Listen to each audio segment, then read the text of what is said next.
Alrighty. Hello. See if my microphone's working. Looks like it is. We have this thing going on where typically when I'm doing my live streaming, people do not find my voice loud enough when sound is playing. And hopefully this is going to be all right for the time being. We shall see. Hi, it's the middle of a heat wave out here. I'm hanging in as well as I can. It looks like it's even hotter than it actually is, because the way that my cameras and lights and things are going, like no matter what I do, I'm like all shiny and look like it is ridiculously hot in here. It's not quite as hot as all that. A little bit, but not too crazy. And if that is how it be, then we'll just have to live with it. But for now, it's time I switched over to doing things. And I was thinking I'm going to get rolling with this, and I have one more cup of coffee I can make for today. I didn't go super hard today, but we're already all set for having something this weekend, namely the new meter. And I'll be making an elaborate video on what all of this means. But this is sort of my last opportunity to, before making this video and starting to do new things, to incorporate new ideas. One of them that I'm thinking of is we sure like having a letter score. Why not have multiple letter scores? Because the letter score is checking in on peak energy. It's just, I can probably show you what some of this is about.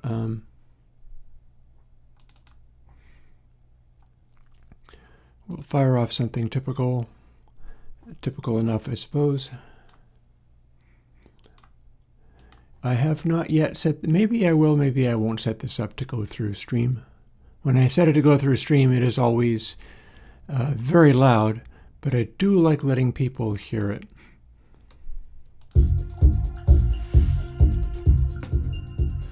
Whereas if we're playing on my speakers, I can easily talk over it. So I feel like I could move some of this stuff around a bit. And I tell you what, BF Groove relates to what it's doing up here. It's doing this stuff here, and it's measuring how often the larger blue dots show up, and those are cued to sonority, and they're also accentuated by how high up they are, but they are also a factor of how densely packed with information this top area is. Now I can stop it and we can have a look at what this meter is showing, because now I've got a bunch of other stuff, and in theory I could do likewise and grade the other two areas, slew rate and zero cross, by the same basic metric. So I kind of just thought of this. I'm in the middle of rehacking Console X3 because I've got a new design idea for it. If you were watching what was happening on my GitHub repository, you would see that the Console X3 standalone plugins have all been replaced with one that just says Console X3. And there's nothing in there yet because I haven't uploaded it. But what that one is a single standalone thing. And I might very well go and redo the AU-VST2 plugins to also do this. The standalone one has a new feature now.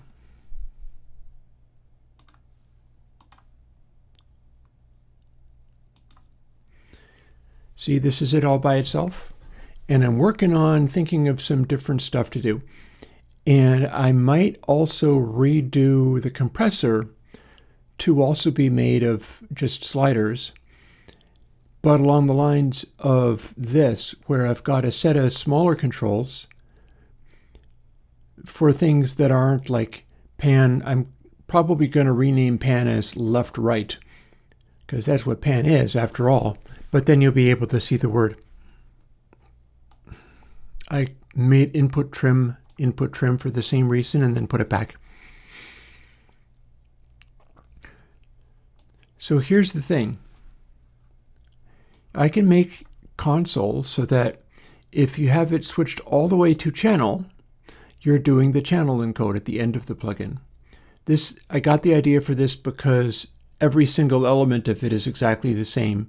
Only the channel bus and pre factors distinguish these, with the exception that there is a mono version, which could well be a mono version for AU, so I can simply put out a mono of it.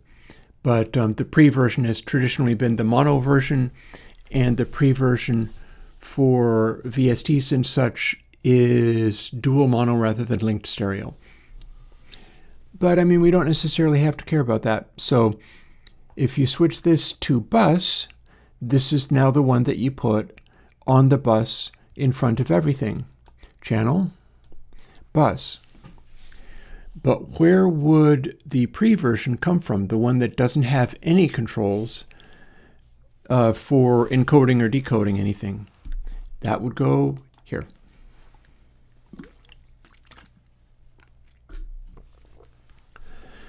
That means 3 distinct purposes. You can do the encode at the end, which is channel. You can do the decode at the beginning, which is bus. And in the middle, it does neither of those things.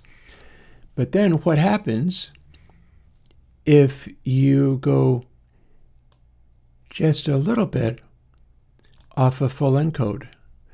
Well, logically, if this works the same way as inv-wet here, and I'm thinking I might change inv-wet into expand ratio,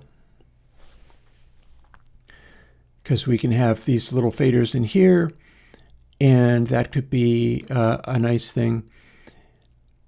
It'll all readjust itself based on where things live. So we can have a batch of sliders there, and then the larger one, and then the 3 below it would be attack and release and expand ratio. I'm seriously thinking about that, although arguably the thumb colors would be better off being something else. But that's just maybe. Still thinking about this stuff. And again, threshold, and I adjusted input gain so that it displays what's coming in regardless of whether you're using input gain to like pad the input or whatever. I'm going to be fooling with it further in dealing with the spacing of things, because what we've currently got isn't always making stuff be particularly readable. Like that is tiny layout.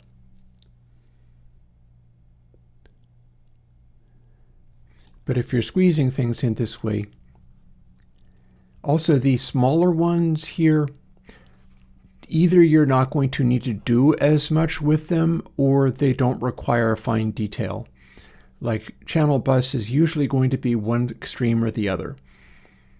Meter mode is going to be middle, left, or right, so it doesn't need to be a large control. And smoothing probably doesn't need to be touched at all most of the time.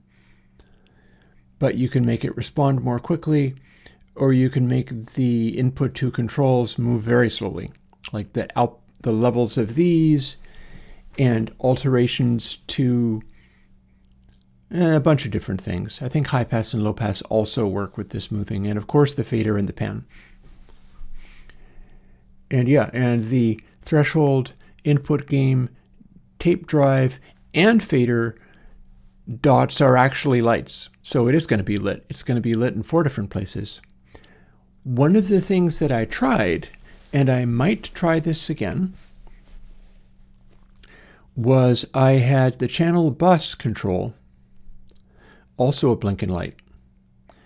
And I did that, and then I went to all the trouble of taking it all back out, and I might go and put it all back in again, because My idea was it should light up if it's properly doing channel or bus. And then I found that to be distracting. Like, you would set it to this, and the first I set it up, I got the logic backwards. So it was like, oh, it's black. And then, oh, on bus, it's black. And then put it anywhere in the middle, and all of a sudden it lit up as brightly as possible, which the rest of these controls don't necessarily even light up that bright unless you're distorting things immensely or needing to do gain staging. But my intention was having it be a eye-catching control. Again, with Twisted Wave not wanting to do this adjustment properly. I want it to be an eye-catching control so that you could see, oh, yep, this is working normally. And if I set things to default, it will default to channel.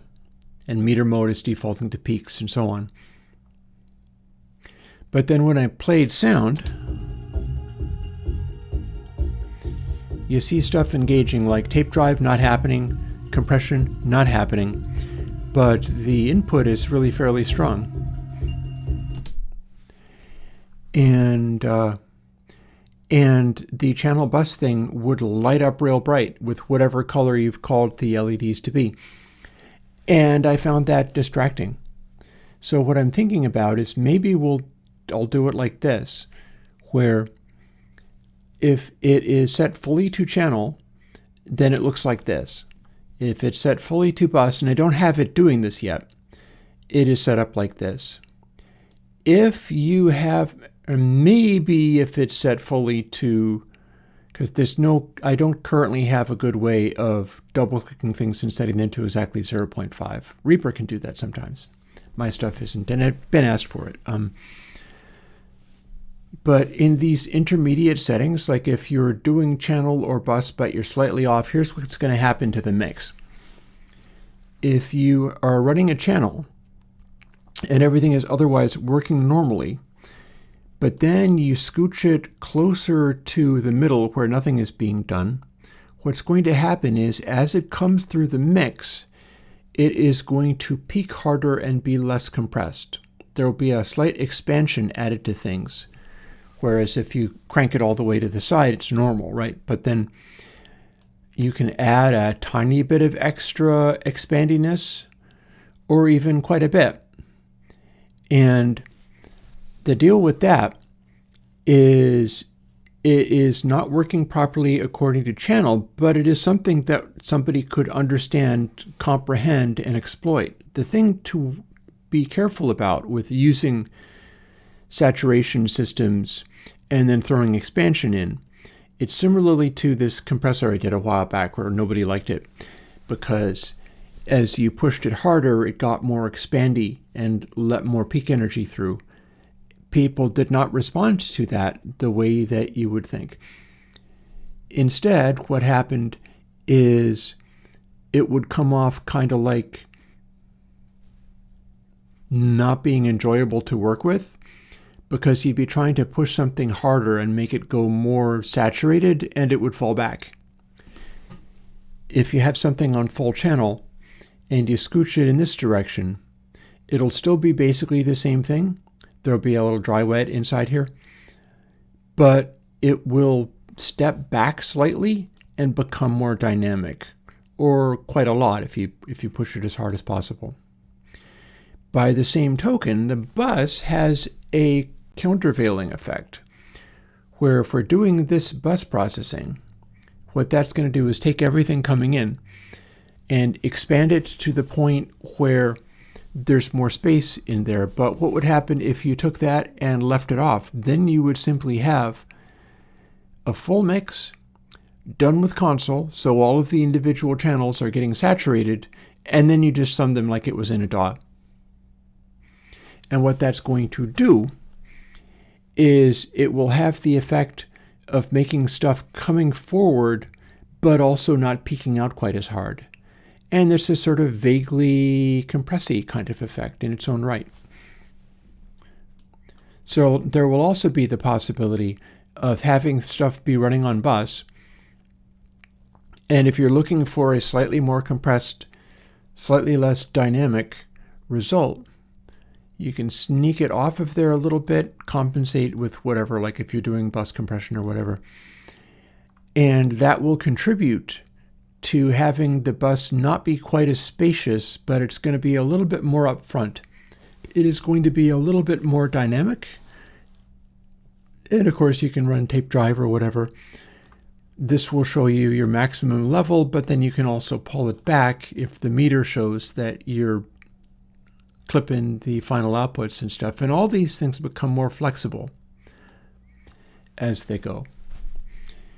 So that's what I'm thinking about in terms of the new Console X3. And again, this would now be it. No more 3 different versions of Console X. No more explaining. Instead, you've got a smaller control, which is normally going to be one extreme or the other. And that is what role the plugin plays in your mix. But this one is the one that was designed so that all of the positions in the mix can be handled by the same set of processing, the same EQ, the same dynamics, high pass and low pass and so on, are all more adjustable than before and should serve the same purpose, except for it's not quite the same purpose because this part ends up at 2 opposite extremes, either a channel or bus, and you normally would not add an extra one set to the middle. And again, you can mildly tweak it in either of these directions. This will be more saturated but also quieter, and this will be more expanded and also louder. So it'll be a adjustment where at first listen, it'll be a little bit like focus, where it's not that clear what's happening. If you're expecting loud things get more saturated, quiet things get more open and spacious, it won't do that. But this is the console processing built into a single knob. Quite looking forward to that. That said,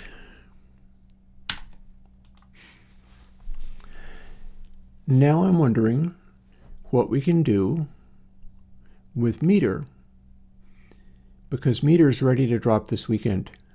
Chris Randall from Audio Damage was teasing me because I said I'm going to formally drop it this weekend. He's like, "Oh, do you have to wear a suit?" And I'm like, no, not exactly. Some things that I do, I have to wear a Santa hat, but namely the new console. But I shouldn't have to wear a suit for this. I actually do have a nice tweed jacket. I could wear that. That might be amusing. I'll tell him that this is what I'm doing, except for, this is the weekend after a heat wave. I ain't wearing a tweed jacket. Sorry, not happening.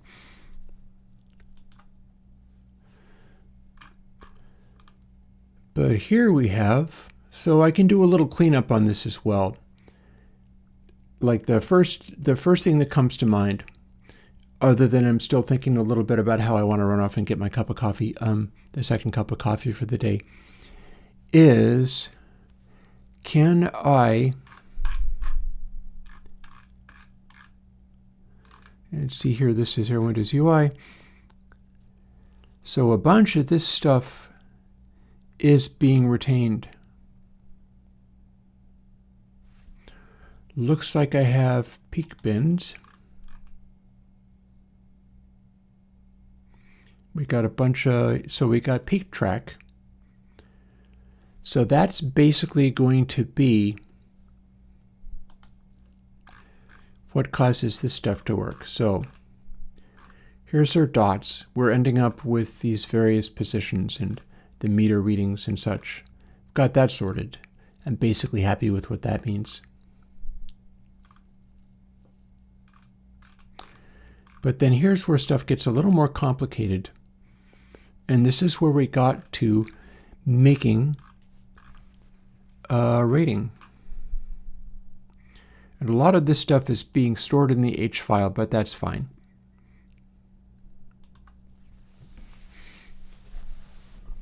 Not too worried about that at the moment. What I'm interested in is looking this over and seeing how it goes about doing its thing. Because there's no special reason there couldn't be a letter grade for each section. And that would just throw everything into complete confusion, which is probably good, because when I have one, and my words around these are like calm, serene, groove, powerful, forceful, legendary, and transcendent, it sounds like this is a bigger hit record. And indeed, it will line up in such a way where your bigger hit records will often have this going on in a big way. But this is not the only factor in music. How loud it is not the only factor in music. How dense the peak energy is and how scattered it is a pretty good representation of what this is measuring. Like, you don't tend to have music that comes off as ultra serene if it's hammering you with loud energy constantly, if there's constantly noisy things happening. That will tend to lean towards music sounding powerful because lots of noisy things are constantly happening, or indeed forceful, and so on and so forth. I've been readjusting these naming conventions around this in hopes of making it speak to what's actually being said, and I still don't think it works having just the one name. And I've been measuring all of my own stuff and rating it based on only that name. So I have years worth of running stuff through this meter and noting down what the score was so that I can sort my music by that score. One of the reasons I left it in is because I'd like to continue doing that just so that I can study this stuff. But what about looking at some of the other factors? What about looking at that slew-oriented stuff? What about looking at that bass-oriented stuff? What would the words be for those? Because, like, certainly, as far as bass is concerned, I can distinguish between whether something is like a rock track or whether it's bass music or house based on what the lows are doing, and that will show up in this. In fact, it will also be able to distinguish whether something works really well on a big system or not based on where the low frequency energy is sitting. Like, I've sometimes referred to stuff like deadmau5 as a canonical example of stuff that sounds great in the really big space. But if you look at his work, you will see that the kick is covering a range. It is not simply sitting at one note and going boom, boom, boom, boom. There's a certain drop to it. And it's an electronic repeating beat, which is a constructed sound rather than a drummer doing the thing. But the fact is, when stuff is designed really well, either it's going to be that housey-like thing where it's producing a drop at an appropriate volume level and is covering a range there, or with some of the things like, Pink Floyd's Dark Side of the Moon and so on and so forth. If we do have stuff going on, here's another good example. ZZ Top's Tres Hombres, completely lacking in highs, and yet the lows are a really good blend. And this is the kind of thing that I'd like to investigate, because I could even show you that if I work at it a bit.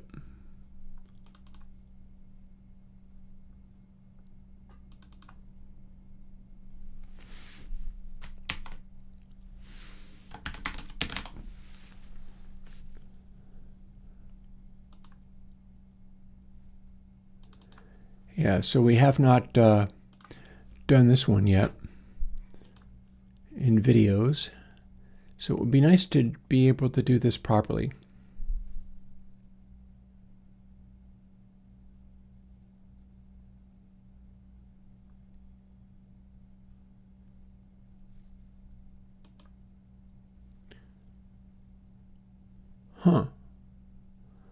Okay, it's warning me effects not found, and that's because I have redone some of this stuff.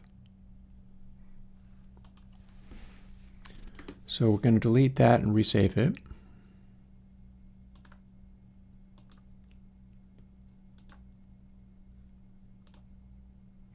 Only reason that's doing that is because I had the original console set up to work with this, and now I'm working on a new one. But yeah, if we play this, it'd be little bitty parts of the sound.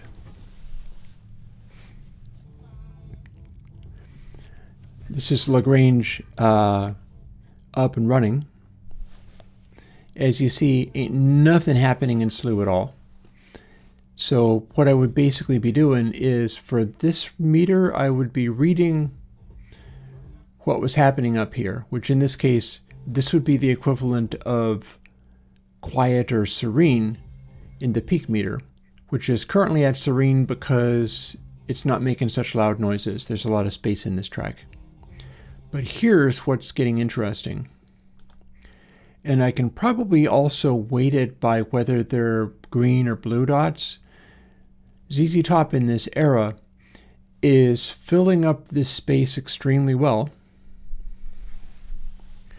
They got a lot of lows going on, and it always hits in a different place. It's not just a single note going boom, boom, boom, boom, boom. It's just all over the place. And I think that probably tracks with stuff being good and interesting to listen to that somebody would want to hear. Here's another section. And again, we are on the mostly green side of things because it's extremely bassy. There's no highs. There is practically no high mids. ZZ Top liked mixing this way. But they're all about the lows. So like if you went to one of their concerts, it would be like a house music concert in a sense, because although they're doing blues rock,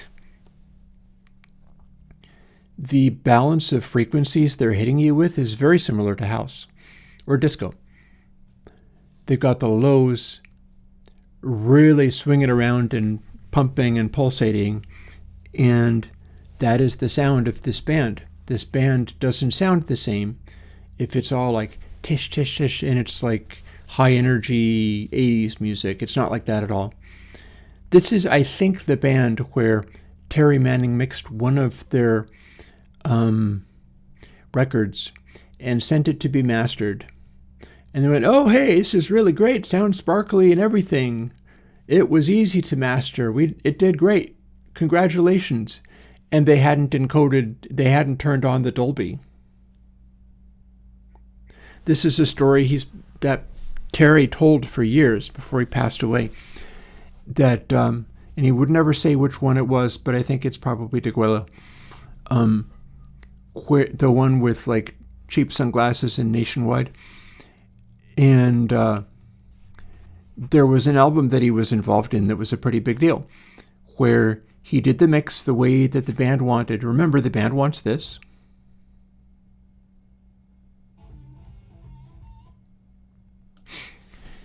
And he sent it to the mastering. And the mastering went, hey, great, this sounds wonderful. Nice and clean and crisp as anything. And they did not engage the Dolby. And so what he was playing was a raw Dolby encoded track, and they thought that was the way it was supposed to go. Because doing that brings out so much highs. Because you're encoding the tape with a bunch of added highs, and then you have to run through the decode to take them away again and make the hiss go away. And apparently and this is why I think it was ZZ Top, is because what he came up with that the band were happy with was apparently so dark, much like this, that if you added a Dolby encode, I wonder if I can literally do that with doubly. It would be extremely funny if I could. Let's go and find out.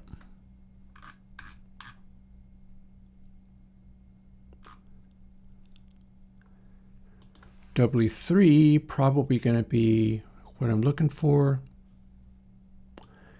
Mind you, maybe the very first would be better. Let's see which ones are available.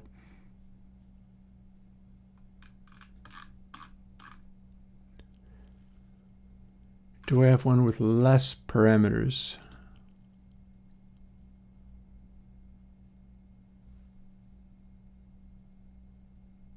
Interesting. So what do you do?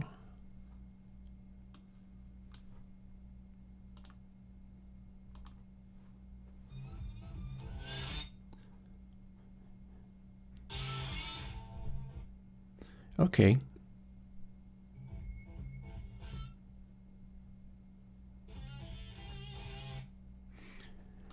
Probably can just use this. Right on. So it's a bit of a cheap hack. But, so what probably happened when Terry was doing this is Dolby was on the mix and he did a Dolby encode. And what that did to the sound of the band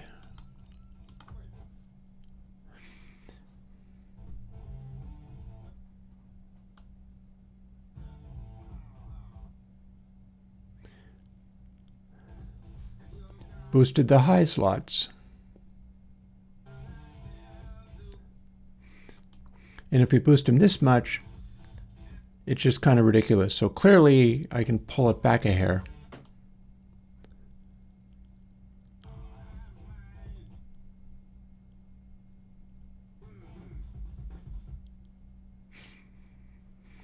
But yeah, it basically did this to it. What you ended up getting was the Dolby encode, which compressed the highs. We see that happening. And then they didn't decode it, and the original sound was so heavy that you could do that and still have lows, and look at what comes out. If you Dolby encoded Tres Hombres like this, here's what you'd get. And it is making fairly high, grandiose claims for the quality of this, even though it is a cheap hack. See if I can push it any further. But yeah, doubly. And so what would happen is all of the sounds are shinier and kind of less realistic. This part goes completely nuts with the high frequency stuff, obviously.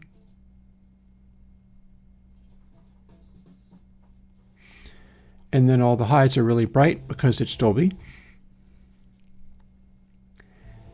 And you get something kind of like this. And again, I think this is what happened to Deguelo. Deguelo? Something like that. I think that's probably what happened to it. Because there was a record that Terry did and Terry mixed, and they didn't turn the Dolby on. Oh, and look, AA Transcendent. So apparently if you have a really dark sounding, brightness lacking Texas blues band, you can make it be a pop masterpiece just by doubly-izing it. Or you could just mix it differently from the get-go. But it's quite interesting as to how well that worked. I'm a little bit startled, but not really, because I'm like, I know what this was about, and I know that I was doing doubly specifically to try to come up with this effect. But yeah, the thing to note here is how much the low frequencies still get to show up anyway. And that's because the original mix is so dark. So again,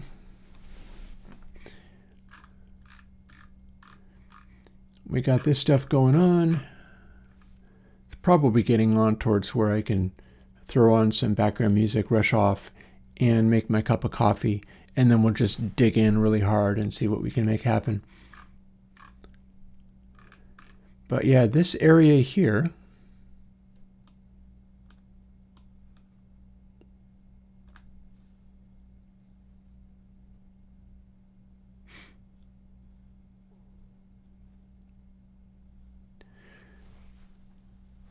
takes peaks and goes from 0200 to 0 bin number for bins for novelty chart. So what does that mean?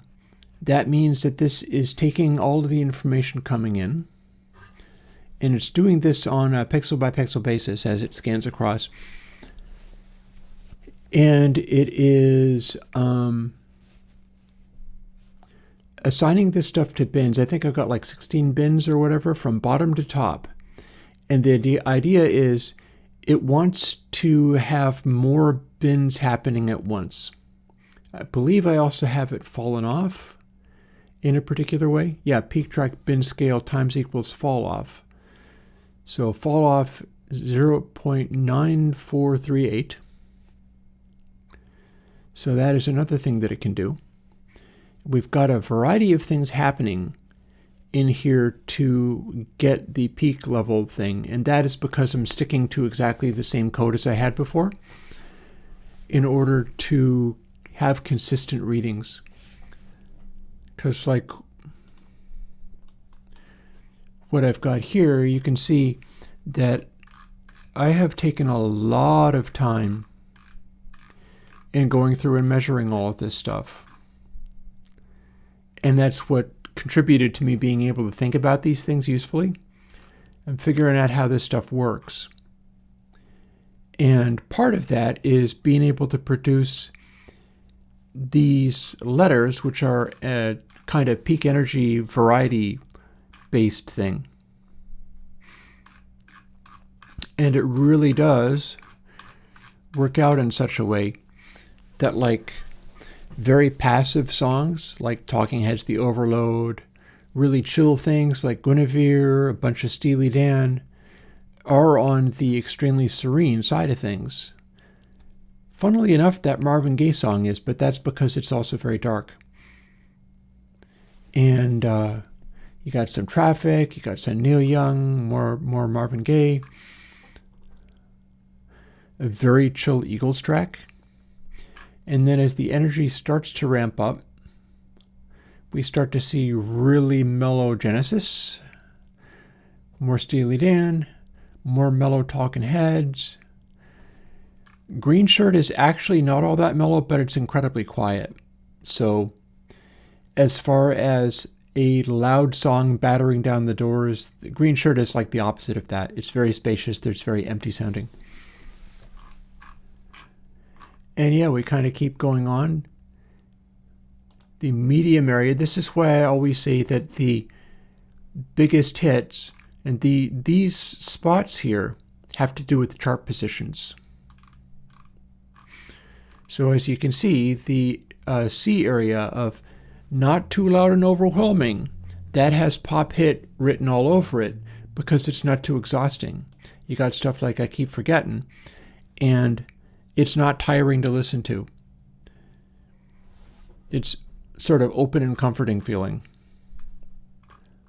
Got a lot of that stuff there. But then you also get to go a little harder. Like here we're up into B, which is starting to get more aggressive. Right, Michael Cimbello, Maniac. Sir Duke is aggressive, but it's also fairly dark. I could do mixed advice in these ratings. And then as we keep going to high B, notice we're not seeing as much of the red, which is a top 10 hit. Sometimes we do.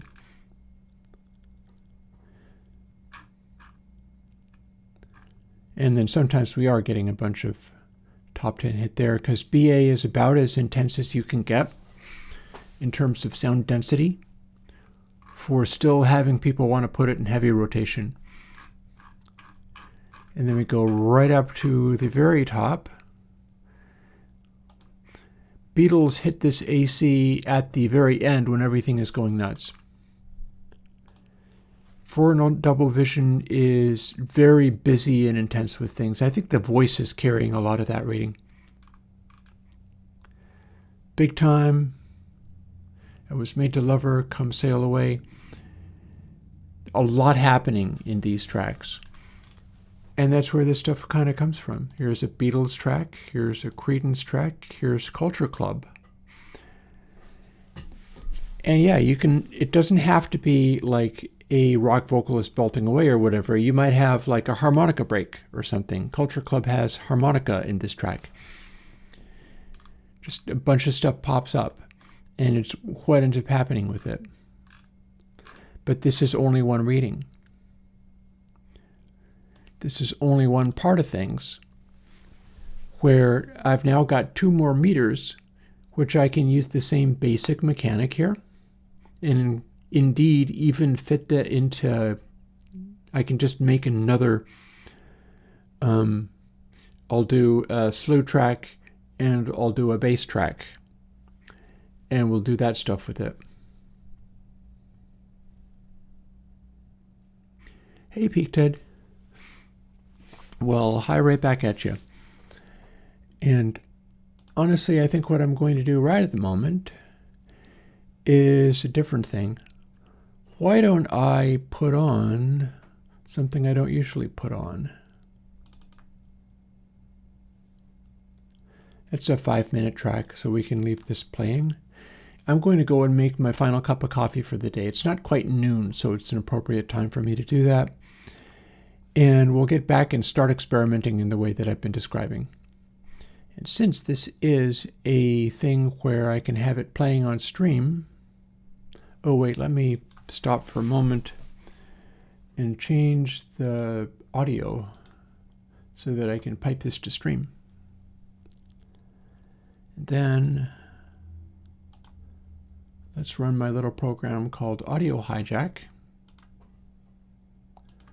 This time I'm going to put it through to the monitor. I don't care about it sounding good. I just want to be able to hear that something's happening.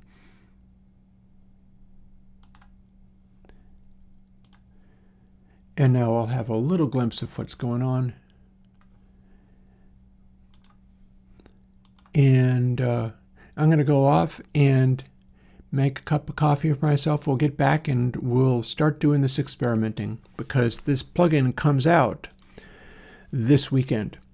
So if there are more things for me to do with it, this is the time for me to do it. I can push another update anytime I want, and I could push an update before the end of today.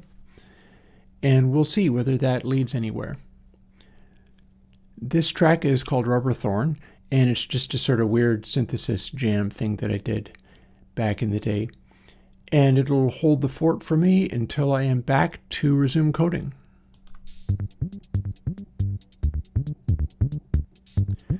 Apparently it has very bright, to the point where I'm not even sure that I should maybe dial it back a hair.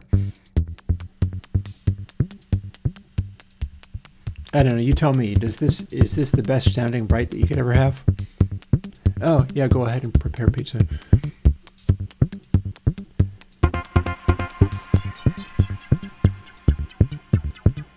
I would like to think that I have perfect hi-hats. This is kind of making that case in a really exaggerated way. Yeah, whatever. They're certainly not bad sounding annoying hi-hats, so what do you want? I'll check in on it later, see what it did.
So I got my coffee. It's a little hotter than I want right now.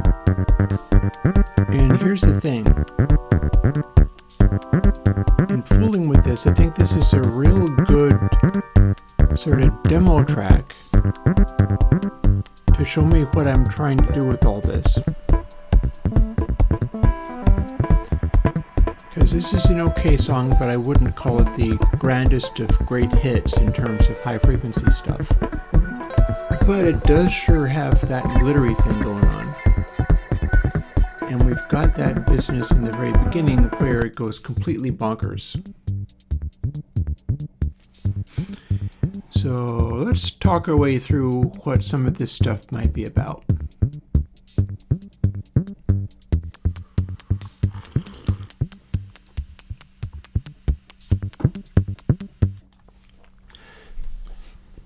So if we're drawing a picture like this, it is trying to represent something. Now it's correctly representing that there's a lot of high frequencies because the high frequencies are represented by red spots. And the red spot is quite literally a slew rate relative to peak energy. So what I've got here is it's like it goes to exponentially huge. The value that I'm looking at is enormous. I don't know whether that also means it's not desirable. Certainly some of my high frequency stuff is going into a little bit of overslew there because we're drawing it at the bottom. And that is the indication there's more going on than what we see in the meter. For classical hit record music, typically you don't get that much in the way of overslew, although you will in some of the Beatles tracks, for instance. But you're not going to get this, because in this intro, there's a bunch of places where only hi-hat is heard, and that's what causes this to happen. So if we're talking about reining this in to give a more reasonable result, because one of the things going on there is if it's only hat, then maybe not as much is happening as we would otherwise like. Similarly to the intro of Roxanne, where I think it's a good thing that it's telegraphing this is an important moment to pay attention to. But I feel like the size of the dots is unreasonable. Like this is no longer communicating anything useful. It's just saying your highs are potentially really very much in the zone, but it's partly arrangement doing this. And the inordinately huge hi-hat features there could be a lot smaller than that. So what we're looking at is remapping that from just nothing is small and tiny, and then a really big hi-hat boost is large, and enormous hi-hat boost, enormous high frequency boost is enormous size of a spot, and remapping that in some way. What comes to mind is, of course, the simple sine calculation.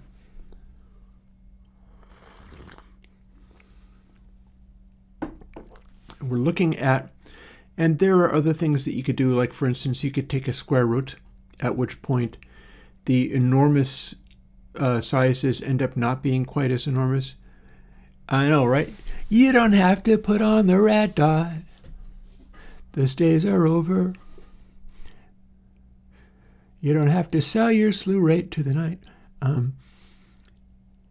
If I scale this and put it through sine and then scale it again, I can make it so it shows this stuff, but when the dots end up becoming that huge, that probably means I can either have it sort of wavefold and give somewhat arbitrary results, or if it's more just being multiplied by itself in some way, if it's doing an exponential thing, and then we're correcting it before it does that, what I could have is the red dots illustrating there's useful high frequency stuff happening here.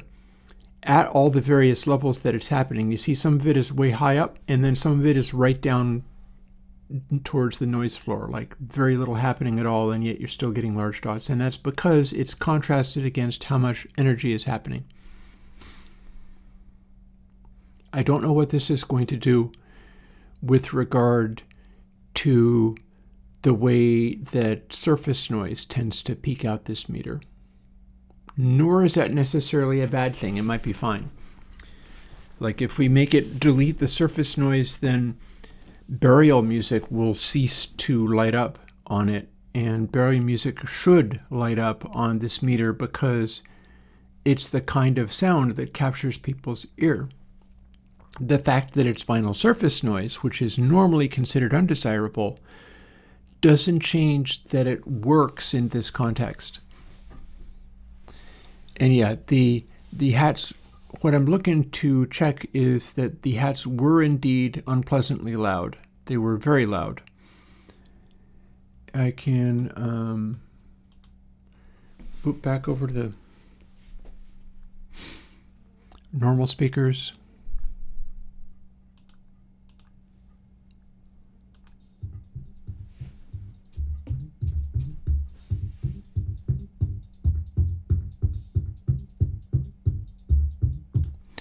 It's a fine sounding hat. It's definitely on the maybe louder than it needs to be side. And in fact, it's doing overslews right from the very first instant. So I've got it bound. You can see where those overslews sit in the top meter because the top meter is peaks. So this shows you literally how loud the super high frequency stuff is. It's the red dot. We also get to see where it sits in the zero cross meter, and it's like right up top there. So the question is, how loud should that be? If we're balancing against deep bass, should the super high stuff always be like 18 dB and below? And that's how we're going through the process of doing it. I can also fool with doubly to exaggerate this in various directions. Something that I feel I can do a minute later. But we're derailed now. We're doing a separate thing other than the thing I was planning to do. And we'll see whether we can catch up with everything in the long run.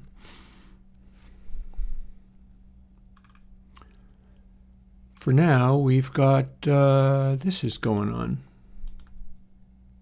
And here's my math. This is the exact overslew measurement. It will be on console X3. You'll be switching between the settings, whereas meter itself is showing all three settings at once.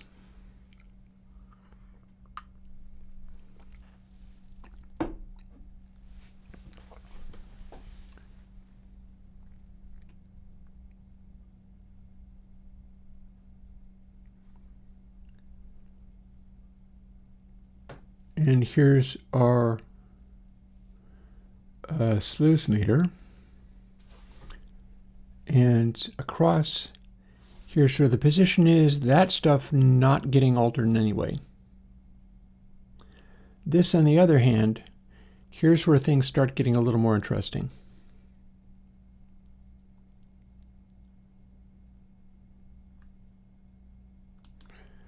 Why are we doing 1 divided by ps.size L?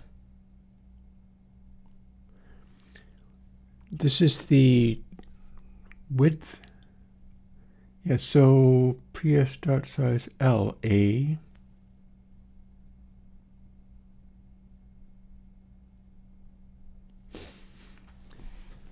So there is a very quick thing that I can play with right from the start. If this is where my crazy values are coming from, we can clamp them to be, I mean, it'll do some weird things, but, and first is across, second is down. They're amounting to about the same. This is the scaling factor, so that's going to remain. what happens when we simply do this?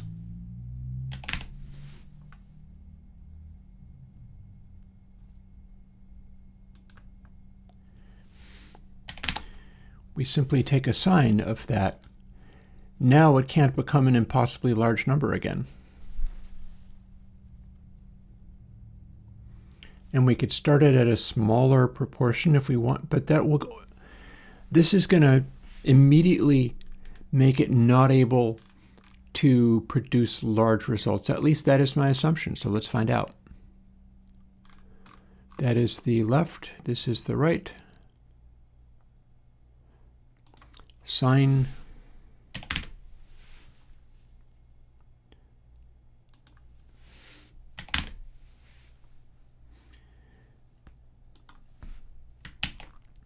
And that's also going to be throwing out negative numbers,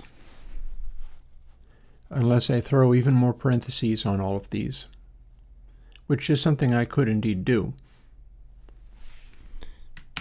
Let's quick see what it does just for starters. Just doing that one change. What that should do is cause all of these enormous dots to immediately not be enormous anymore. Let's find out. Same track. Moment of truth. What do we get? So we do that, and we can no longer even see any dots. Never mind them being huge dots. They're invisible now. And that's not really what we had in mind. So here's another possibility.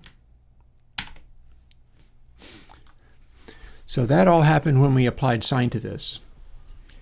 The thing that we're starting with is 1 divided by this. So we can run with that and then scale it. And we can do 0.1 everywhere.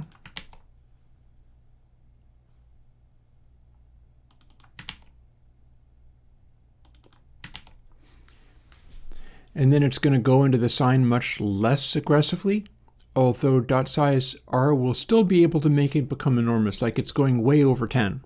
We've divided it by 10 going in, but then it can still end up being a very large number, but then it's going into a sine. And the sine is clamping everything to between -1 and 1. That is its job. I could have it be 0.01, 100 times quieter, and it would still clamp the output to between -1 and 1.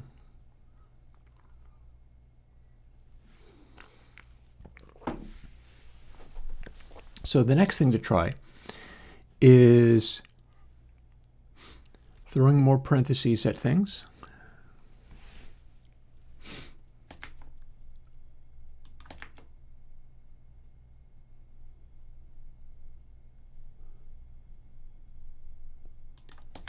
I think I didn't remember to throw one on that. There we go.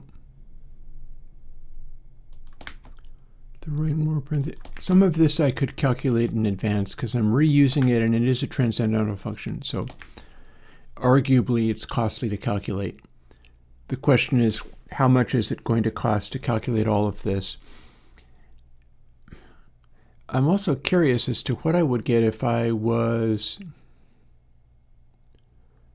throwing this stuff at this measurement.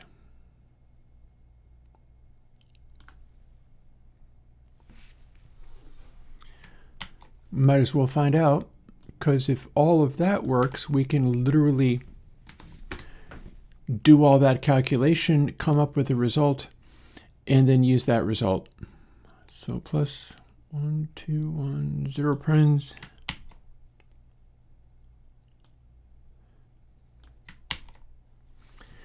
Yeah, so I could do all that once and then just recycle it. And this is becoming the calculation that I want to build into the rating generator. Much like how the bigness of the blue spots contributes to the rating generator for the letter grade.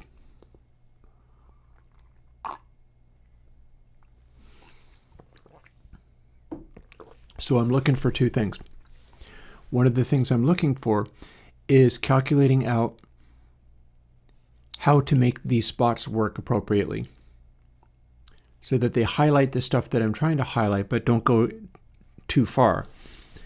And then the other thing is, if I have that, can I carry it over into the bin system that I worked up for the loudness, where it is trying to place these things into respective bins, and the high score comes from having lots of bins being triggered at once, rather than exactly one volume level, and so all the dots sit at exactly one line. That's considered annoying sounding.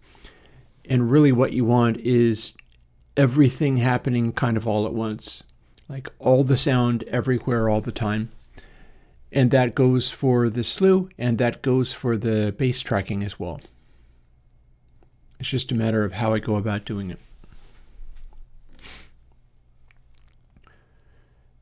So here's where we have the sine that I just calculated, and I divide it by 10. So what we do is multiply by 10 everywhere just after where that sine happened, and we've now scaled it back. Doesn't have to be 10. We're seeing whether 10 works.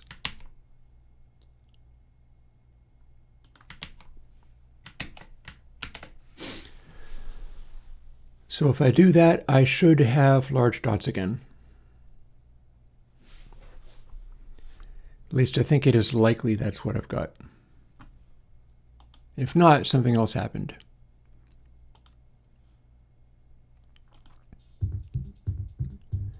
And boom. There we go. We've got a meter that is acting kind of similar, but it's really a little bit closer to how this music is to experience. It's like, yeah, that's highs, but is it that much more dramatic than the regular highs? I don't know if it is. And we can also use this to check on various other pieces of music too.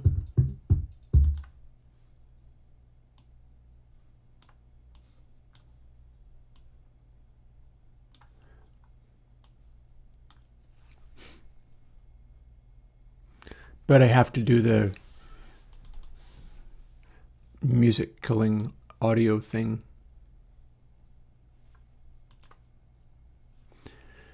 So here's our new layout, and content hide is engaged.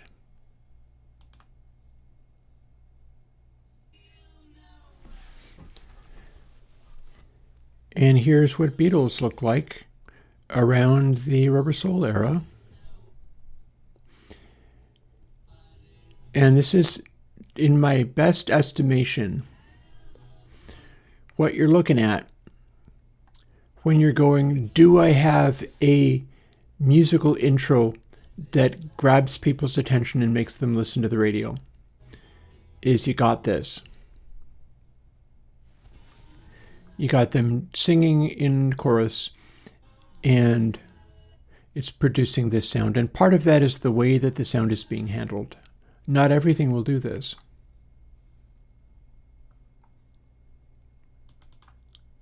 Here's a different track.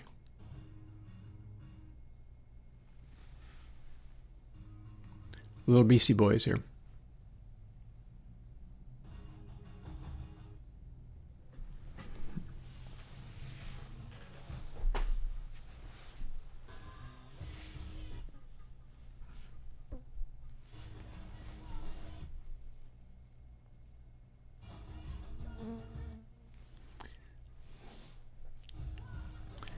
So yeah, this one, not doing as much in terms of the high frequency behavior. Hey Kendrick Lohar, no, but I have an EQ that might work better for that.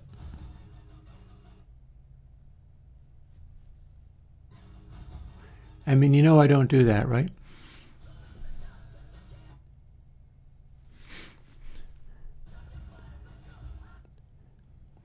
So yeah, what we see here is a complete absence of that bright sparkly stuff that was present in the much older track from the Beatles. Here's another Beatles track. And Kendrick, I saw you and even answered you the first time. If you're going to amuse yourself by repeating the same thing over and over again, I'll just have to see whether it becomes tiresome. Oh, who's Radium? Are Radium crack people? So here we've got another example of high-frequency stuff happening, and there's enough of it going on that some of the dots are starting to light up.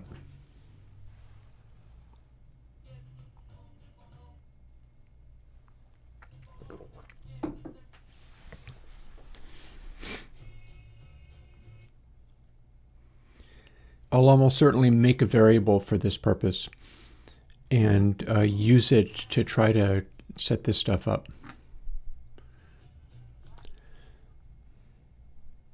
Oh, is that one of the old crackers? Fair enough for them, I guess.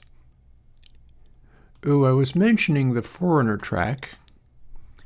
I know they are on the bright side of things.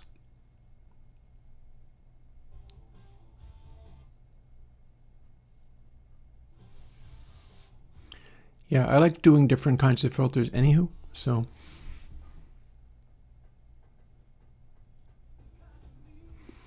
Okay, so this ain't all that bright. We're not getting much oversluice. We're also not getting much happening, but you know where we are going to get a lot happening? Is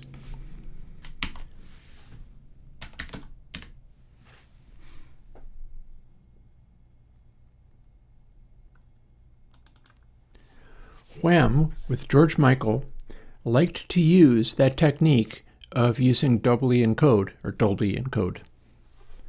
So this is going to be considerably brighter.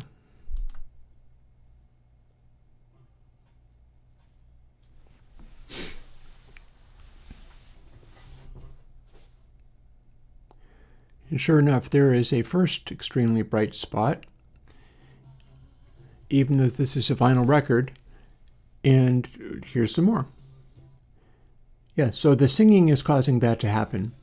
The rest of the mix is kind of causing it to happen. There's other stuff that I could play. But this is like max 80 sparkle, and I am pretty sure they're using that Dolby trick. They're using that trick of lead vocal goes through an extra stage of Dolby encode, just so that it can be compressed and way the heck brighter. And sure enough, I think that tells the whole story right there. What I'm wondering is whether I need to scale it differently.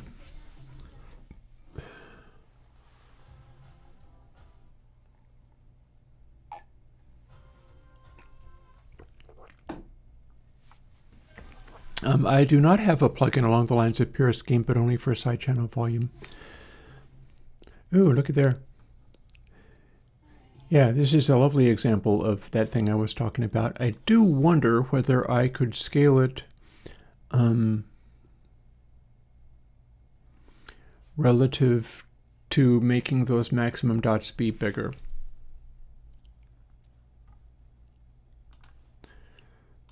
Let's compare it to the electronic track, which I know is going as hard as possible.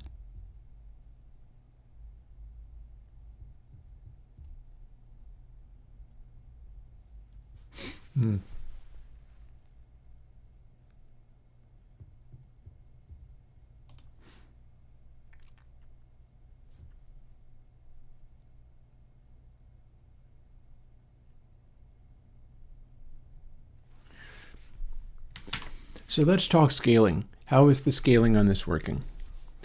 The way it's working is we are dividing by 10 and then multiplying by 10 after applying a sign.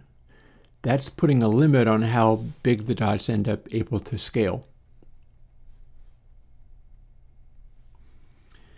If I divided more and then multiplied more, we'd be able to push that farther.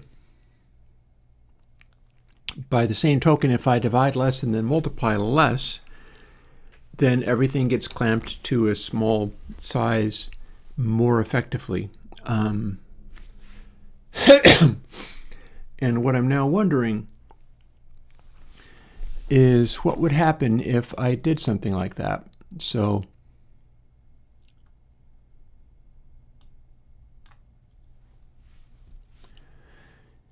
(0.5) means half, 0.25 quarter,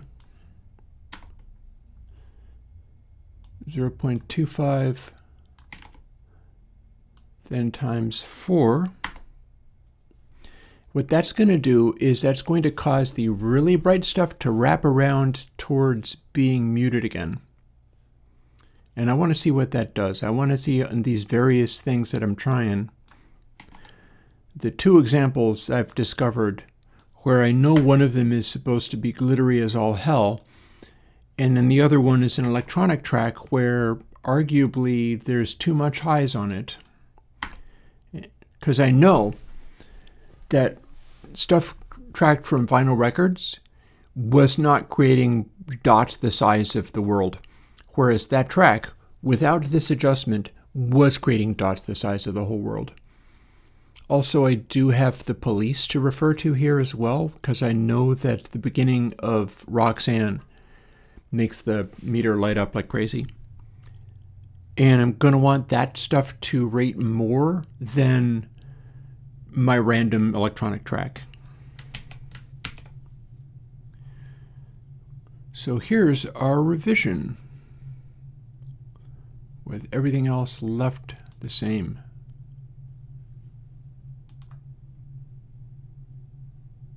And I'm going to do the effect stack.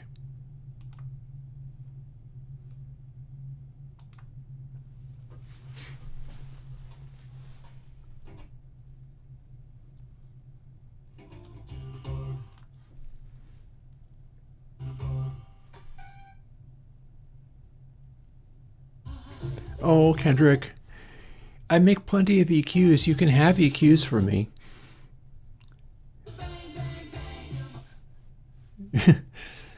I mean, you're talking to me about this kind of stuff as if I don't make these things of my own. Have you played with Smooth EQ too? You might find that very accessible. Mind you, this is pretty much... Oh, look at how full of red dots it is, though. This is going pretty good. That's not bad. Because when I have done this, what I have done is scaled all of the dot scalings along a different range. The question becomes, have I optimized it so that this is maxing out? And then other balance is either too loud or not loud enough, or no longer registering. Because what I'd be doing here is, given this is super 80s glittery, I'd be looking to come up with a reading on this where it's like, this is max glitteriness, none more glittery. And you see how dense it is with highs in here, which is coming off of the actual sound. It's really pushed about as hard as you can legitimately push. It's acting like those Beatles tracks where the peaks are all up in the top 6 dB, but it's for highs. And it's doing a very good job of not going farther than that into overslews, but it's just drowning in glitter. Whereas if we compare to this,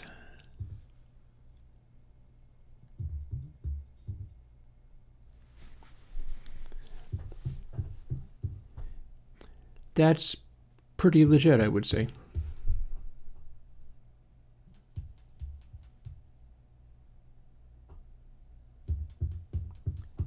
There's a good dynamic scaling there.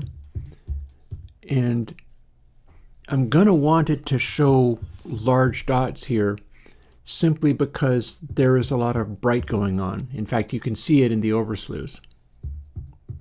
Hey, Jonathan. Oh, it's good to see you again. Everybody is doing fine enough. I'm working on a new version of a meter. Modern music, loudness music that has a good reading. I can show you some of those. We can certainly do that. So that's my track, right? But, oh no, I have an even better idea.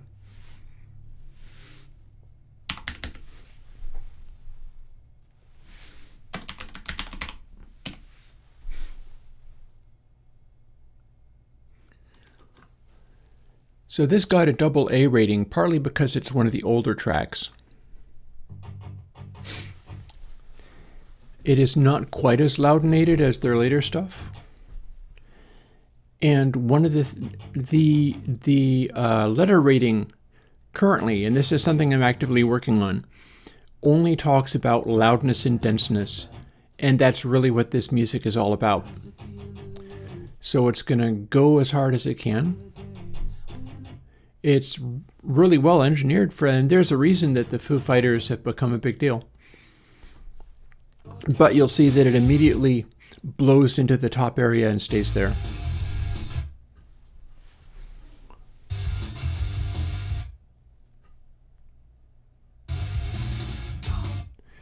So that's the kind of thing that you can, similarly to some of the Beatles tracks, there is room and space in there. When you hit the chorus, mind you, it goes away. But it's getting up to the high rating just on the back of the verses alone. And you can see it's all sort of maximally bright. It's sort of gone over bright.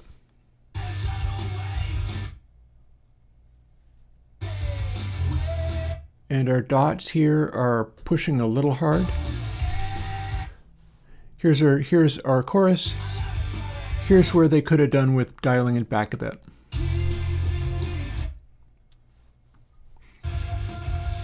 Oh. Well, as a matter of fact, I'm not watching the World Cup, but I've had an amusing time seeing some of the news of the World Cup bouncing around. Like people like Scotland coming and drinking New England out of all of their beer or whatever. I cannot because I don't have that song. What I can do, since I do have these, and this is about all I have, I don't know what genre Vince Staples is.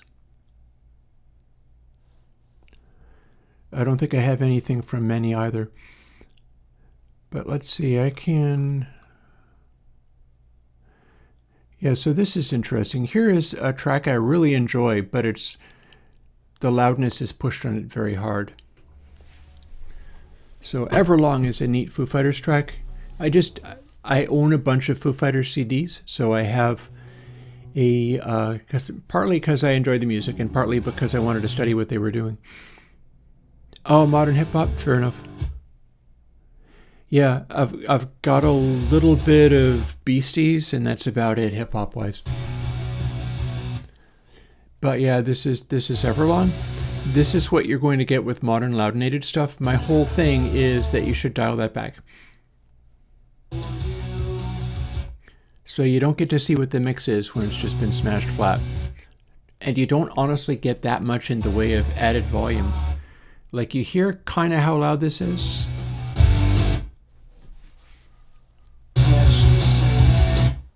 We can hear that this is loud, yeah? Obviously it's loud. I do not have any. And then if we go to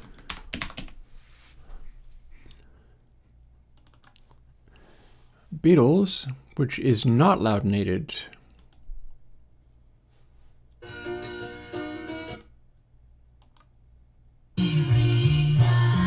See? It's not that much quieter than the Foo Fighters one because you can't get louder than that top line. See? You can see on the meters. You can see on the meters what's happening. That here's Foo Fighters in modern CD-based loudination. Here is Beatles off of old vinyl. And it's stronger in the mid-range. It's less bright, but you'll see that some of that peaky stuff is still showing up here. Even the zero cross meter is telling the same story. Look, here's Foo, here's Beatles. Sgt. Pepper. Beatles is slightly more solid in the extreme lows than the Foo Fighters stuff is. And like you don't gain anything by loudness warring the stuff.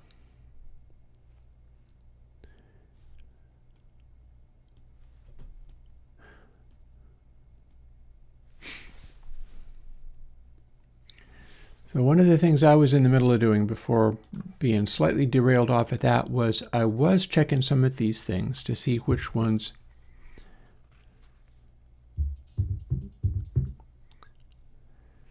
like, do I have this wrapping around appropriately, or is it penalizing the over loud stuff? Again, these are the things where, and this version of Meter kind of is available on the Airwindows GitHub. If you go there now, you can at least get the early version of this, where for the bright stuff, the red dots were completely enormous. I'm wondering whether I want to dial this. So what happens here is, if I lower the sensitivity of the sine function that I'm using, what will happen is that the red dots become larger for this extremely artificial sounding stuff, where it's a synthetic hat that's happening against a black background. And stuff like the Wham track, which is 80s brightness and maximally boosted lead vocal through a extra Dolby encoder.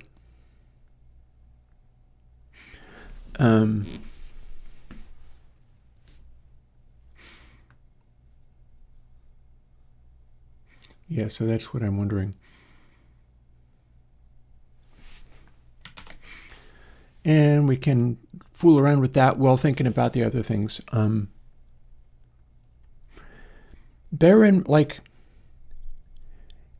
one of the things that you can do before even talking about any of that is, does the Scott or Staples song have comparable loudness to modern loudness war music? If it does, it will show me literally nothing on the meter, unless I artificially pad it, make it quieter or something like that. So hang on. So the thing I was in the middle of doing here was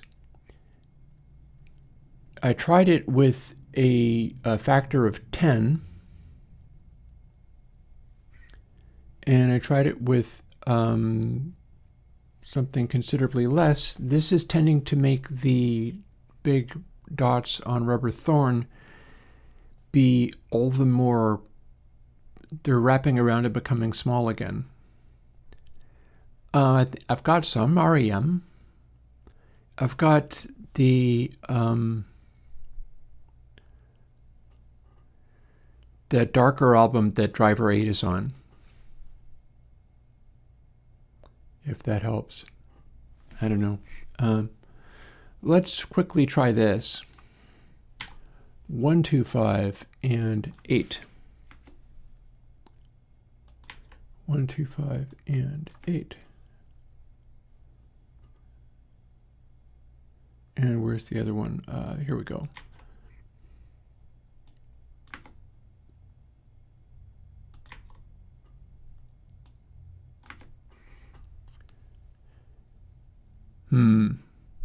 Yeah, it might just be splatted against the top of the meter. Remember, my meter is showing peaks. Not RMS, it's peaks. Because when the peaks, like regardless, RMS is how thick everything is. And some people are really interested in that. But the amount of energy and excitement coming off of the song is only going to be as loud as the peaks go. That's literally as loud as the sound is. It's just making it thicker at that point. I'll go and have a look for REM to see whether it helps any. Although bear in mind, my REM is... okay, here's an alternate suggestion. What about Depeche Mode I've got a bunch of Depeche Mode off of CD. That's more likely to be the kind of loudness you're talking about. It certainly has the brightness that you'd be talking about. And I've got some classic Depeche Mode off a CD. I do have that. I believe I also have the modern prog band Semty. Is that the band or the album? Transatlantic is the band. Semty is the album. So that's their lead album. I've got some of that. In fact, I have the whole thing captured and measured and stuff, or it's in extras, but I can search for it and try to find it. Anyway, successfully built this. We're now scaling to 8. Let's see what this one looks like when we do this.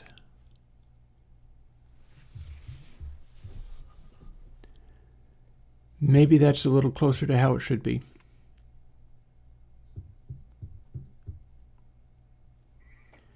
Because one of the things that the further measurement is going to be looking for, how densely packed are these large dots in this area? It's going to care where the dot is on the meter, and it's going to care whether the dot is on the meter.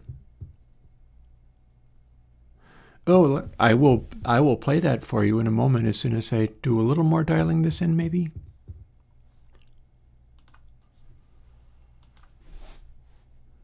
Let's go back to Wham just for a moment, because I know that's something I'm comparing.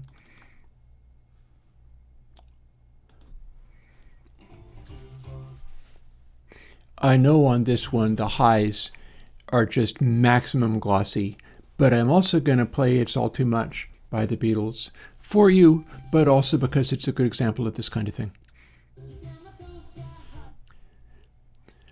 So I feel like I'm seeing about the same thing here. And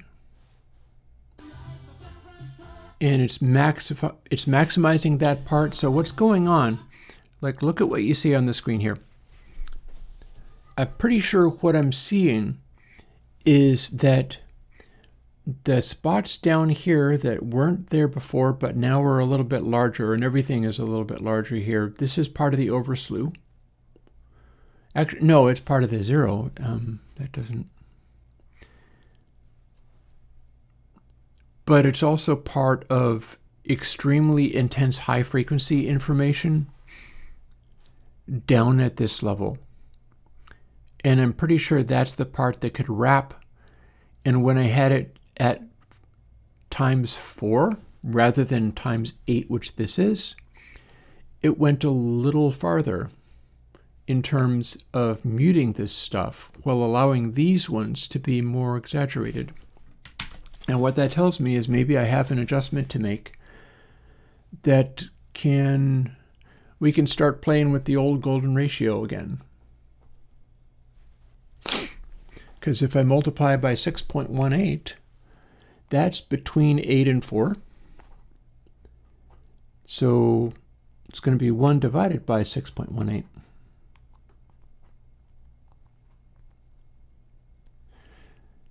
And that's giving me a number of 0.1. Okay, loving that. So if you divide something by 6.18, you get 0.1618. Isn't that cute? Golden ratio pops up everywhere if you're willing to look for it. So this is not the one that I'm looking for, but this is. So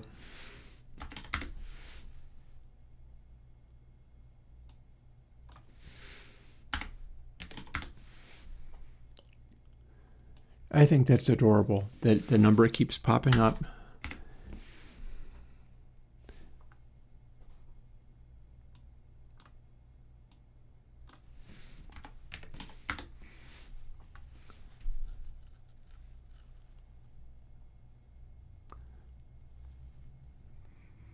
And then I got to look down here for the other set. Here it is.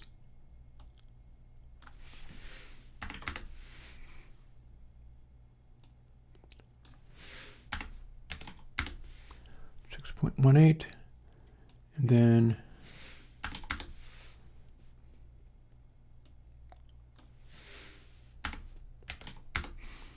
all right, so we're multiplying by 6.18, but we keep dividing by, or we're starting with that and then dividing by dot size and then multiplying up again because this is sine and we're scaling everything. So let's see how far that got. I feel like if this turned out to be perfect, what might work is if this is what it's supposed to be, then maybe I won't have the larger spots at the bottom of this meter. What do we got?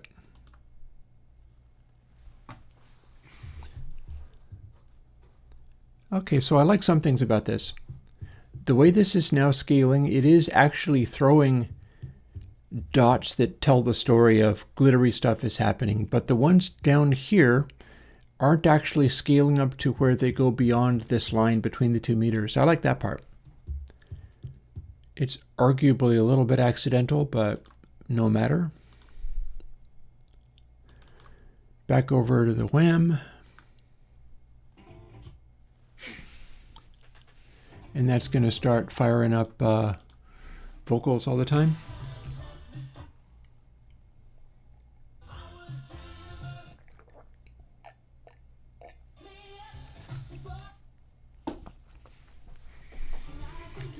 If we weighted these by amplitude, this would probably be rating higher than this. And certainly there's a lot going on here, whereas this is much more sparse. So there is one possible thing. And now without any further ado, let's... I'm curious about some of these other ones as well, but let's find...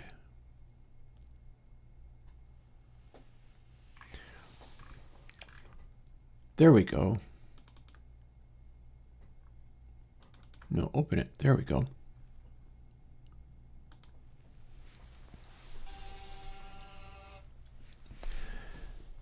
Okay. Alrighty, now we start to see the new meter is becoming helpful as far as what this song's about.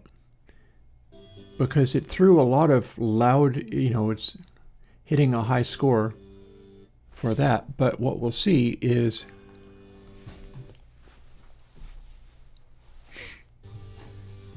this one has that psychedelic glitter edge going on. So we see that it's blasting away being loud, but still with some headroom. But we're also starting to see the highs jumping out. And it's telling a pretty decent story that the fact that it's sustaining so much is interfering with that a little, but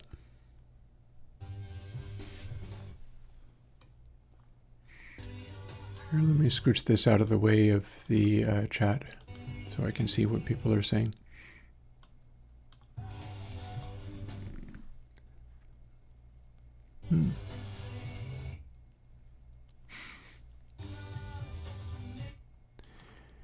Funny thing about doubly, I was just playing with doubly earlier. We can literally, it didn't actually load doubly too. We can load that up just like you're talking about and further enhance all of this. If I can find it. Here we go. So let's set that to default. Oh, and move it up to over the meter.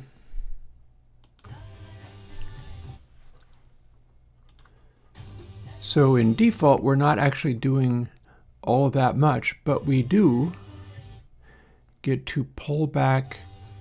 We could do tape drive, but pull back decode amount.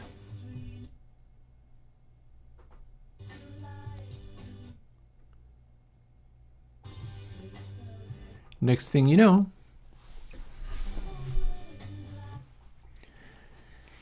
we've got that high frequency glitter going on.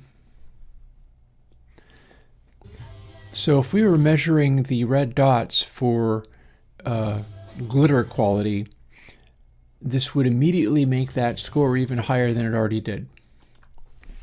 It's like positively wham, wake me up before you go to go-go grade. But yeah. I have not yet done 2 cassette, so I will bear that in mind going forwards. I got a bunch of things happening first.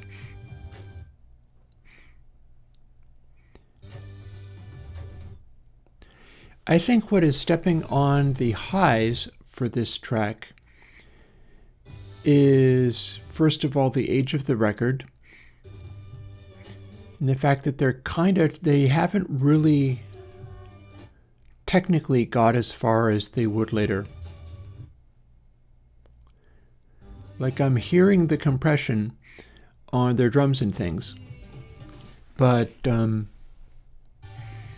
this is about as glittery and bright as they were able to get at this time. So now this makes me want to check some of the other songs.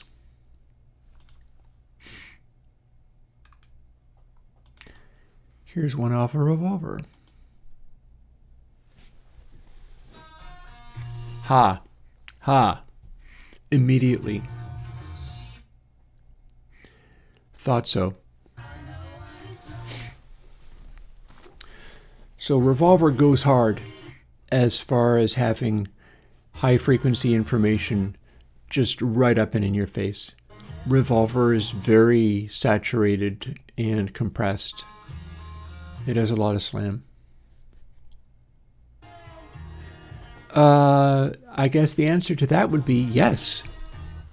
Yes in both cases. Revolvers and Rubber Soul. Lots of Fairchild, lots of tape compression. This sound is very specifically tapes running kind of hot. There's also a tube console. This is off of the EMI Red. I've talked about how I want to bring in, like for this coming Christmas, dropping a console, I can have that be the EMI Red. I did a thing related to all of the Jim Whoever and his preamplifier comparisons. Oh, and this morning I found out an even funnier thing about that, which I did not know. I thought that was completely hilarious.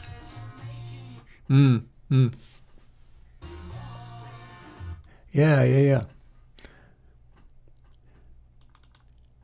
And then we've got White Album.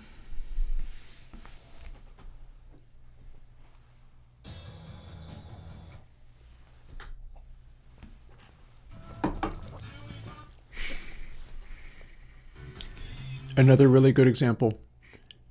So I think we're almost starting to lock in on what could be considered a recipe for hit record sound that can be expressed using these meters and things. One of them is the density of the peaks, and that is rated using this, which I'm going to have to move up here. But then there's also going to be one where maximum numbers of these dots up here, regardless probably of whatever size they are, but larger sizes are probably good.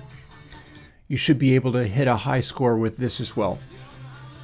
And going too far would be reducing the high scoreness of it. It's going to want to only track this stuff here, go into oversluice, and you've gone a little too far. But then not have enough, and that's also a problem. So yeah, the thing that I found out about I'm trying to remember his name now, Jim whatever. One of the things that I did for console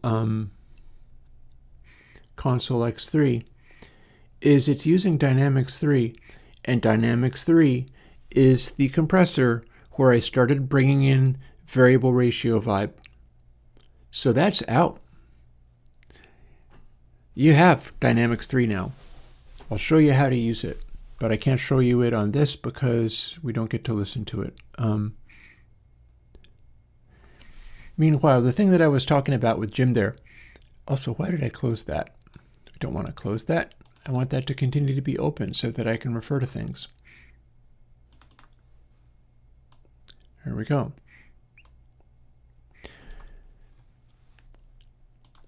So dude that is comparing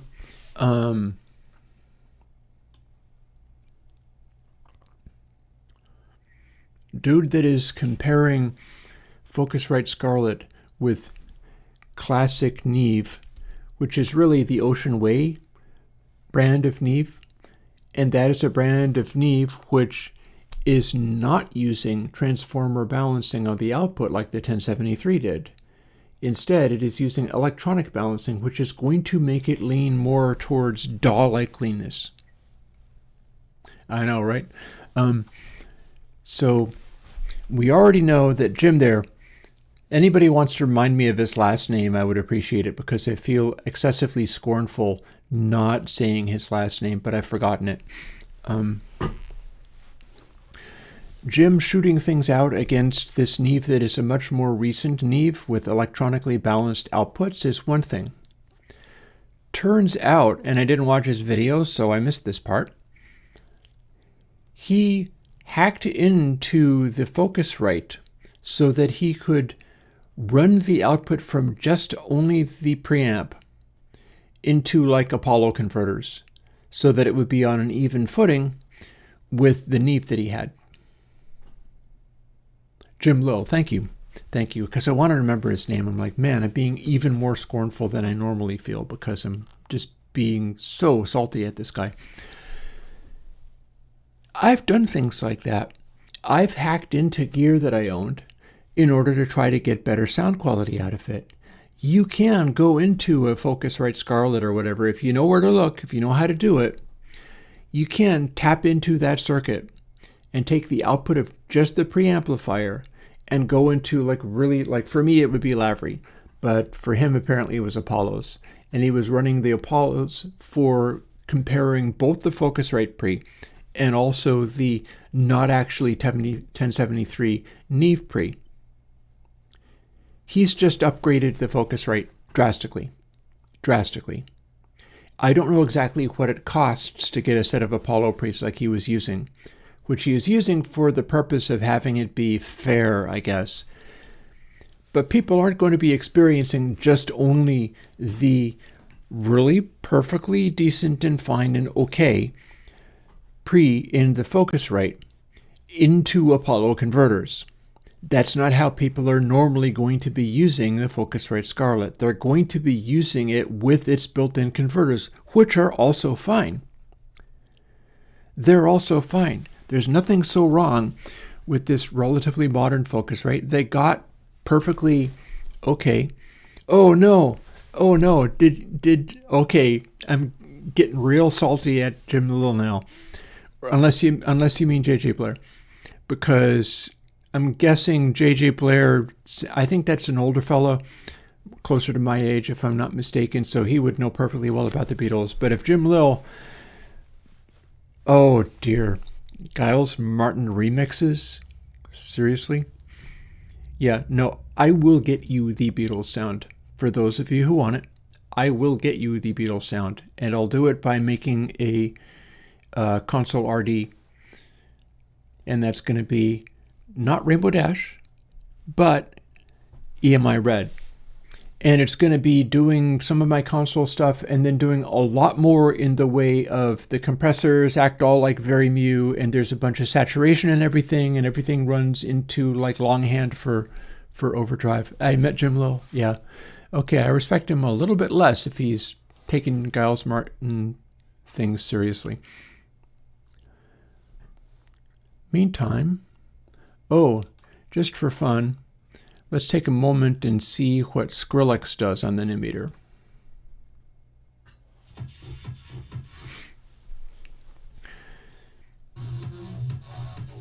So this is partly as loud as it possibly can go.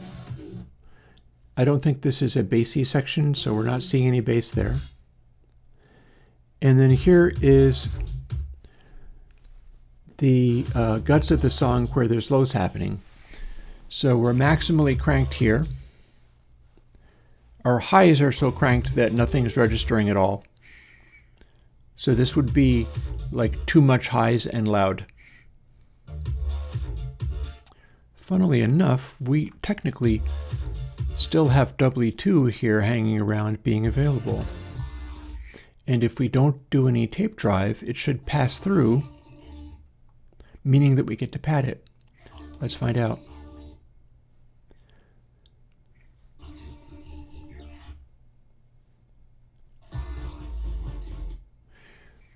I think that was actually consistent with what the sound was, though. Let's bypass it just for a moment. So here's what Skrillex is doing in breaks when it's not being overwhelmingly loud. And we've got high frequencies making a good showing for themselves. Typically, this kind of stuff, it's like, yeah, it's spending time going as loud as it can. But some of the things in the engineering are actually good and correct. It's just that it immediately forgets all that and goes as loud as it can. Like right now. So engage W2. And then let's pad it. Actually, it already padded itself just by engaging W2. Let's pad it more.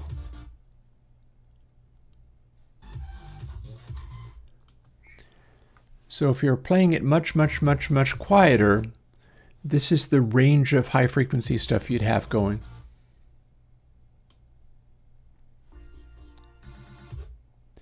It's just a little hard to make out. Also, when it's going at full crank, we can see that the lows are at least doing something useful, because the runs of zero cross don't care about loudness war things. That's based on crossing zero rather than how far you went beyond clipping.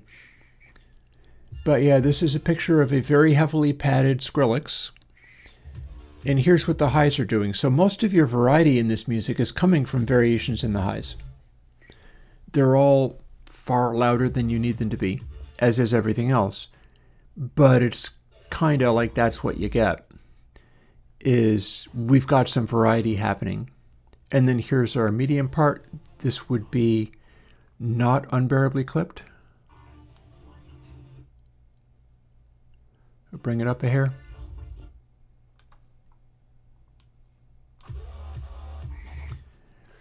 And here we go back into frying everything zone, and we've hit full loudness. Here, we'll literally blast it away.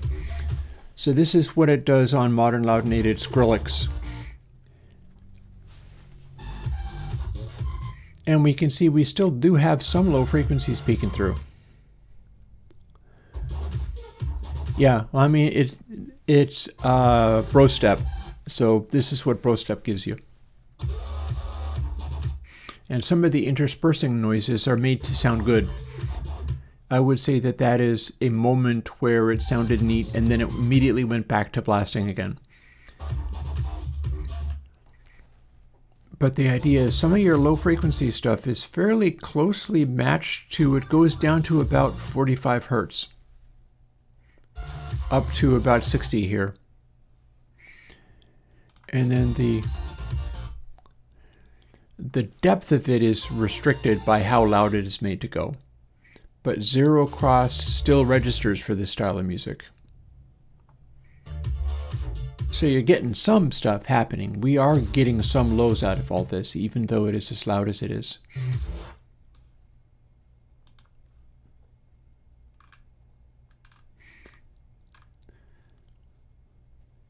I can fire up the Beasties track I had before.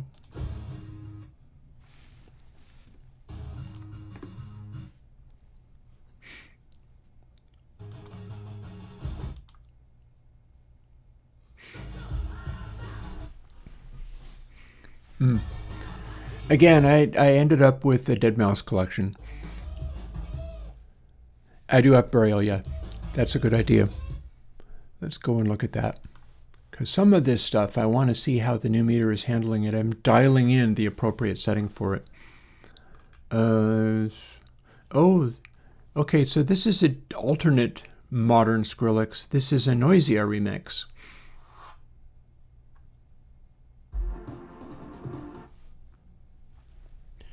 Noisia have a different aesthetic than full-on Skrillex. And in fact, they're making a point of going pretty much as loud, but there's more space up here. I learned fairly early on that Noisia were using some of my things, and I appreciated that. I thought that was pretty cool. So they're going with max brightness more than max loudness. But this is another good example of what can happen when you're doing lows appropriately. Their kicks are going zoop.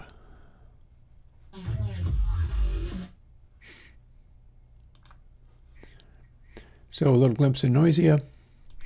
Let's go and find Burial.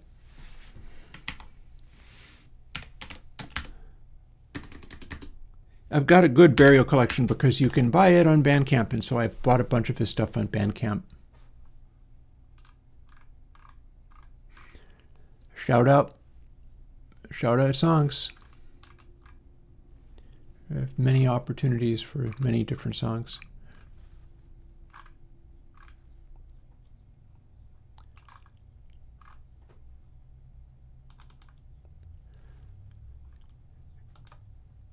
Title track off of Untrue is pretty much a guaranteed winner. Oh, I mean, content hide D is very effective. I recently got busted for a content claim, and it turns out the thing that I got busted on a live stream too, it was classical music. It was one of the old RCA Victor records that I had going on. And I was putting it through reverb. And I got away with it a lot of the time, but there were a couple of little glimpses of it that were much more plausible. And eventually YouTube scrutinized through that stuff and was like, I recognize this. So I cut them out. The content hide dropouts do a pretty good job of not shutting my stream down for doing this. But yeah, Burial bass music. Anything that I do with the zero cross meter, it's going to have to register like Burial as an incredibly high score on that ground, because it's one of his best aspects is knowing what to do with the deep subs. Again, we're going like right down to 30 hertz here. This is basically a 30 hertz dot, and it's all very well controlled. The peaks and the valleys of this song, that's peak energy. So this is the parts where it's getting louder. Valleys are where the bass is dropping out briefly. You can see these are the dots, these are the peaks, and then when we are not having the dots here, the zero cross is talking about less bass happening, and that's where it's not being as loud. I would say bass transients more than anything else is what we're looking at here. Which tracks? I mean, we're talking Burial here. And let's throw a different track on. I think this is from an earlier album. I think this is. Maybe I'm wrong. Oh, you know, this is not a beat track. Rim snare hit might very well be in the valley. Okay, Shola Light Classic. Oh, Raver, I'm trying to remember which of them are off Burial and which of them are off the first album. Which of them are off Untrue, in other words. We might very well be. It depends upon whether anybody comes around who is able to also perform really. Ooh, look at this. We are seeing some brightness events here that are worth note. Because again, the whole exploring this stuff is I'm looking across decades and genres and trying to isolate behaviors that might be interesting and useful on the basis of how loud are things, what's the bass doing, what's the brightness doing, and I'm getting closer and closer to being able to highlight stuff about this.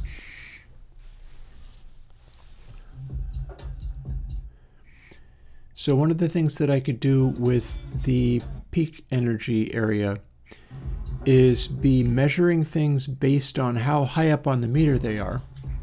So up to the top without going past would be optimal.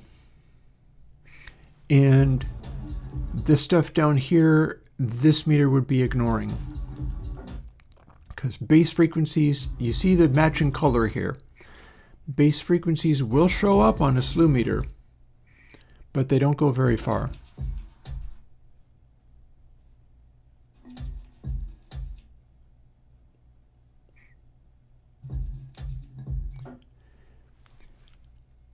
And then there we have a measurement saying for this little breakdown, we do actually have subs and things happening. The whole thing isn't as loud, but we've brought in high frequencies for this area and they're doing an interesting thing, which I don't think anybody would argue with. Like, the highs are doing an interesting thing at that moment. It would be quite obvious. And the idea is it should show it on the meter. And then if you're making this music, you should be able to see stuff like that and go, is that the hi-hat? Let's turn it up or down a little bit and kind of optimize it by knowing what you're working with and fooling with it.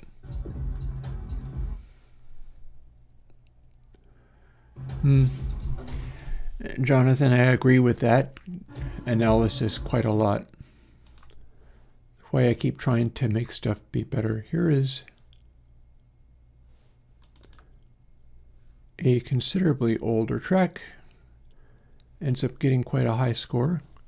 As usual with Burial, the fact that we're doing a bunch of surface noise and ambient noise. One of the things I was learning on Tuesday experimenting with this is light rain does just as good as surface noise at maxing out this particular meter. In fact, I could use that to dial in my scaling of some of these parameters.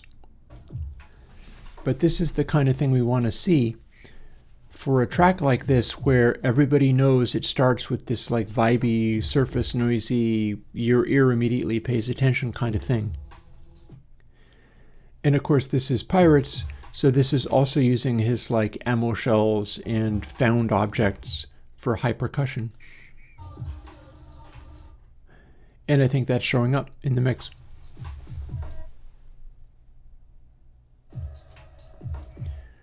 Could I reset the score? Would you like to start it from the beginning? I'll do that for you. It's been a while since I've seen you. We've gone through a thing. I don't know exactly what all that's about, but it doesn't matter. I'm resetting the score.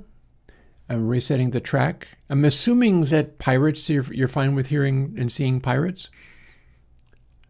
With this one, I can actually stretch it.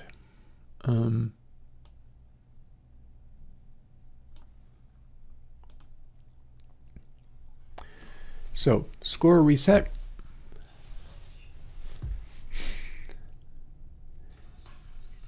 And here's what the Burial track Pirates has to show.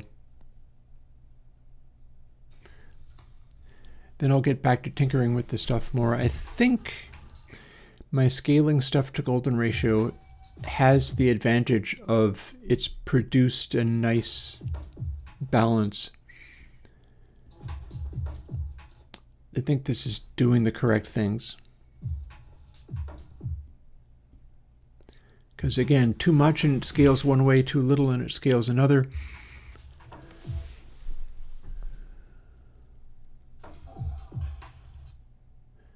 You can hear little snippets of the music, although it's not very loud or anything.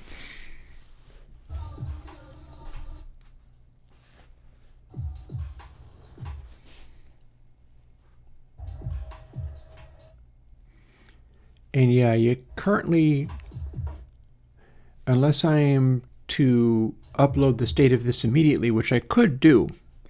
Remember, I wanted to do some adjustments and get some more letter scores for these things.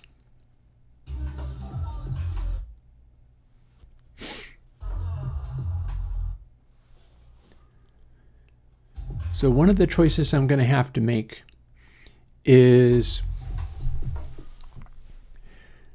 do we count blue dots in the slew rate meter as something that counts towards the slew rate meter? And the base meter is going to be easy enough because it's like, okay, the more density we have down there, the higher that score goes. And we'll compare it against things like Pink Floyd and whatever, or ZZ Top. For non-bass music, like this is making sounds down to 20 hertz or thereabouts, certainly down lower than 30 hertz. You can see it. And yeah, that's just how he rolls for this stuff. His bass synth things are really working the subs. This giant blue splotches on the zero cross meter tell the whole story right there.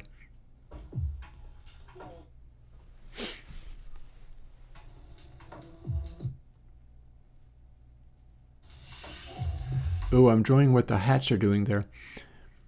So the way these score meters are working is they're tracking the maximum that the thing can get. So like if this track went extremely dark all of a sudden, and then there were never any dots in the slew rate ever again, it would still arguably score really high on the basis of this area here, which I think just as much as like Wham or whatever, shows an example of a really dense, colorful area of high frequency energy that's interesting and worthy of note.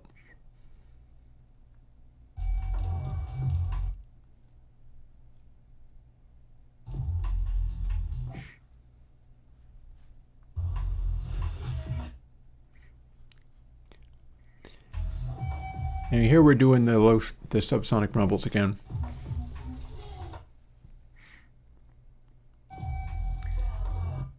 Okay, I think I'm basically satisfied with this. This is showing me what I wanted to see out of it. And it's a good example for this.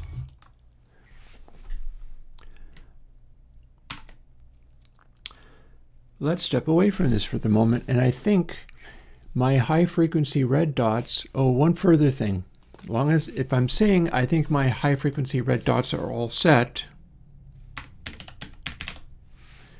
got to do a final check on this. This is one of my examples for the high frequency stuff should show up here. So formerly, when I played this track, the hi-hat stuff right at the beginning went crazy nuts. I don't think I have any Kraftwerk. I've got some Tangerine Dream, but I don't have any Kraftwerk.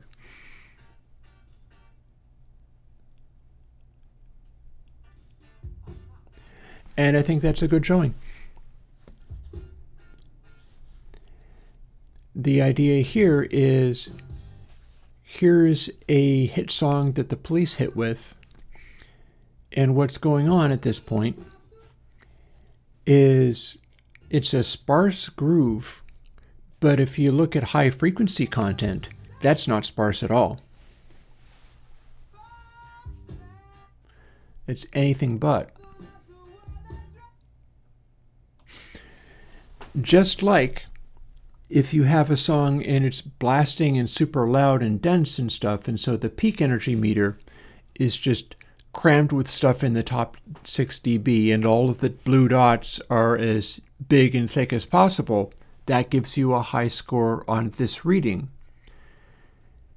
One of my jobs today is to work out what it means to have that for high frequencies, and this continues to be a good example of, put this on, or it comes over there. And the neat thing about this kind of stuff is when we're talking about this kind of sound, we're not talking about the most excruciatingly bright hi-hats you ever had.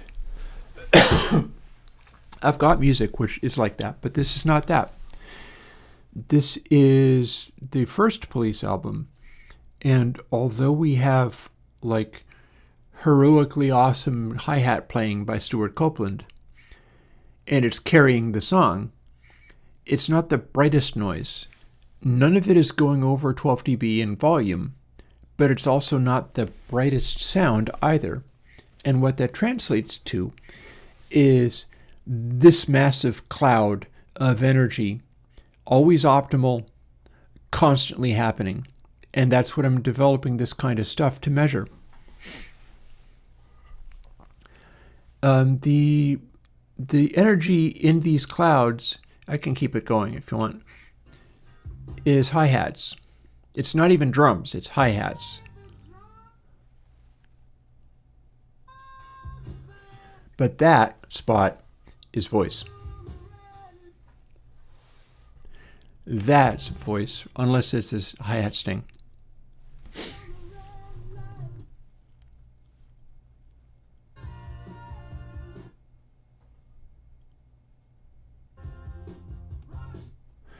And that's X, rocks.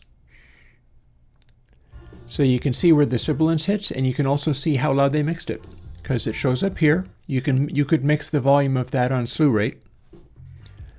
Blue over slews, they're relevant, but what that means is enough else is happening that it's not really going to come across as excessively bright. And then this is the sparse part where most of this is hi-hats. But then we've also got, again, with the slew rate, there's a cute bit here where we're going to work up to the point where like Eddie Murphy in the song is just squalling Roxanne, and this is the part that he's imitating.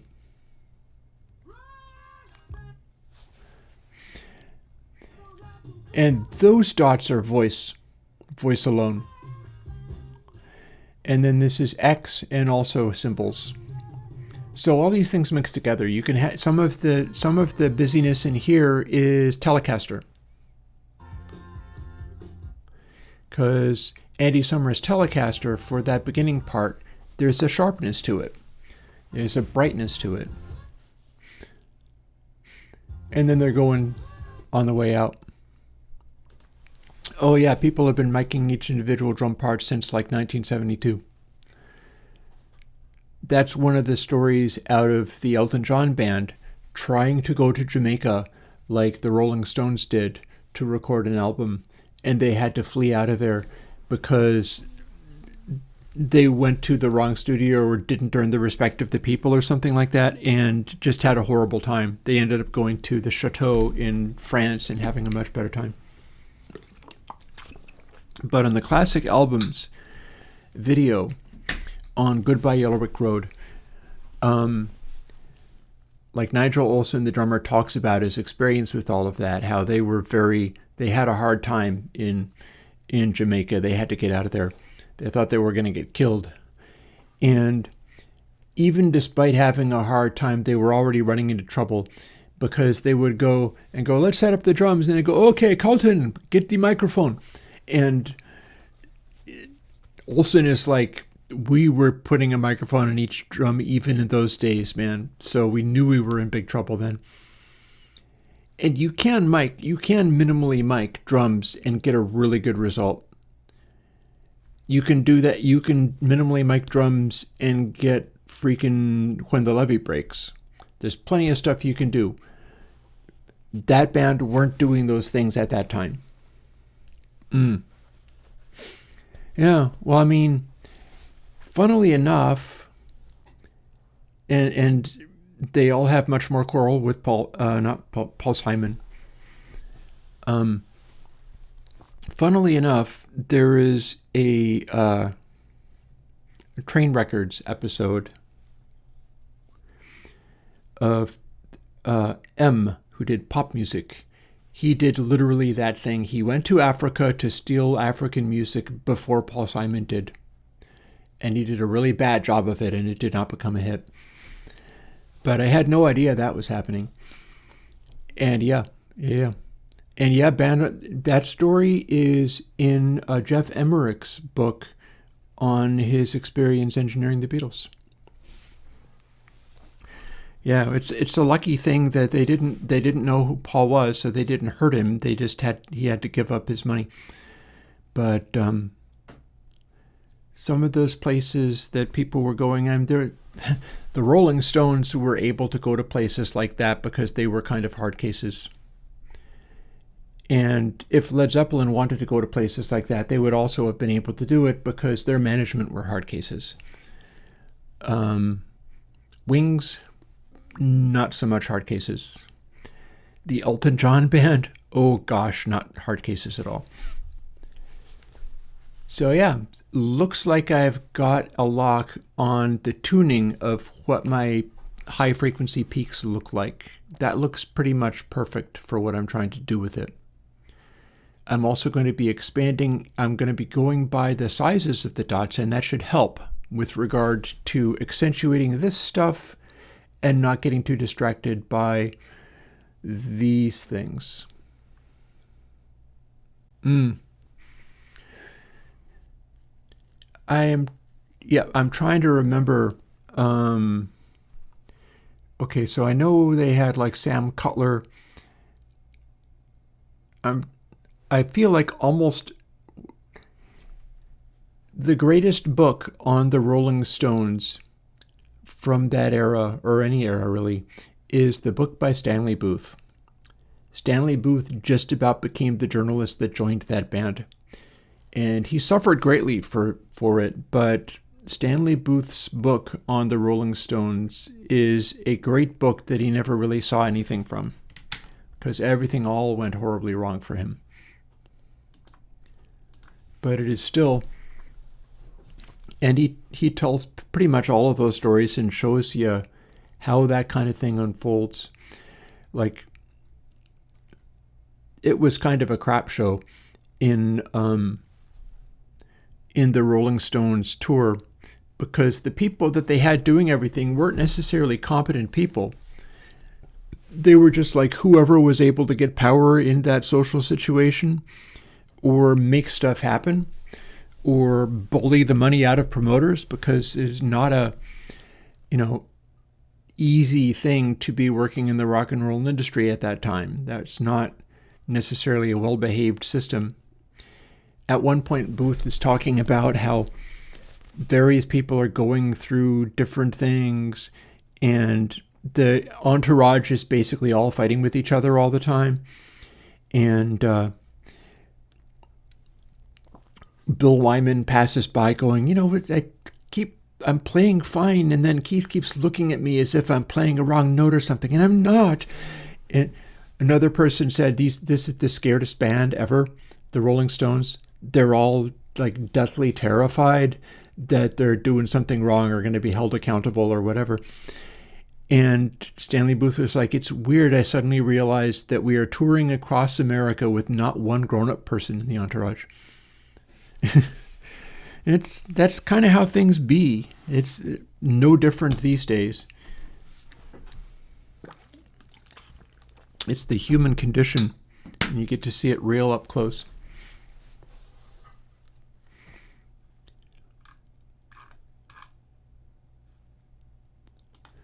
So we're going to skip over to here and then see what we can make happen regarding things like this. So we've got int peak bins 16. So we're making arrays for scoring this stuff and distributing. Charlie Watts. Charlie was an interesting character. I quite enjoy a lovely line that he did. He was talking to he was hanging around with Stanley Booth and a bunch of other people, and there was a journalist, and they were snapping pictures, and one of the entourage is like, "Kiss the girl, Charlie. Kiss the girl for the camera." And Charlie's like, No, love is too serious a thing. It mustn't be squandered in celluloid. Such a funny thing. Charlie could not drive, but he collected cars. And so we would have the cars painted up to look absolutely beautiful, like vintage old cars, Stutz Burkhardt or whatever. And he would go up and he would go out to his garage where he owns all of his cars. And he would get in one of the cars and start it up and leave it idling around for a while, sitting in the car, and then he'd shut it off and go away again. Because he didn't drive, but he owned cars. Charlie Watts is an interesting character and a brilliant, brilliant drummer. Like another one of the scared people in the Rolling Stones entourage, because it's like he asked Stanley Booth at one point, are we like one of those bands that plays for $5 at the Roxy? Like, I know Mick isn't one of those guys, and Keith isn't one of those guys, but the rest of us, are we just one of those bands that plays at the Roxy? Are we basically garbage?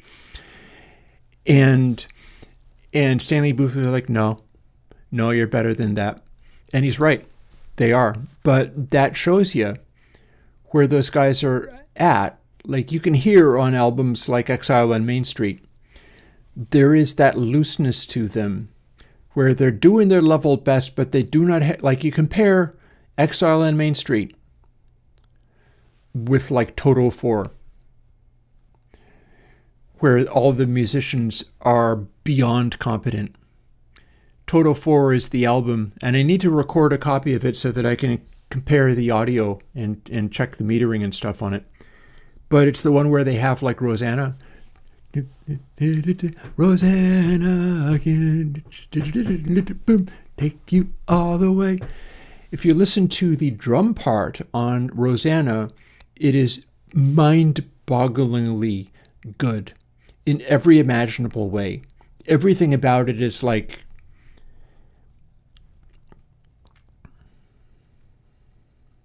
Bernard Purdie and beyond. This crazy shuffle with various other things happening in it. And there's just so much happening and it all sits so perfectly. And then the thing about comparing that to Exile on Main Street is Exile is loaded with character and emotion and feel. And Jeff Porcaro on Rosanna, he's also in a bunch of Steely Dan. Like he's all over the Steely Dan album Katie Lied that had technical difficulties in recording. Jeff Porcaro is loaded with feel, but it's under such close control that it doesn't feel like there's not a lot of emotion to it. It's just like the most finely crafted machine making a drum beat. And it's like that for Rosanna and a bunch of other, I think Africa is off of that album. That's also the same deal. And yeah, there's something to be said for people putting in an effort, even if their native skill is not that great. But that would also be why Charlie Watts was asking Stanley Booth, are we just one of those bands in the Roxy? Like, are we not really very good at it? Is it just Mick and Keith? And the rest of us should be replaced? Because they were all terrified of being replaced at any given moment. Not that anybody ever got close, other than when one of them died. Like Brian Jones, of course. Brian Jones died and they had to replace him. He's a lead guitar player and everything. But the rest of them behaved as if they were afraid of being replaced at any given moment. Anyways, let's skip ahead a little bit and start building new things to build into this stuff. We're also going to be shifting around some of the displays. So first things first.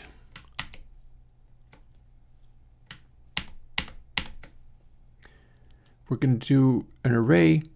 The bins are going to be the same size of bins. And we're going to do slew track, and I'm tempted to say subs track. Yeah, Brian Jones wasn't so much sacked as they just lost patience with him. Similarly, it's a similar story to Syd Barrett, honestly, in that he got heavy into drugs, he started falling apart, he would throw his weight around and think that weirdly a little bit like weirdly a little bit like Liam Gallagher in Oasis, whereas these guys are like, I'm the star, and so I get to do whatever I want, and I don't have to show up at the gig if I don't want to. And all three of them would be behaving like that, or what Brian Jones would be doing would be, and this is in the Stanley Booth book again, what Brian Jones would be doing would be picking fights and being very difficult and kicking up a fuss all the time, everywhere. And it just got old for people. People just got tired of him doing that. Okay, peak track, slew track, and bass track. Now we have to initialize it. So we'll go over to here and do likewise.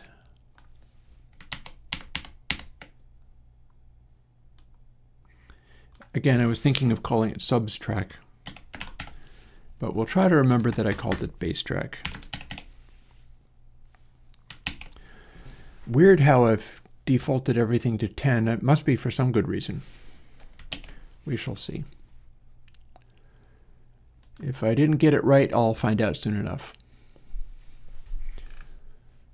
Firstly, let's skip to the end where we're drawing things and draw some of this stuff in a more appropriate place. So, peaks, slew rate, zero cross. So here's where we draw some of this other stuff. So what I'm thinking, maybe what I'd like to do, rather than have it match what the version in console X3 does, which is peaks is drawn to the left because you move the control to the left to get it. Zero cross is drawn all the way to the right because you move the control to the right to get it. And then slew rate relative to peak energy is in the center because you move the control to the center to get there. But we're not doing that. Instead, we're labeling things differently. Well, that's an interesting thought. I thought that, well, I think Liam wandered off into the audience more than Noel ever did. And yeah, Noel left during a tour. That's an interesting story too. There is a couple of good videos on Oasis. There's one that is approved by the band, and I've watched that one. And then there's also one about Britpop, which I forget the name of, but they feature heavily into that because, of course, they do. So let's see, zero cross, peaks, top left, top right. We're going to make all of these show up at top left.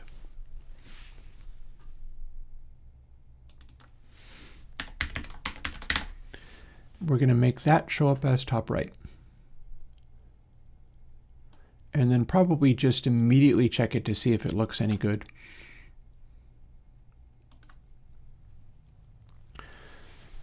So now we've got the one that, oh, I say that, and then I've got to do a little change just here, because now we want that.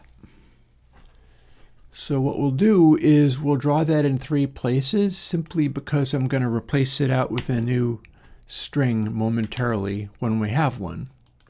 But first thing we'll do is just draw it where it belongs.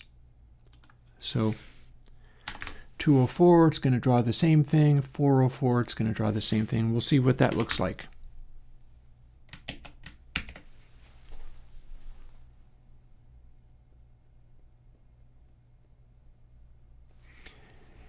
Yeah, again, the video that I've seen on, the movie, I remember now, the movie is called Live Forever.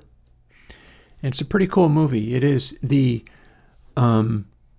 Gallagher-approved version of everything. And that means what it's going to mean, but doesn't stop it from being a good movie.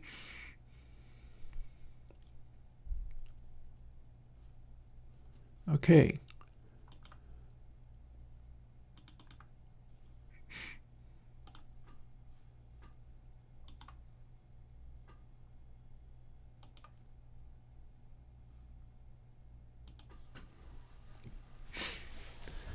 Little Van Halen off in 1984.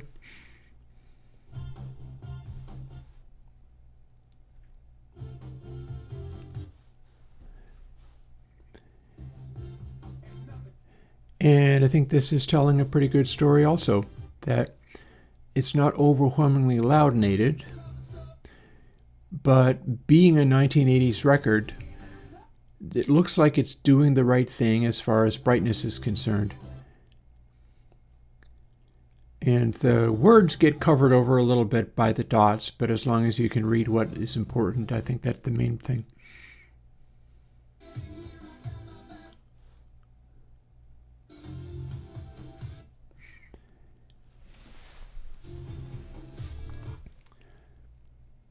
And I'm liking what it's doing with the peak dots still. I think we got there. As usual, golden ratio carries the day. Happens to be the right scaling factor for getting me into the zone on having the highs sit exactly right. I do like the fact that the overslews are not that obnoxious. I've managed them in such a way where they're not really too irritating. You realize I'm going to have to go into console X3 and adjust its slew behavior so that it matches this. And I can do that in a minute. No worries.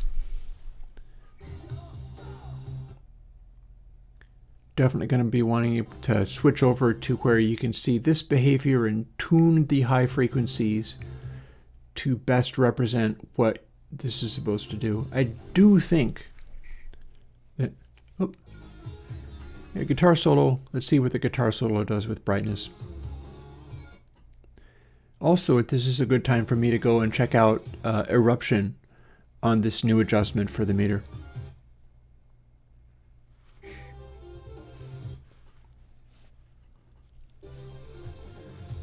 And here's a section where it's all that, I'm trying to think of what synth they're using. Pretty famous old synth there. And then guitars, and then lots of cymbals, and you get this out of it. So this track is clearly going to go to like high A ratings for brightness, optimal brightness. Because that's just full on, like you don't get a score higher than that. Now maybe what that means is if you want ultimate brightness, you have to have a cymbal solo. And I'm not sure that is so wrong. Like if you wanted to have the highest go crazy in a song, put in a cymbal solo kind of tracks. If that's all you care about, it's easy to get. The idea is to make it sound optimal as well, and that is basically what that's about. That their mix of it was the best mix you could possibly get.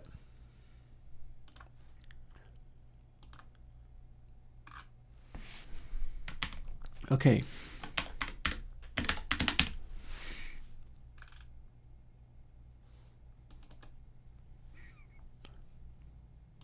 Reset that.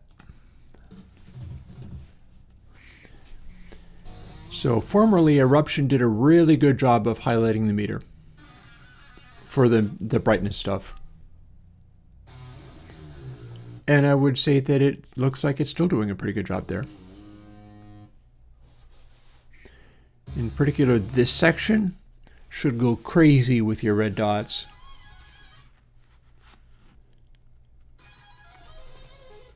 And I'm thinking that works. That works. That's what you'd want. Because again, this is Eddie's brown sound. The idea of the brown sound is it's not grating. So that's as bright as he gets. But it is not grating. We don't get much in the way of overslews. You do a guitar sound that sounds as good as this, and keep it in this zone, and it won't be too grating, even if it is obviously bright. Then you just want to cover as big of a cloud as you can. Because if you have hard clipping, it's not going to cover as big of a cloud. It's going to be one harsh line.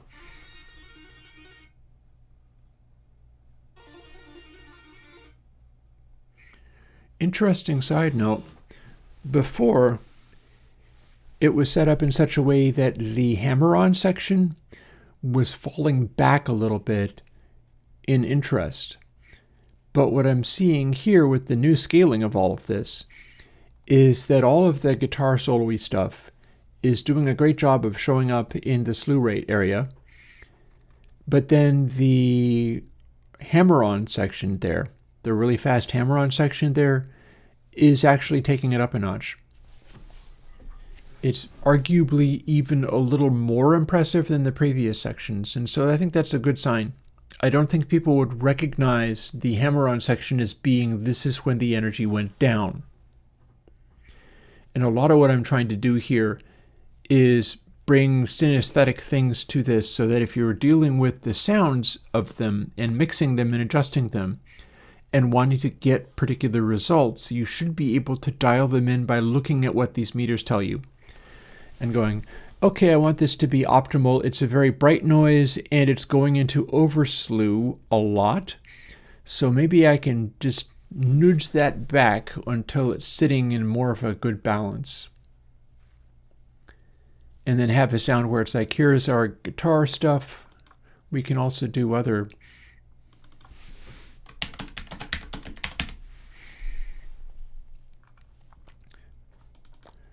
Here's a cute example. Oh, it won't let me open it. Here's a cute example, which is Unchained. And they didn't even really want to put this on the album because it was like, this isn't that exciting of a song. But then the management were like, no, this one kicks ass. We have to include this. And what we should see is that on meter, it will show up as doing some cool things. Mind you, this particular version, it's only when the cymbals come in that stuff goes real bright. This is, again, brown sound, so the slew rate is not pushing past blue here. Solo guitar is just sitting there being blue sonority peaks.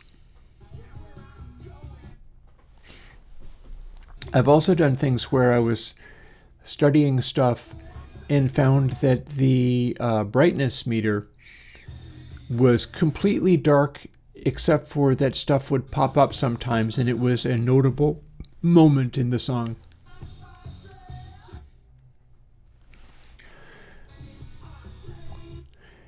And it looks like the vocals and vocal harmonies are what jumps out for this, not so much the guitar.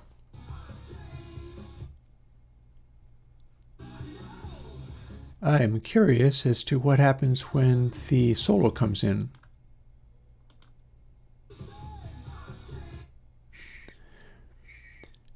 But yeah, voices are doing this. So, solo. With the solo, the brightness is stepping up. Okay, that's what I thought I would see. The guitar solo was full of like brightness star hit music dots. That's what I would like to see in this kind of scenario. Not the longest of solos. I'm going to throw on Drop Dead Legs and see what it does for that. Because my deal with Drop Dead Legs is I think the song is an okay song, horrible lyrics, or at least boring, crass lyrics, which is Van Halen, go figure, what do you want? But the solo section of Drop Dead Legs just levitates. It goes nuts. And I feel that shows up on meter. I want to see what it shows up like in this new twist on the scaling of that. So let's go and find that out now. Oop.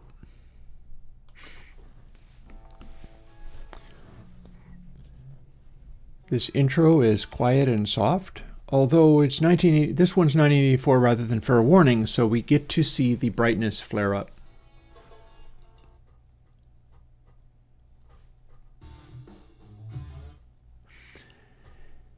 Eddie was a lot brighter on this album than on Fair Warning. And Alex is playing Simmons drums for a lot of this. That's what's happening on Hot for Teacher, is that Simmons drums. which is so neat to hear that I'd like to do a plugin on that. Probably easy enough to just find examples of it.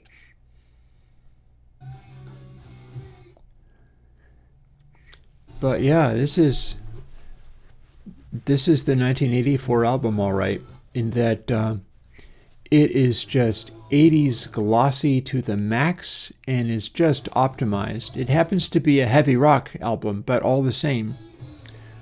The sparkle factor here is off the charts, and it's all very nice sounding.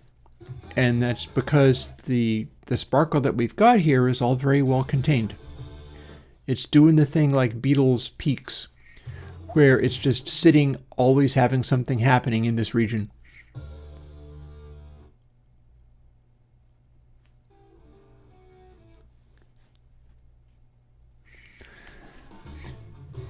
That little peak is a guitar transient, poking out just a bit.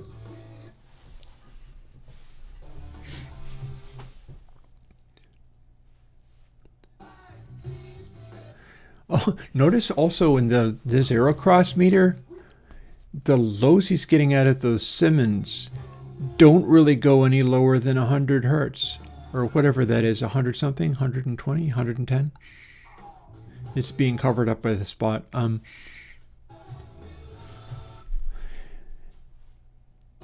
Yeah, this is not the bassiest of tracks. 1984 had that kind of 80s SSL vibe going on, where it didn't reach down as far as like your old Neves and things. Or indeed the Tridents. Tridents, fair warning, was off of a Trident, and it has a lot more extended bass. This one, this is about as far as they can push it. And here's that solo section I was talking about. So let's see if it starts throwing all of the brightness peaks in interesting ways as the solo kicks in.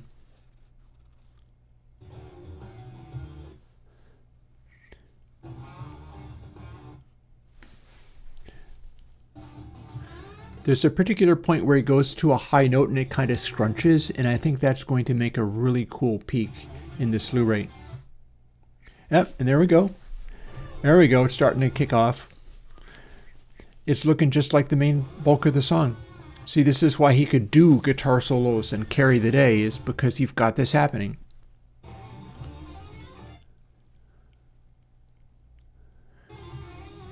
Yeah, holy crud, look at that go.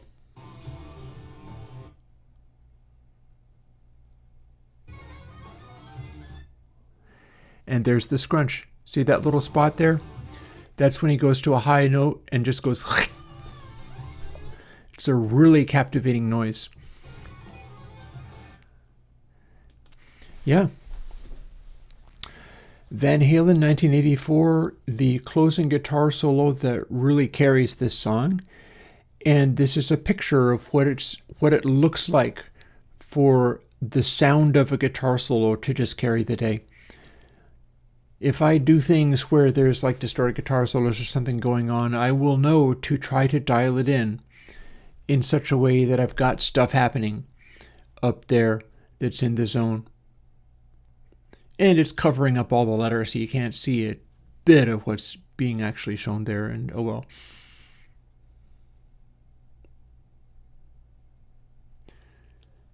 Such are the challenges. If I wanted to write down what that measurement was, I wouldn't be able to because it's just over there. Although, I say that, I don't have to put those up in the top corner like that. We can cover over things that say slew relative to peak energy because we know what that says. But if we're looking for optimizing this stuff, rather than wanting to optimize for peaks, which Joe's Guitar Garage solo, we can look into that right now. Oh, covered in flour like a real pizza man. Nice. I've actually been getting some dough going in my refrigerator, maintaining a sourdough starter and kind of letting it continue to grow, because I'm hoping to make my own bread at some point. and use that for my Welsh rarebits, which I don't have that often, mind you, but I don't know if I'm going to be cooking my own pizzas because there's a local pizza place that I like. But yeah, this is really neat. On the back of this, I feel like there is no better time than right now. Well, let's go and check the Joe's Garage. Jonathan, you're hanging out again. I'd like to do what you would like to see. And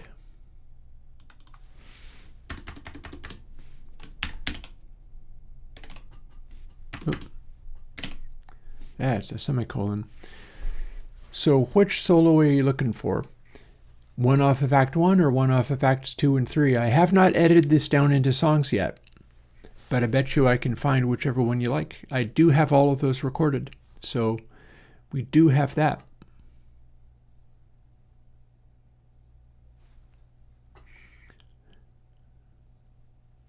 Ooh, nice. Yeah, I'm looking forward to being able to make some extremely awesome bread and then just slice it myself and freeze it, so that I don't have to go through it too fast, because it'll be kind of too dense to flour. Oh yeah, absolutely. I will leave that there and I will begin doing the work I needed to do. I think I can do this in BB Edit actually.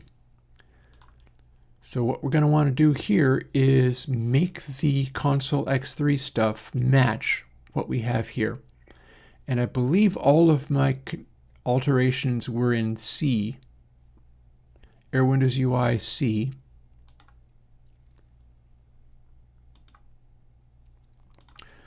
So I go to Juice Windows and I go to Meter, this being what I'm working on, and I go to Source and I go to Airwindows UI CPP. And then I'm going to open up another window and we're going to find out what I changed and sort of automatically change it. Not really automatically, but pretty close. So rather than Meter, we're going to go to Console X3 and Source and Airwindows UI. And here's the one that I'm not quite up to speed on yet. But this is the one that I am up to speed on. And yeah, Meter only has this stuff, but it'll still compare for me nicely. We're going to compare front two windows and look for the bits that actually changed.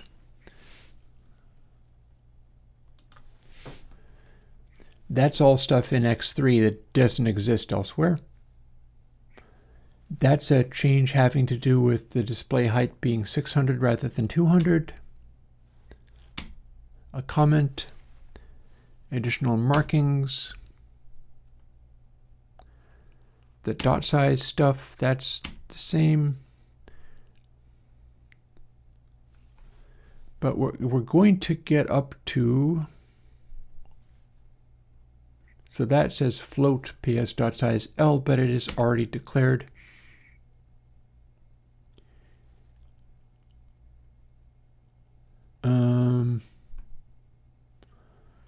Let's see.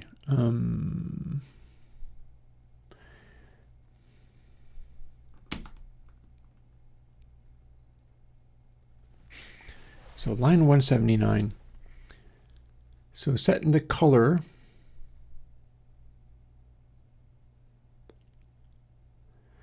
That's drawing blue and or red or green dots. That's not the one that I want. I may use to cut the grass in Act 3. Cool, cool. I'll get to that in a moment. Firstly, I'm trying to figure out whether I can use this mechanism to do what I need to do or not. Possibly not. Yeah, we're already into the right channel. So, not quite as easy as I thought, but still. We're copying from this one to this one. I'm stretching them out so that I can have stuff fit more neatly. And here's where left lives. The bit I'm looking for is going to be the same. Here's knobs. I could be doing some adjusting of the knob labeling, but not right at the moment. This stuff stays the same.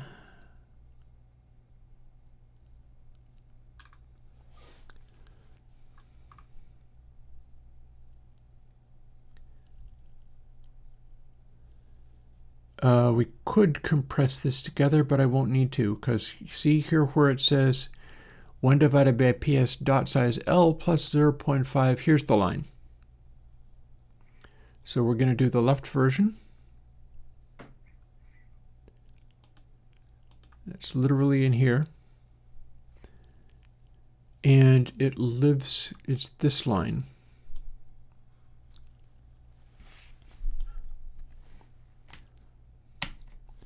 So technically I can do these.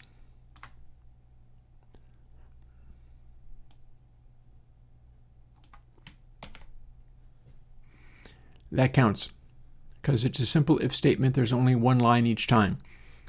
So I can do that. And in fact, I have done that, although I should check to see whether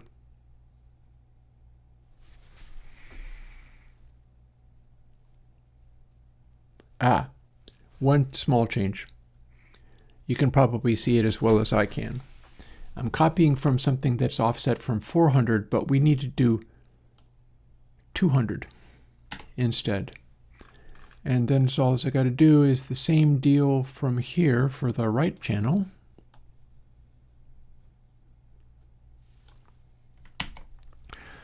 We'll copy that. We will select all of this stuff and then paste in the new replacement and change that to 200 as well.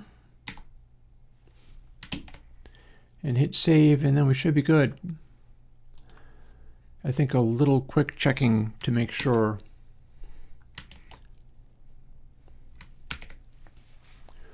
So, oh, I missed that. I guess I saw the important part, which is used to cut the grass, Act 3. I even remember where that is. It's towards the end of the album. Well, hang on a moment. Do you mean watermelon and Easter hay? Doesn't he used to cut the grass lead into watermelon and Easter hay, and that's what they called it for that reason. Because soloing in that band was incredibly hard because they were all virtuosos. Also, going to quickly open this up and build it just so that I can see whether I got anything out of it. I think Xcode can keep these two things open at the same time. We'll find out. I see that we have slew. Oh, no, hang on. That's not the right place at all. Blanket display, slew, sign, golden ratio numbers, correct, yes. Sign, golden ratio numbers, correct, yes. I'm going to build that just to make sure that I've got this covered. Don't need to do the text-oriented things, but I do need to do that update.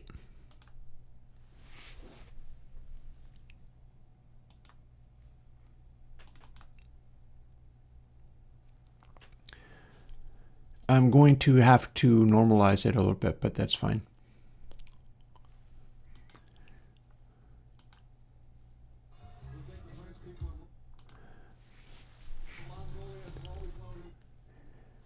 Little green Rosetta, that is. So let's blank that and let's open up. What is it, not available? I've been opening too many things. 3, console X3, boop, and the meter mode is in fact in the middle. So this should show me the same dot spectrum. Oh, but I've put it in the wrong place.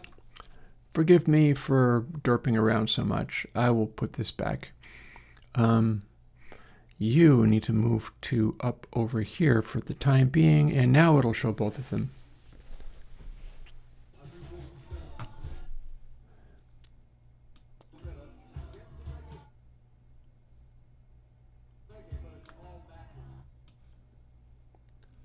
Okay. So are these making the same patterns? I think near as damn it.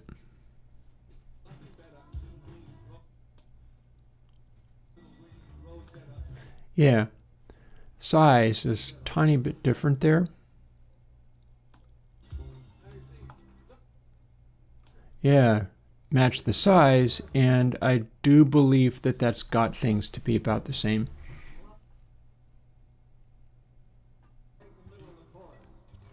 Oh, I'm using content ID here. I'm not playing an entire Zappa track through the stream, but we will show it.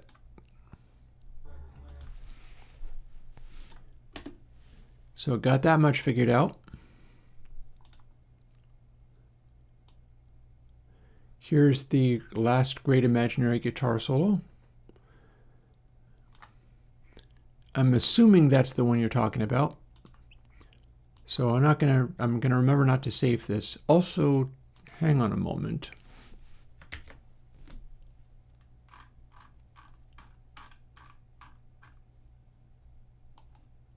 Okay, that's the legitimate peak.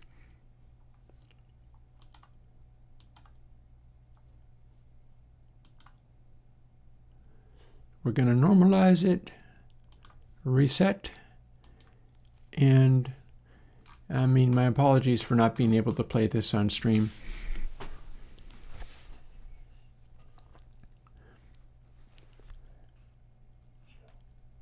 Some of our surface noise is doing that burial thing of like filling this area up with detail that isn't actually in the original recording. Even though we have the central scrutinizer talking.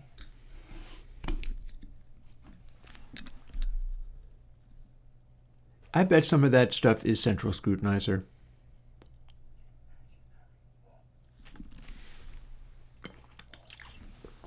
I wouldn't be a bit surprised if some of those bright peaks are in fact central scrutinizer.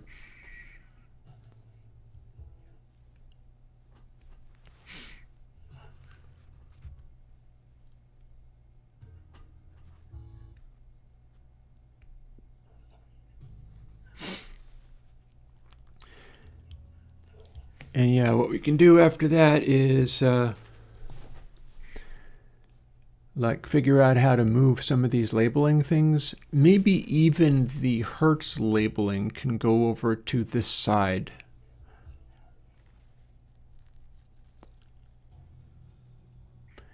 And then the labeling for these should be in the bottom edge.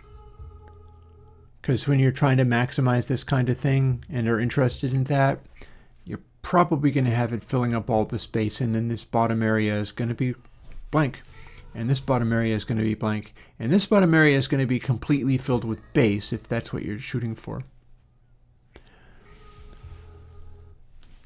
Jonathan, to the best of my knowledge, this is the Utility Muffin Research Kitchen.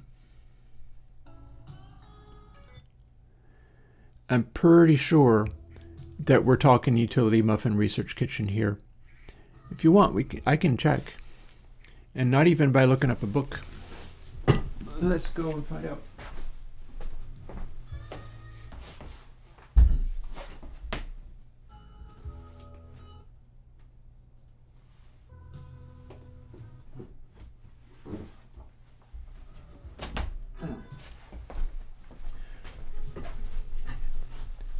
Just before shut up and play your guitar.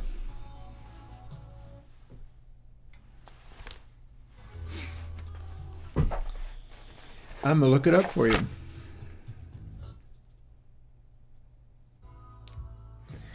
Okay, I would say a combination of things then. It plainly says the Utility Muffin Research Utility Muffin Research Kitchen Chorus. Okay, maybe I'm wrong. Let's find out. So it says this is a Utility Muffin Research Kitchen Chorus, but he's crediting a bunch of people and then also most of the people who work at Village Recorders. And Village Recorders is not the Utility Muffin Research Kitchen, so I may stand corrected. Let's find out.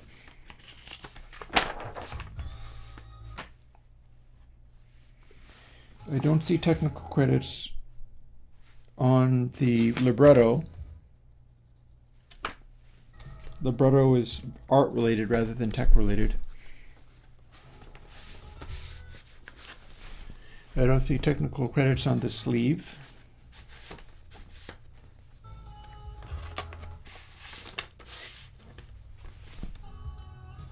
Ooh, back cover. That's what I should be looking at.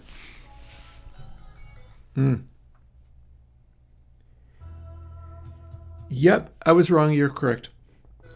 It credits Studio Village Recorders B and Kendon D. Joe Ciccarelli is the recording engineer. Remix engineers Mick Glossop and Steve Nye.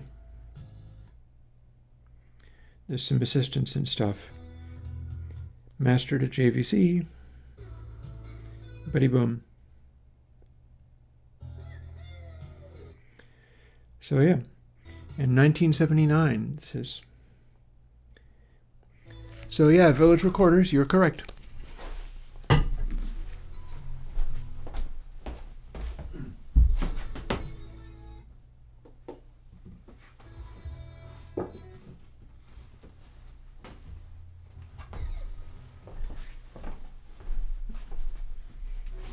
Yeah.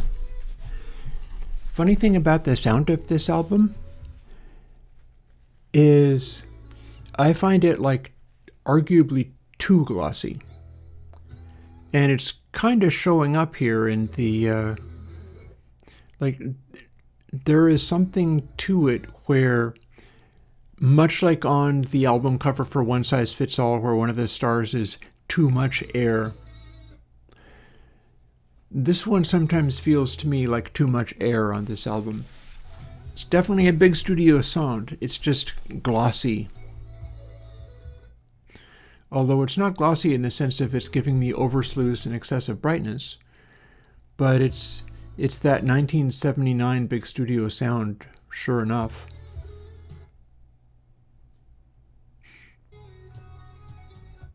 The deep lows aren't going much lower than 60 Hertz.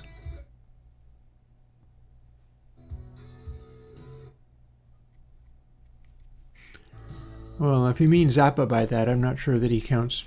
It's very boldly Sicilian.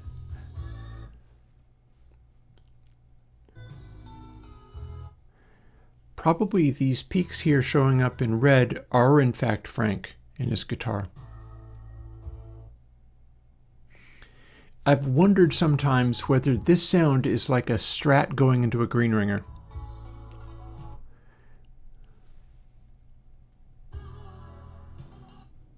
Yeah, see here, that's the Strat.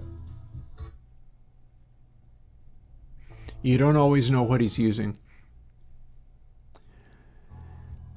Well, I mean, I could play you a little Sofa number 2 and the synth bass on that will blow your mind.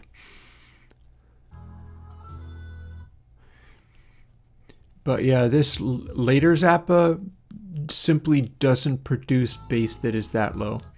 It can kind of extend, but it's a pale shadow of what the high frequencies are doing.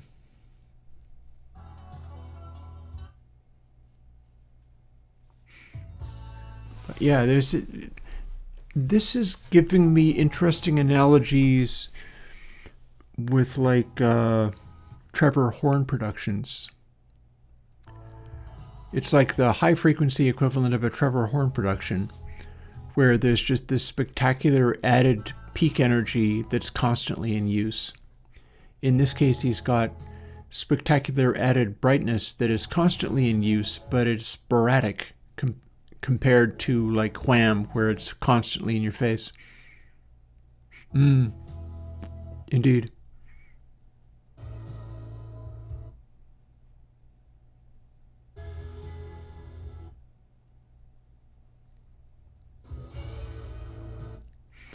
Yeah, I mean, that is also drums. You got cymbals in there. I don't think he has the symbols being all that bright though.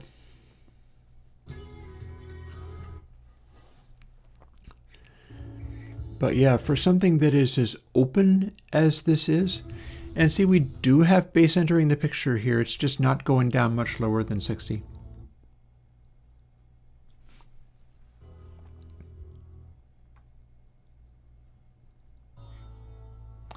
And then it's winding its way down into this zone where the vivid green means everything is just mellow and it's not bright or saturated anymore.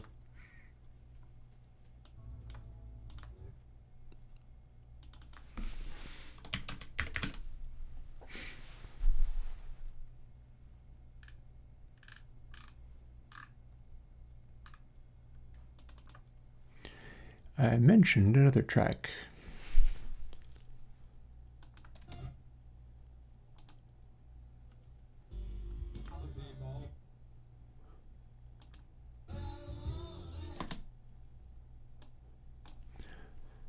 And we're going to do the same thing here of briefly normalize it.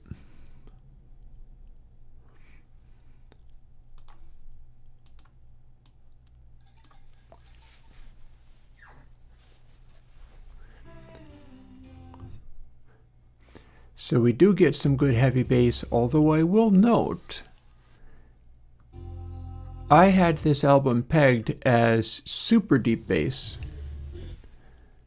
but it's still not going much lower than 60 hertz. This is not like modern D&B or anything.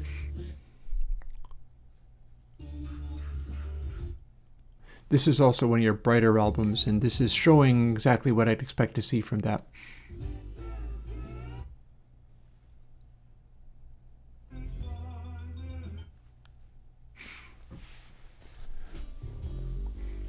Those marimbas are good at throwing a lot of little high frequency detail in. Also note, we have got some content going down to about 35 hertz. A lot of that is the drums.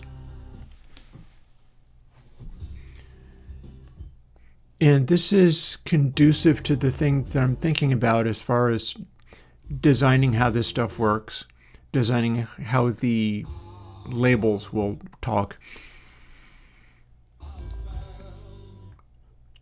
Because what I'm going to be wanting to do is run something like this through there, and it'll show off like the highs and so on. It'll say, okay, this has glittery highs that are much in evidence, and there's stuff where the highs are ear catching.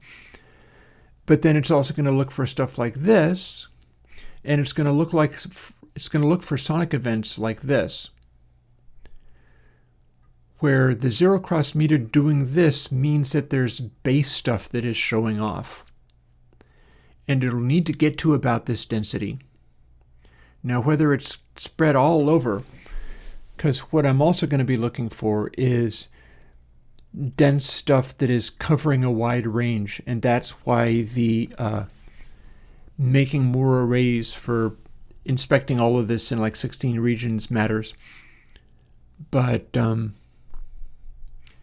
it's going to need to look for stuff like this. It's going to need to look for, are my bass dots putting on a real show down here? And of course, how far down can they get? But then that's also where I dial stuff in using like burial. Maybe burial becomes the high score, right? If your bass is working out so much that it just blows the heck up, you're like, okay, your burial grade, that's the highest score that you can have for bass, for sub bass. And we're not finished editing that, so we're not worried about that. But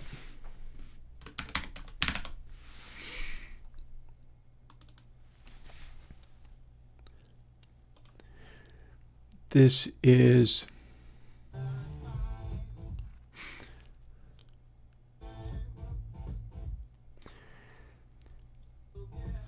I'm looking to reward this kind of stuff as well, where here is ZZ Top. They are much less loud. They're much less sonorous. They're way less bright.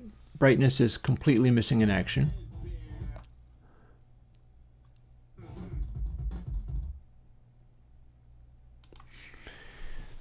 So compare what the Frank Zappa track was doing over here with what ZZ Top just did in that drum fill. Oh, I can show you that. I've got that too. But the idea here is I want to make something that is able to recognize this happening. This is sort of mediocre in terms of loudness, very mediocre in terms of brightness, but what's being done here is a spectacularly good performance of a real blend of frequencies going straight down to 30 hertz at this point. And a lot of real solid effects happening there. And that's the ZZ Top groove over this song. And the song is maybe not even the bassiest and most, it's a pretty straight ahead Texas groove. But the combination of their instruments causes this.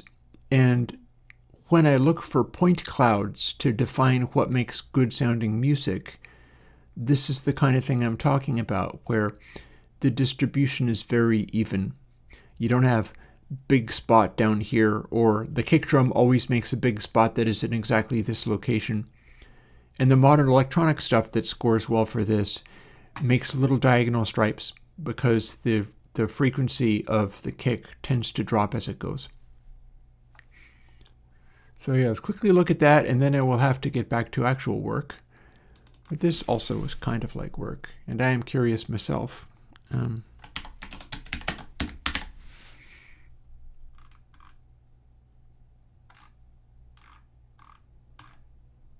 There it is. And it's the very first track. I have recorded it very free of clipping. A lot of room on this one.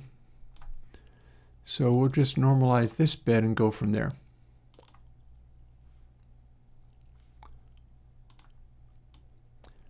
Center the audio.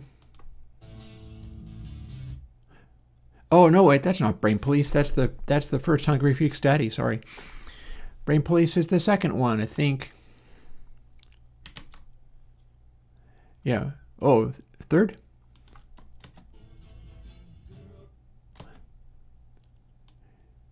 Yeah. Yep. Correct. Why would I even doubt you? Of course you're correct. Normalize. Alrighty. Reset that. So here's what the bass on Brain Police is doing.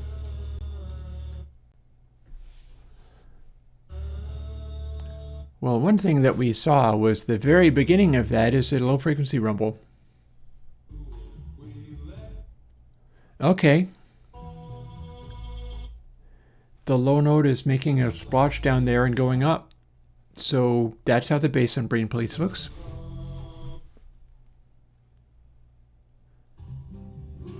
A lot of lows there. That's solid 45, 35 hertz area. That's like burial. Oh my god. Yeah.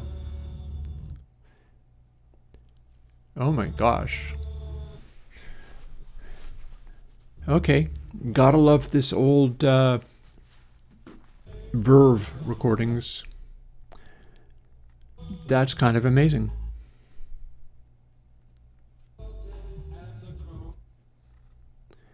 We're throwing some really good bass on this track. Damn. We're taking a moment and throwing a bunch of crazy highs, too. It sure is. It sure is. I'm glad I got this because I'm not sure how easy it would be to get it these days. I've owned this one since I was a kid. Very pleased to have run across it. I'm going to be sharing some of these things for patrons and stuff. And I've also done, although it's a little crackly, this one's a pretty clean copy. Let's see what it does when they go, ooh.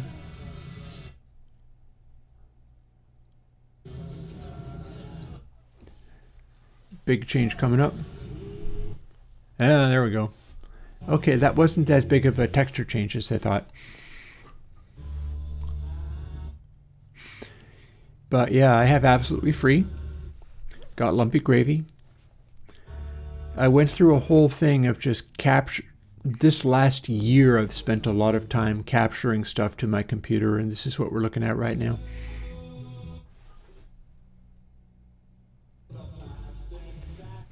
Yeah. Good ear, Jonathan. You were talking about the base on Who Are the Brain Police, and it is absolutely putting on an exhibition.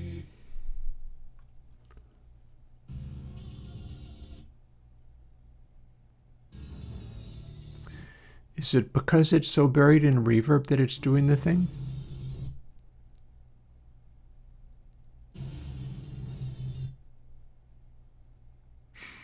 And then that's clearly the finishing part. But yeah, this stuff here, this is what the bass and brain police is doing, and man, that's like getting down to 35 hertz content solidly. Very neat. I did not know that track could do that. Very cool.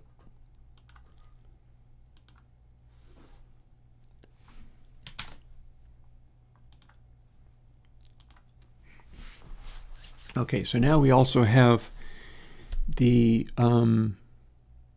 version built into Console X3 updated with the new red dot covering. Varice was interested in tonal contrast, and I could see how that plays a role in the arrangement of getting deep bassy stuff rumbling away in the mix like that. And it's very neat that we get to do this in like early 60s. This is like, what, 64? Doesn't surprise me. I knew that the stuff was capable of doing these things. It feels different from 80s bass and such. And there's nothing wrong with that. So let's see, there were a few details here I was going to look into. Like,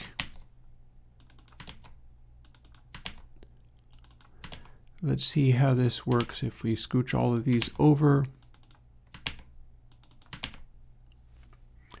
Slightly out of sequence 66, fair.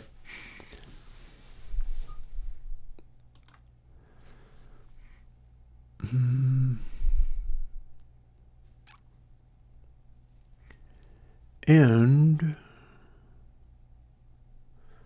we're going to draw these things at the bottom corner rather than the top corner. Now that doesn't necessarily mean it can't be justified to top left or top right.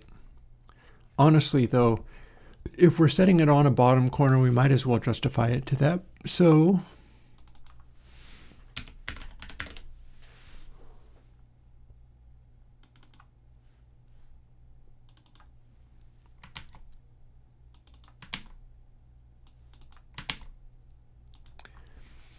and so it's not going to be at 4 and etc. It's going to be a little bit over. So less than 200, but not by much. 198 and 398 and 598.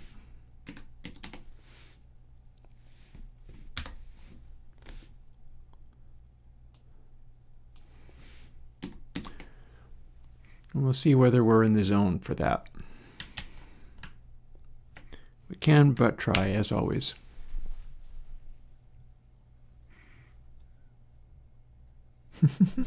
Hey, Gio, I guess that is a positive expression of something. Here, I looked at this earlier. While I am demonstrating where my letters are sitting. Ooh, okay, I did something wrong. I think I didn't calculate this out correctly.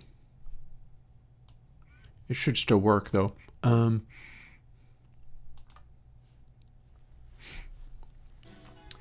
So when you turn on... Here we got Bruce Springsteen. His vocals are mostly sitting in this region. This is all his voice. and it's just making giant splotches of red dots exactly here. It's a little brighter and unable to do the same thing in peaks, but this is 80s of 80s, and the entire track basically sits up here the entire time. So this is one way to get a hit record sound. Oh, interesting. I did not know that Freak Out was recorded in 4 days. They would have been rehearsing a lot. They didn't get to rehearse as much for Absolutely Free. Absolutely Free has a bunch of neat things on it, but the ambition definitely oversteps the performance on Absolutely Free. So yeah, we've got these drawn, but they're not being presented correctly. I wanted this to be here and this to be here, so I'm getting it wrong somehow. Let's see what we need to do to fix that. Oh, it's tracking something though. Okay, so the top one, the ones on the side are doing fine. These guys on the bottom aren't actually tracking to those lines the way the other ones are. They're out of sync with where the positioning of the lines goes. Didn't expect that. That's kind of weird.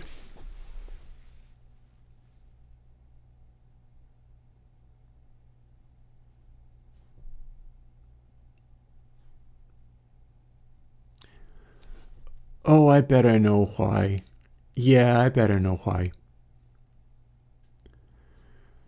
So we're drawing using set font. We're doing that offset, but that offset is registering the top edge of the thing. So we've set the font to that height. And then 32 is clearly way bigger than it needs to be. So what happens if we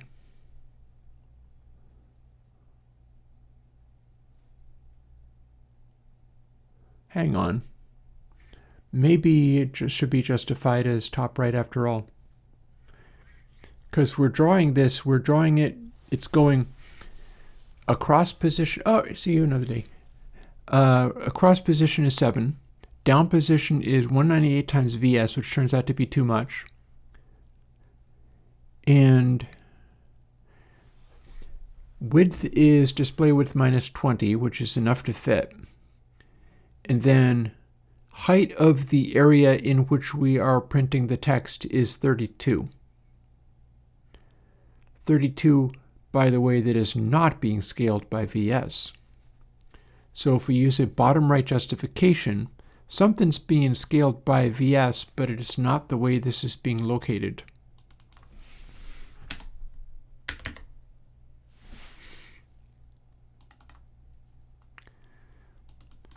But if we justify it to the top of the region, we can get closer to where this actually starts, but it still needs to be relative to, like, the bottom edge of the text is what I want lining up. So this is not going to do that, but it's going to do something, and we're going to see what it does, and then I'm going to fix it.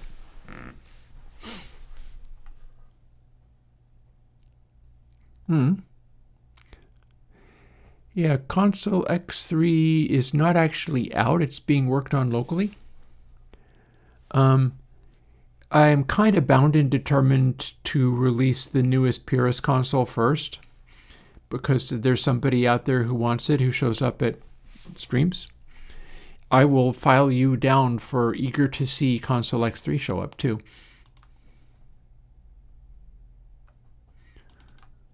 Ooh, I've got a version of this that I just did, which is probably cleaner than this one.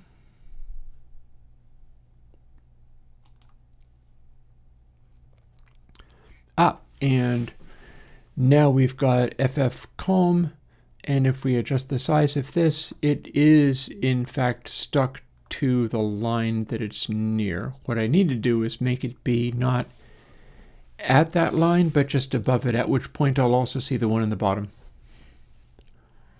Although, no, the one in the bottom needs to be on the same level with where it says 0 cross, because the bottom meter doesn't fill up the top area. The top 2 meters fill up the top area when everything is happening and being exciting. The bottom meter fills up the bottom area when everything's happening. So, back we go. And 404 justification top right, that will now place that where it can be readable. Then these need to be stepped back a little bit. So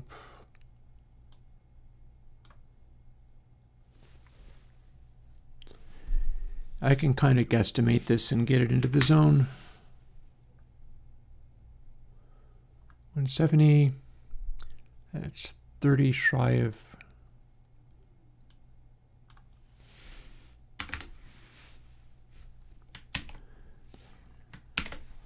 All right, see how it looks.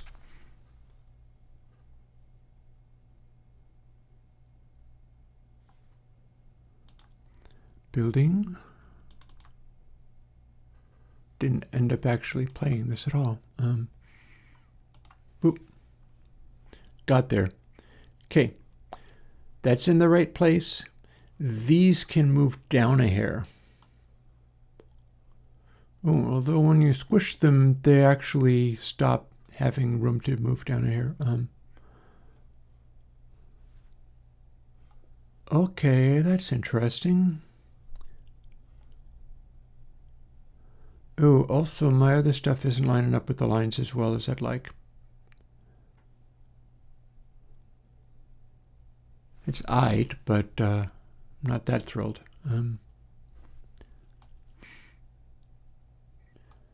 You know what? We're pretty close.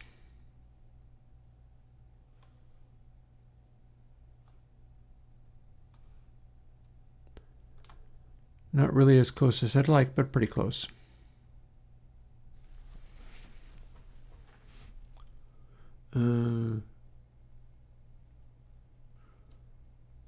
I'll just go a little farther down and call it a day. Still haven't listened to the track. 380.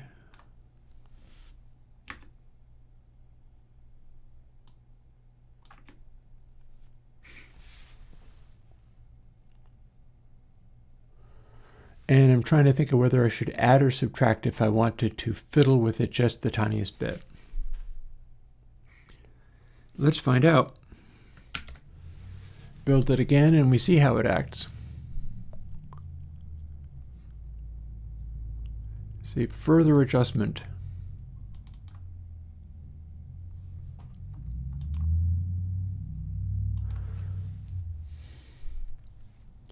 Okay, so that positioning looks basically nice. That's a little close to the line, but pretty nice. If I scooch up to where there's no room, those start overlapping the line, so they need to scooch up a little bit. Also means if I expand it outwards too big, I need to scooch down a little bit.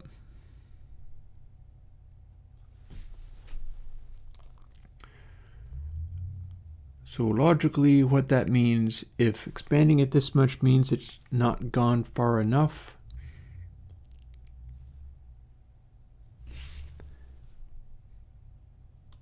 and squeezing it to be small means it's gone too far,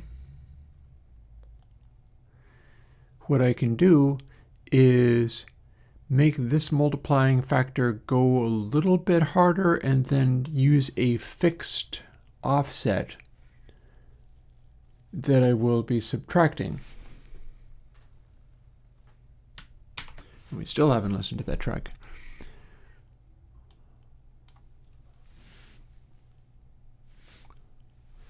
So 190 and 390.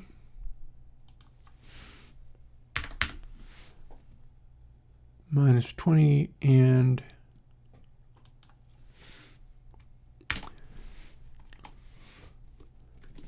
20 is probably way too much.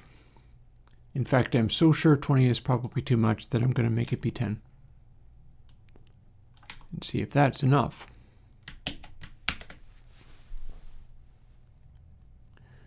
And then this time I'm totally going to be playing Proud Mary so I can see what it's doing.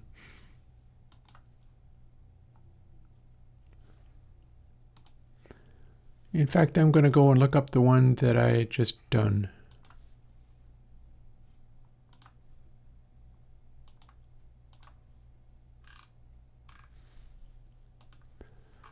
Actually, it is going to be a new vinyl, but it's going to be in to be metered or to be MP3'd.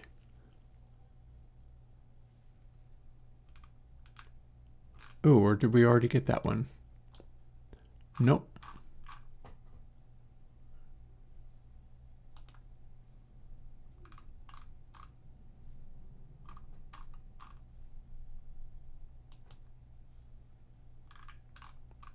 Okay, let's look harder this time. Bootleg, Born in the Bio, Miss Molly, Graveyard Chain, Shuglin, Pauper. Is this one of the ones I have done the measurement on? I don't understand why I'm missing Proud Mary in here. I know that I did it.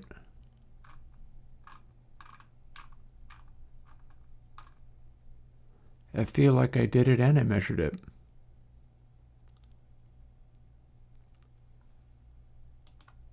Could it be in here? Ah, okay. I did it, I measured it, I put it in here because here's where I go and take the new versions of them and make MP3s of them for my car. And then they get to replace the previous versions, which are typically older, noisier records that I got a new version of. When I can, at least. Okay, positioning of these little texts looks good for now.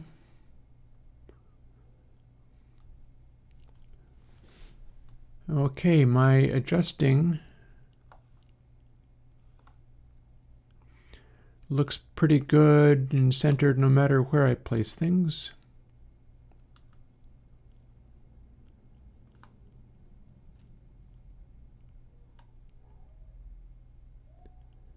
I think that's going to be good enough.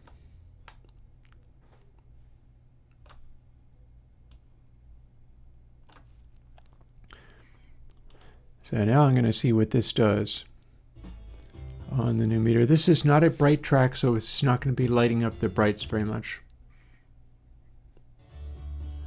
But if I remember correctly, it does a really good job in zero cross.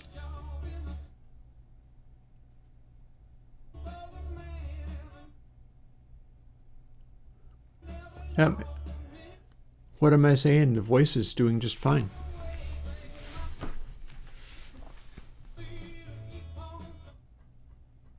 Oh yeah, no, that brightness is all voice.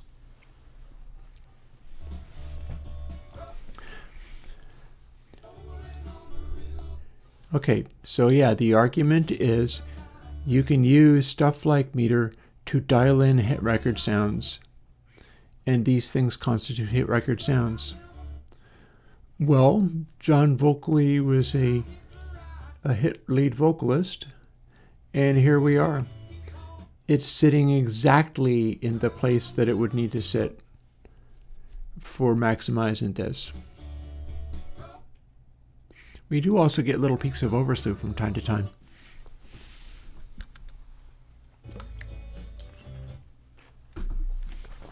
And although it is not very loud, it's doing a lovely cloud for the zero cross. That's going to be pretty important when I start really being able to focus it in. Because it matters when these clouds of dots expand and cover a bigger range. When they turn into just an area of sound color. Especially in things like the bass, it really matters whether you're doing it right. I am going to take a moment and have a look at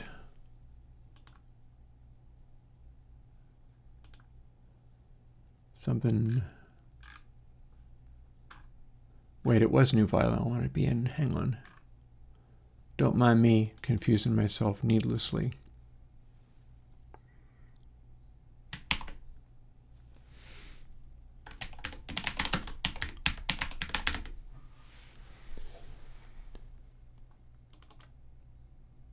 So let's see how this classic track does, this classic early disco track does, in terms of presenting a synth pop bass. And I could also try there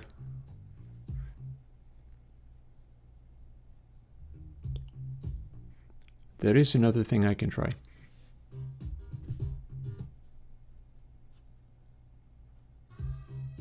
Human League. I've got a Human League record that I could try. But I'm looking to see how this early electronic music, this disco-oriented electronic music, does in terms of the zero cross meter and how that shapes up. What I'm seeing here is that it's on the low side. And also what we tend to see for non-electronic kicks is you get the thump, you get the bass, but it is not swooping down in a diagonal way. The swooping down is what makes house kicks be really good, because it can accentuate any bass resonant frequency. But when it's something like this, certain bass resonant frequencies will stand out, others will not. So if you're matching the particular frequency that's being hit, it's louder. But then if you're missing the frequency that's resonant in the speaker, you're not getting it louder.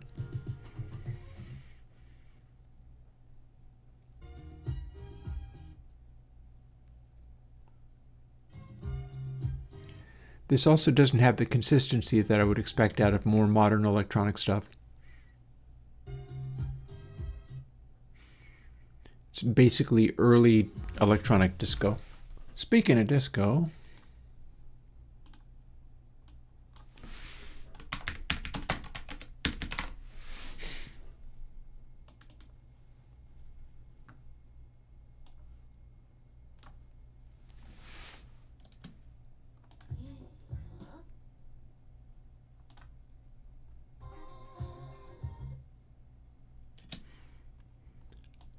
so if we normalize this so that it gets into the range, because we haven't edited this yet,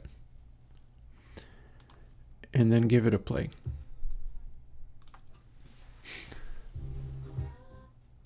I don't know how much of that is the voice and how much of that is record crackle. Actually, it doesn't sound that crackly to me.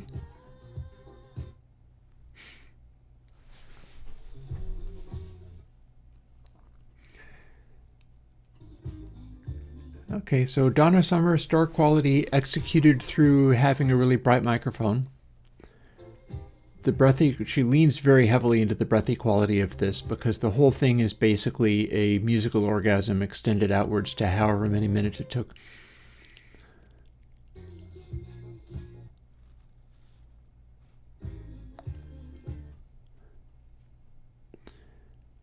Yeah, the microphone brightness is doing that work. And of course, Giorgio Moroder, background synths. That said, this is not as deep as later stuff would get to be. Although, see the green color of the dot? What that means is that there is a kick drum there, and the kick drum is basically sitting by itself rather than blending. Having the lows be just a kick drum that shows up as green is arguably more bass mix than people would normally do. Usually it would show up as a larger spot, and usually it would show up as a larger intensely blue spot because more is happening, but this is actually a very bassy record here, even though we have a bunch of high frequency details showing up. Hi-fi style mix, that's what this is. It is a hi-fi style mix without a lot of background reverb or anything. The atmosphere in here is mostly being carried by lead vocal making all the breathy noises And then underneath that, your sequencers and kick are mostly intensely bassy sounding and don't have much in the way of overtones. So it's like a pulsing with Donna Summer putting across vocal performance on top, doing this, and a lot of breathy noises and stuff. Close.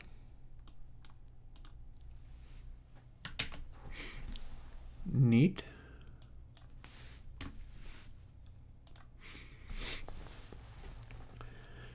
Time to start fooling with the labeling stuff, because we need to do more with this.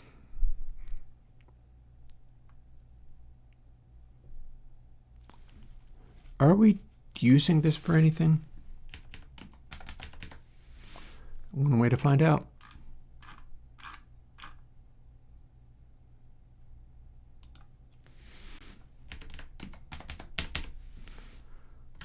Can it build?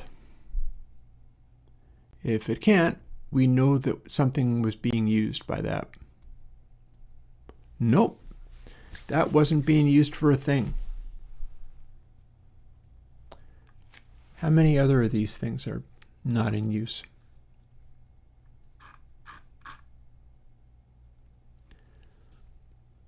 Blue score, red score, scale green, all the various peaks. Hit color is in use. Highest color and highest grade.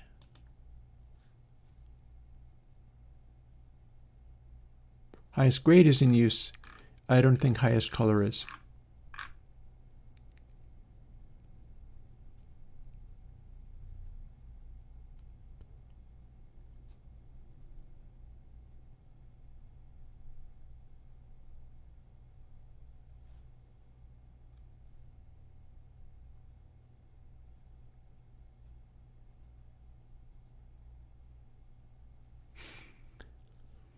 And we're apparently scanning through hype score over the entire course of it and adding 1 each time. That seems like a weird way of going about this, but okay.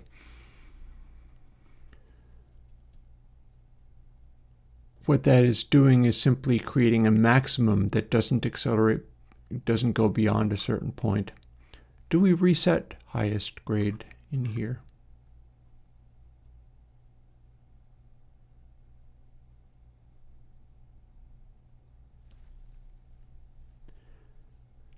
It's basically our initial thing, so I want to see where it comes from originally.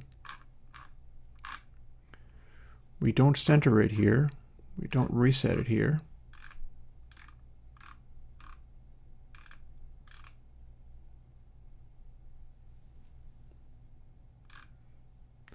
We kind of don't reset it ever, it just sticks. And that's probably legit. We clamp it to this.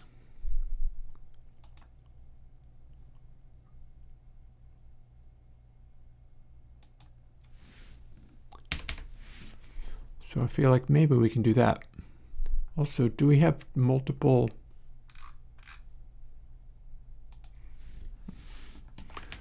You settle down. I want to see whether there's another one like that.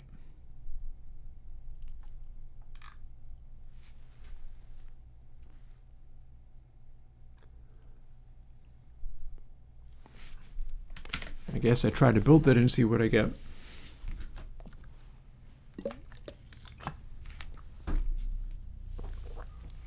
Okay.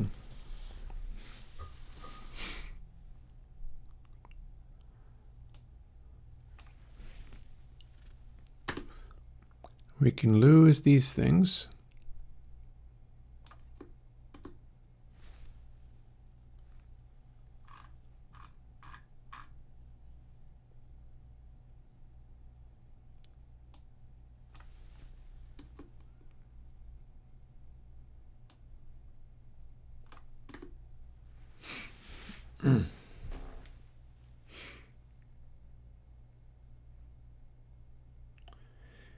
And then it's going to be moving some stuff around and filling in the other 2 controls I need to be working with so that I can get them to do something.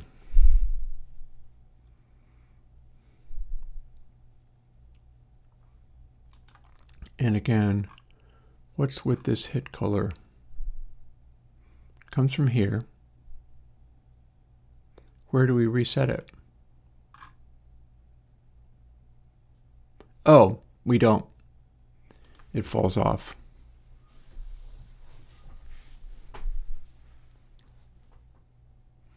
It's all part of that original one, which is more complicated than we need it to be.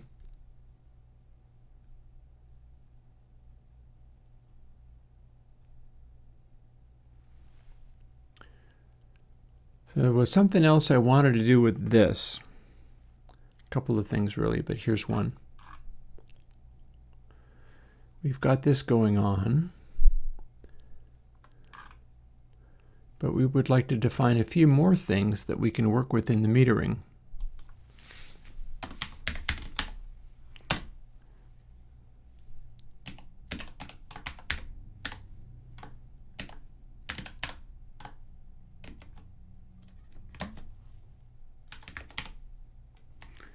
We'll default a bunch of this stuff to just 1.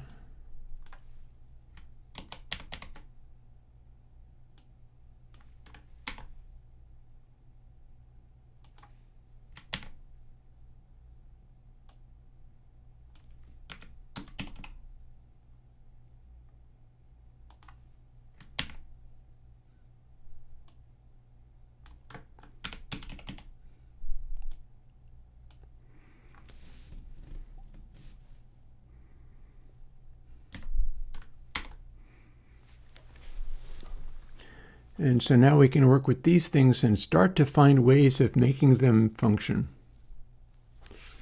So that is at least a start. And I could have defined them in here, but I want to have them be accessible to the later code. So we don't want to run them inside of count.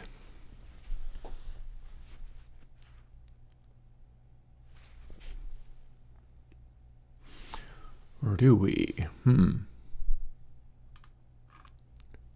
So if peak is clipping, nothing else gets to run at all.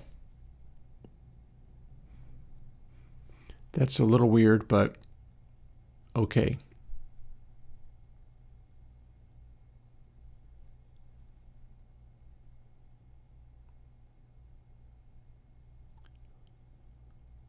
That said, oh no, all this is running inside count. So if this is all running inside count, what about this stuff here? Now that is a check to see whether or not it is wrapped around the edge. And that seems weird, but that's because count is scanning every frame it's redoing its thing. So it's checking to get to the very end. So each time it updates, it should be recalculating this stuff. And we're doing that, and we're doing this. And then we've got this.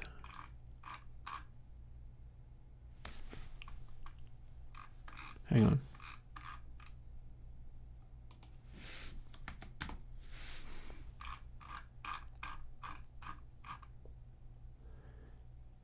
And I believe that is actually the end of this array. Okay. So that sits there.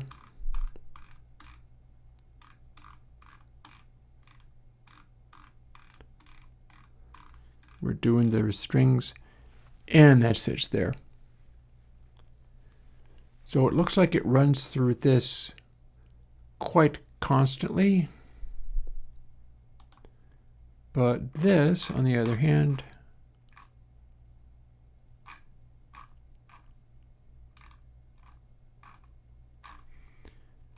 we've drawn our dots on our meters.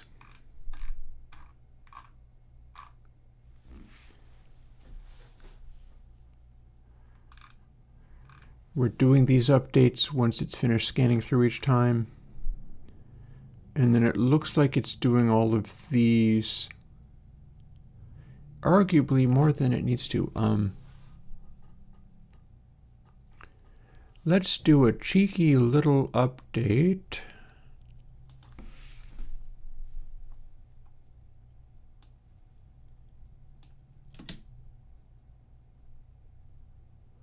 Where these are now part of the same brackets.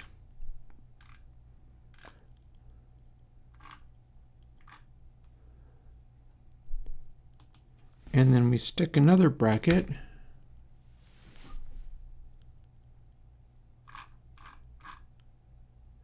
And see if this is still as happy to run. We've just included a bunch of other things into a particular category where it's only running it once rather than lots.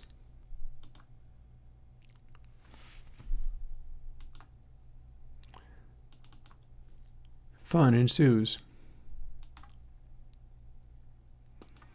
Or possibly does not. Okay. Well, now it didn't draw that stuff. But let's see how fast it shows up when it does. Okay, it's updating quite a lot, but only did it when it was actually needing to update.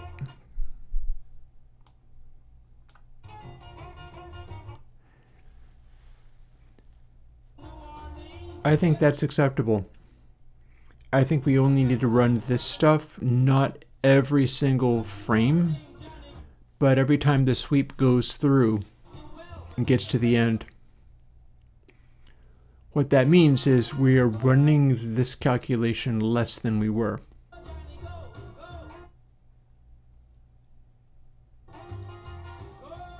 I don't think any of that calculation is in the Console X3 version, so I won't need to update that. But yeah, we just saved more than a little bit of CPU doing that. Only cost of it is these don't show until you've run it at least a little bit. Like this.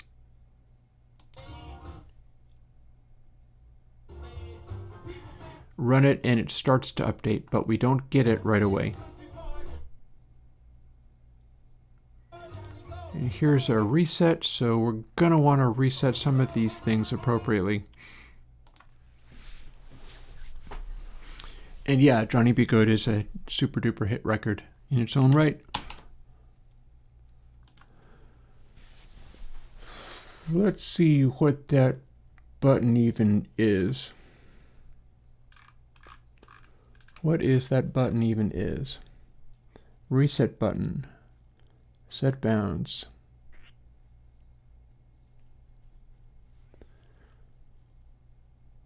Meter set bounds. I'm pretty sure I did something with... Okay, so it hits meter reset arrays and repaint. So reset arrays is where we need to care. That lives here. So we reset these values and all of this stuff, and we're going to do 3 different versions of this as well.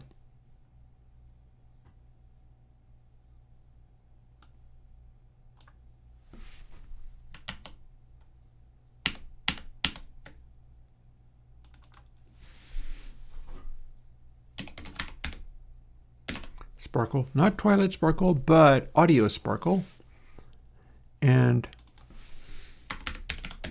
Rumble.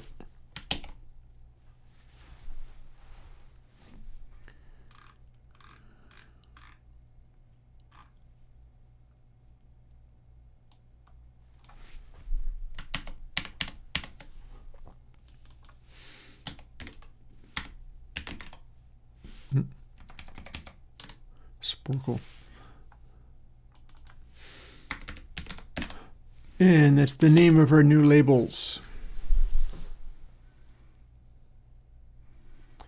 that we need to dial in a useful way by first getting this stuff to do anything And then after we've got this stuff to do something, scaling it to the variables that we're bringing in. So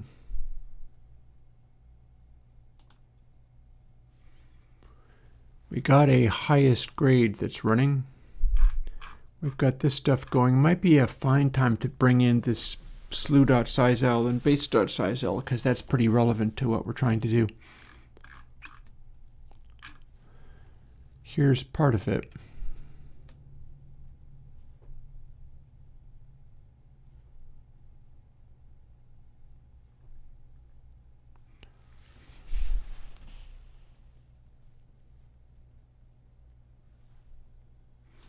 I think we can do some of this stuff up here.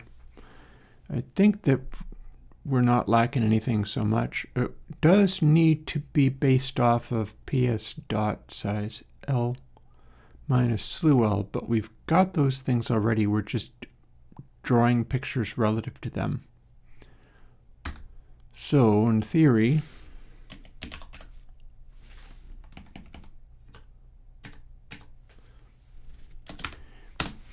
we can do something like this, and we have the information we need to run and do it once.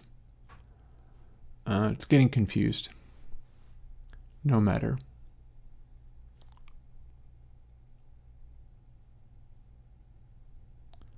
Here's where we're trying to find our variable.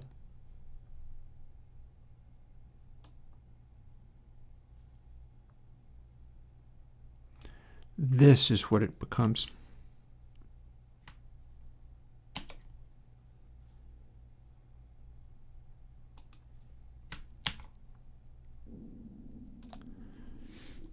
We don't need the outside parens.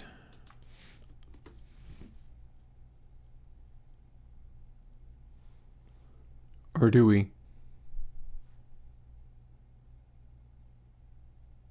No, we're fine. I got confused and forgot that that square root is doing a separate thing. Wait, whoa, hang on.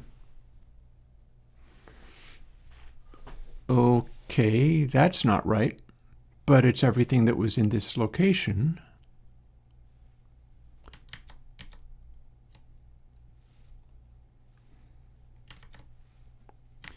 We pasted it in like this. Is that a valid? 1, 2. Yeah, okay. So we needed to keep that. I had parens in that were doing a job. It should not have been lightly removed. And then, boop. And then also,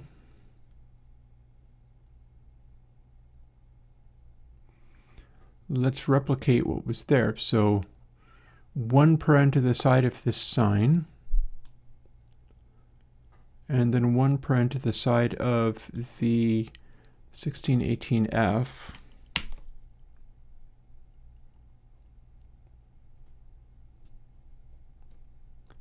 Is that legit? It must be. However, I do not need these parentheses because we've already made that into a separate value, and it's fine that it doesn't have parentheses.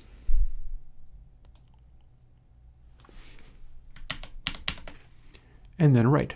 Version for everything except for we're going to put it in a different place.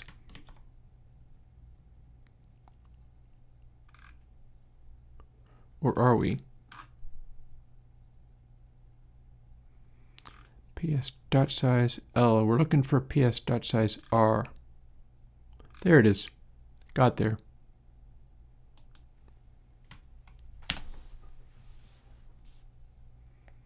Well, now why did you do that?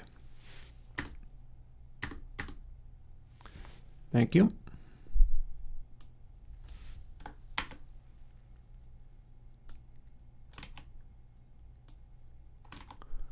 Thank you. Got there. Here's where this part gets replaced in its entirety with just that variable, which we'll get to use later. And then, you know what? I can include that parenthesis just like that.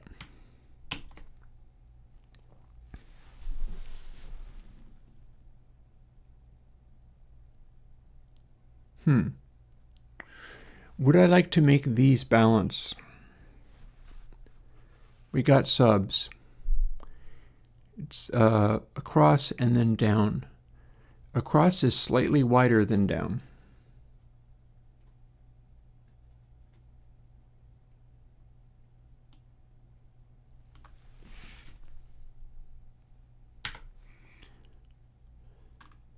If we do that, it is the same.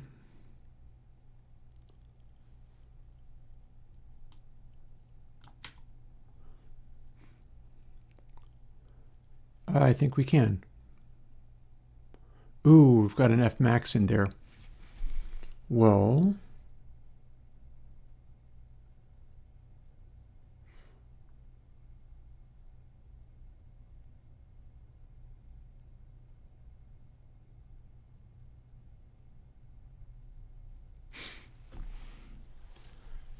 so what the F max is going to be doing is making the dots no smaller than a certain smallness, but that is already probably too small to worry about. So it's probably cool.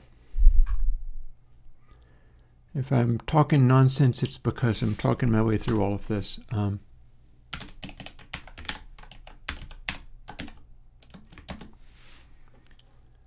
We're going to take this, and we might as well boil in the max,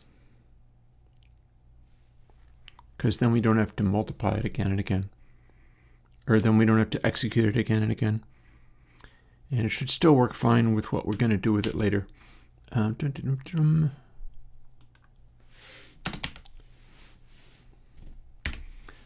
boom, bada bing. And then we do same but times VS for the vertical line. And then same problem. And then I'm going to run this and see if it still works.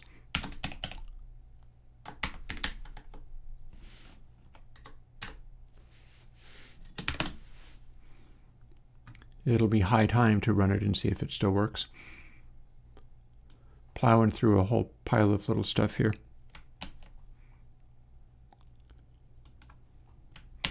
Boom, extra space, semicolon.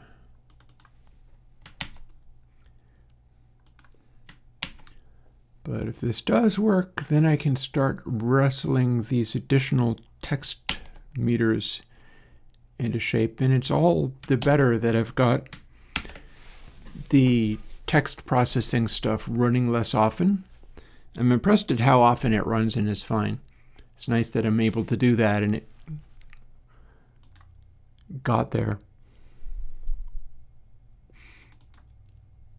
Decay, Dead Kennedys. Just to see what the meters do.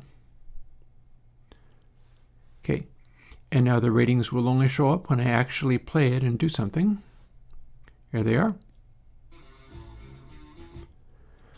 They are updating and everything else appears to be still working.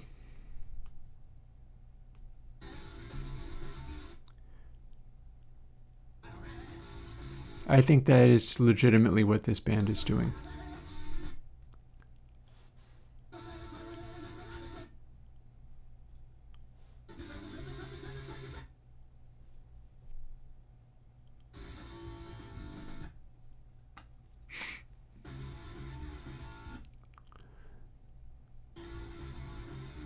It's neat how we have a fairly widely distributed zero-cross meter.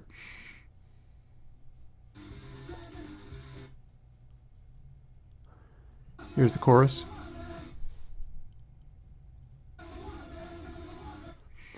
So I would tell you that this is a good sounding album, but within the context of I know what this kind of sound is able to be. And I think it's showing a pretty good job of doing its thing. Like, you're not getting bass out of it. It's only going down to like 60 hertz max. But this is its attempt at doing a cloud. It's not just a solid line. It's like a slightly fuzzy cloud. We've got highs. The highs are not too bright, but they're able to throw like that Van Halen track in the 1980s, or where you got some brightness coming up here, but it's not too bright. And then the whole thing is not as loudinated as it could be, but it's in this very solid burst. Here is the section where it starts getting really loud.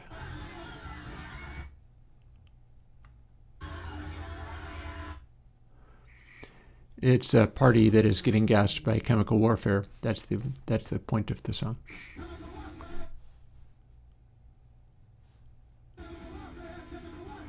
So I'm going to say that stuff worked.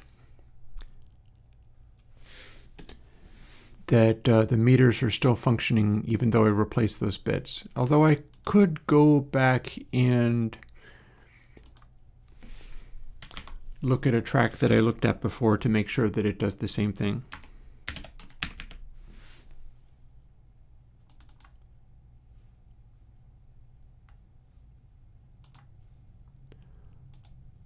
We'll do that. Yep, still doing the same things as the previous one.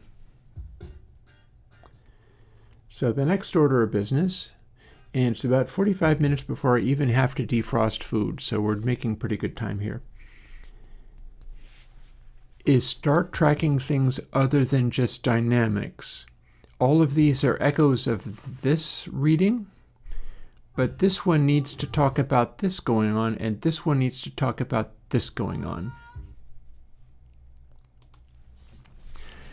Namely, they're going to be looking at all of these readings using the dot size, I guess, is the metric there. Because the dot size is partly related to just how deep it goes. It should be looking at the... Back over to here.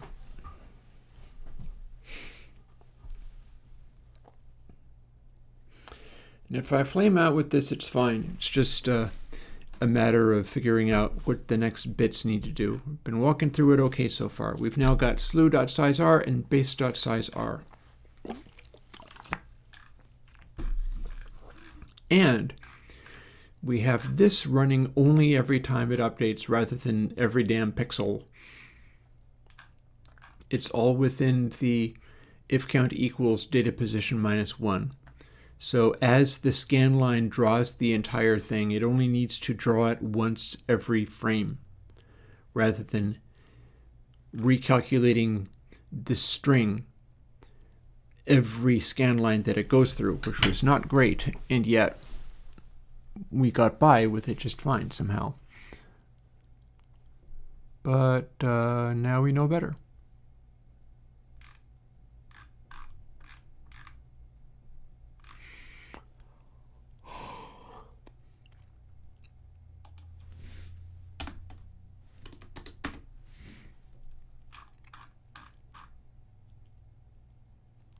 If I wanted to really be frisky, what I could do is update these independently rather than updating them all at the same time. But that's not how we're going to go.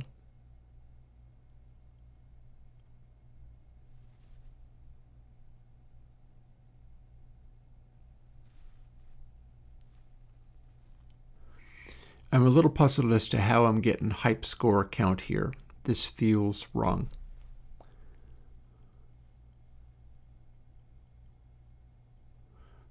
Ooh, although, look at this.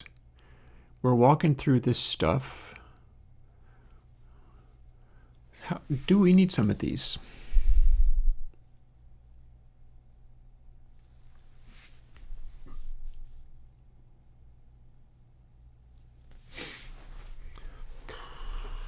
Can we skip some of these?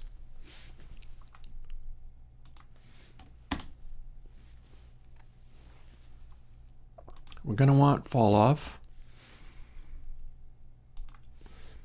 Some of this stuff was related to the color thing that I'm no longer showing. I just don't know which.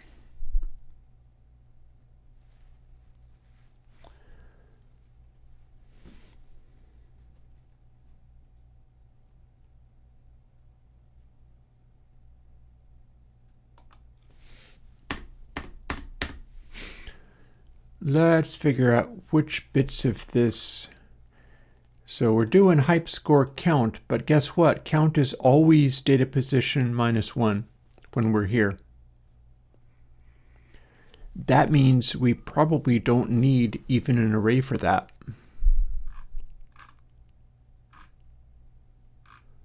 It's still working just fine without it.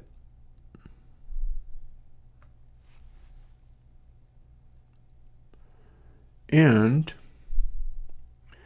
we are directly assigning hype score count to be this, and then not doing anything with it later. What that means is we can have fmin squared evenness hype 99 be this. And out green times hit color. Well, hit color is generated by hue.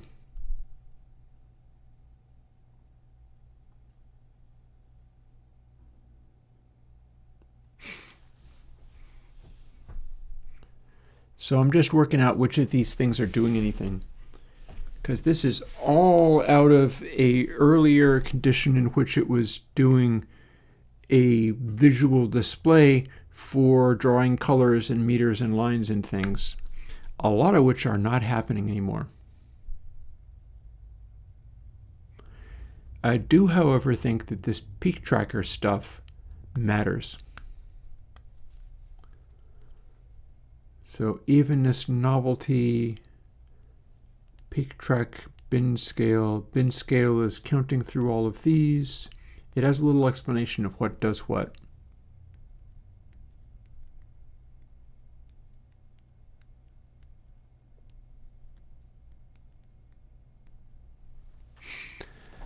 And then the bins are falling off as we go. So this is probably relevant. We've scaled up some of our stuff to also function on this way. And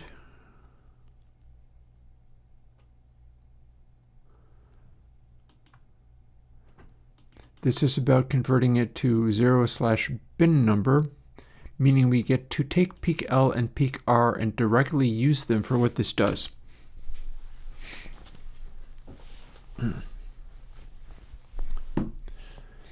We're adding loud score to each of this.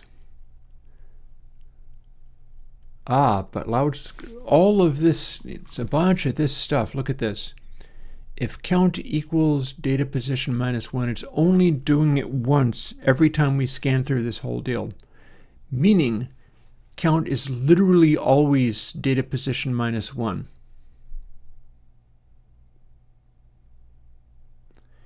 Meaning in all of our arrays, we never do more with this, and in some of these cases, this is just temporary variables that are not doing a damn thing. I can look at all of this stuff. Oh, not that.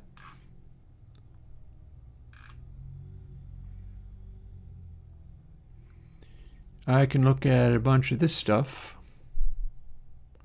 Loud score, variety score, hype score. That might not be doing anything. I think the peaks display stuff might be doing anything. I got a feeling that some of this stuff might not be doing anything. Does it even get reset? Yes. We go through this stuff, these things are being reset. But which of them only matter when we hit them here?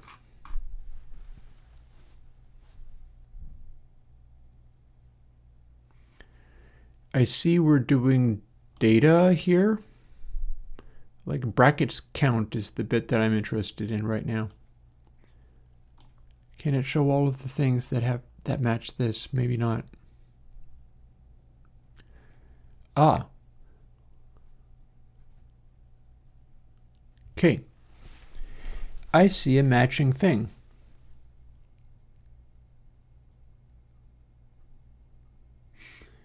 We got a thing going on with ps.size r that only updates here.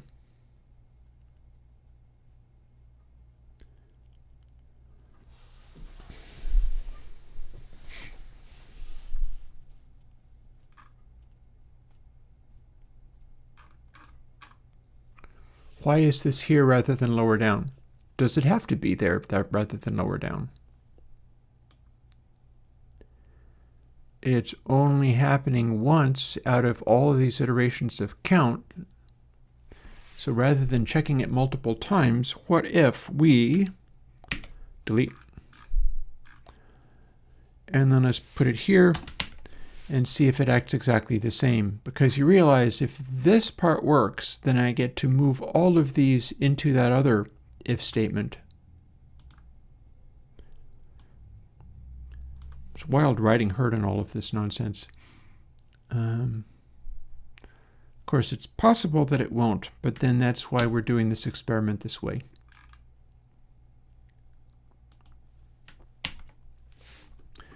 Boop. So there we are. We've finished drawing dots on meters. We're going to see whether this even works the same way that I thought it did. And if it does, we get to look askance at a lot of these arrays that maybe don't need to be arrays at all.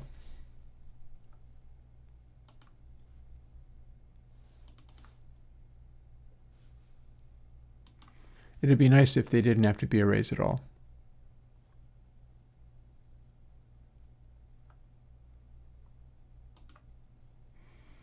We can but try. We'll find out.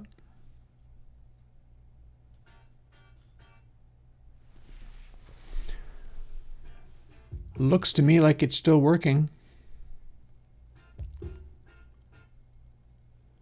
We'll find out soon enough whether zero cross just broke.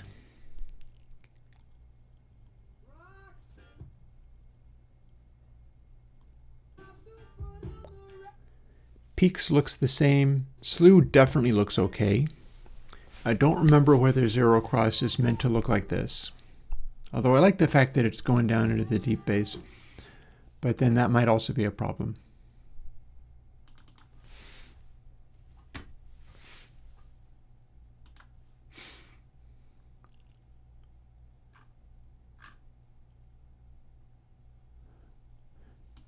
I looked at this before. I bet it's familiar enough that I can check it out.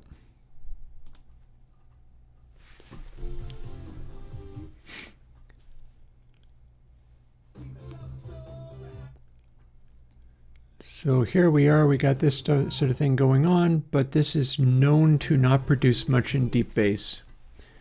And that's what we are seeing, although it is able to sneak down there occasionally. This is a track where I would end up having the thing rate it as this isn't doing much for you as far as sub bass. It'll probably be reasonably okay as far as not totally lacking, but this is going to be very low scorer as far as bass is concerned. Very high scorer as far as slew is concerned. Looks a little bit like that's working. Oh, speaking of bass, ASIF bass, I know that this has super extended lows. Let's see what it does. Sure enough, that is extending right down there.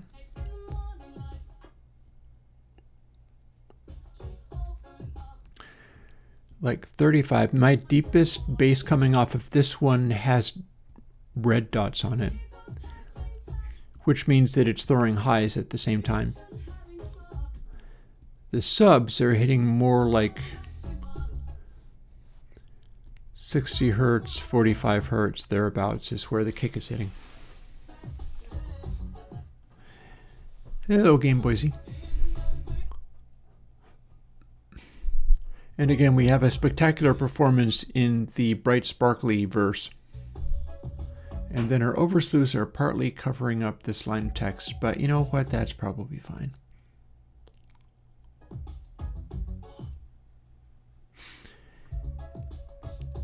This is probably doing a good job of registering well for bassiness.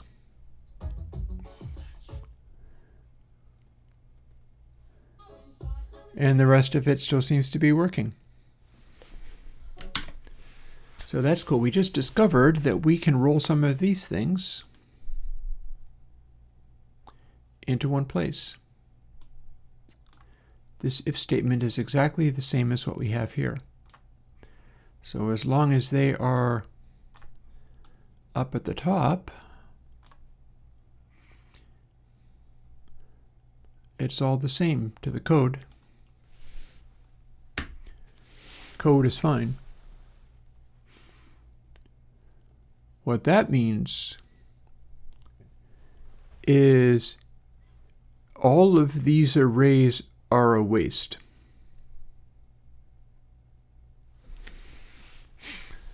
Now there's a way that I can check this.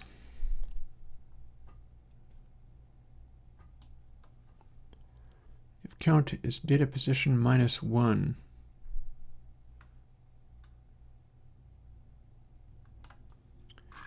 So here's where we run through this. Do a little find, and everywhere it says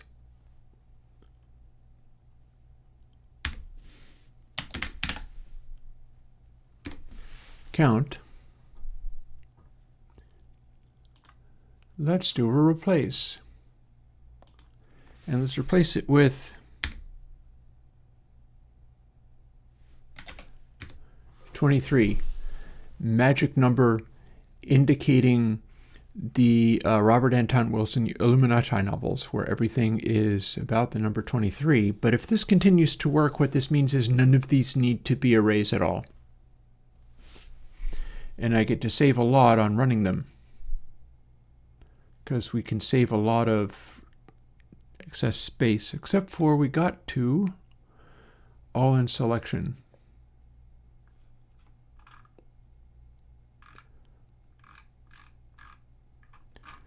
Oh, we lost our selection. What the? We don't want to replace these. These ones matter. Okay. Let us remake that selection. I don't know why it went away. Here's our 2-letter score. Now we have a selection. And we're going to replace all count with 23, because technically count is always data position -1, and if it can be that, it can be anything. So those are still fine.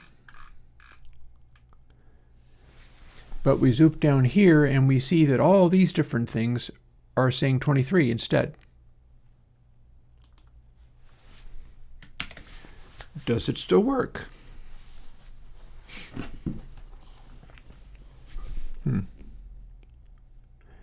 Game Boy Z, did you think I don't plug in program for Apple Silicon? I've been doing so for years. In what world did you think I didn't make those? If you're finding problems using them, you should ask for help and I'll tell you how to get to that stuff. Or maybe you're looking up older ones or downloading them from the original plugin posting page. That's always a possibility. Alrighty. Does it still do the same thing?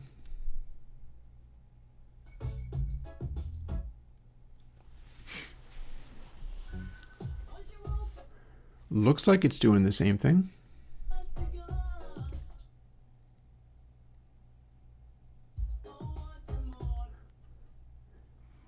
And the rating has cranked up to BA. Maybe once it hits the chorus, it'll bump up. It goes to AE. There we go. Oh, it bumped up to AD, Transcendent.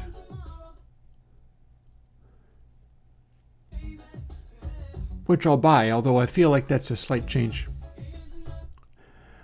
Yes. The answer to that question is yes, it absolutely is. I could make these overslews be less saturated and have it cover this up less. So slightly unexpected that it seems to have adjusted this a bit, but might still be fine.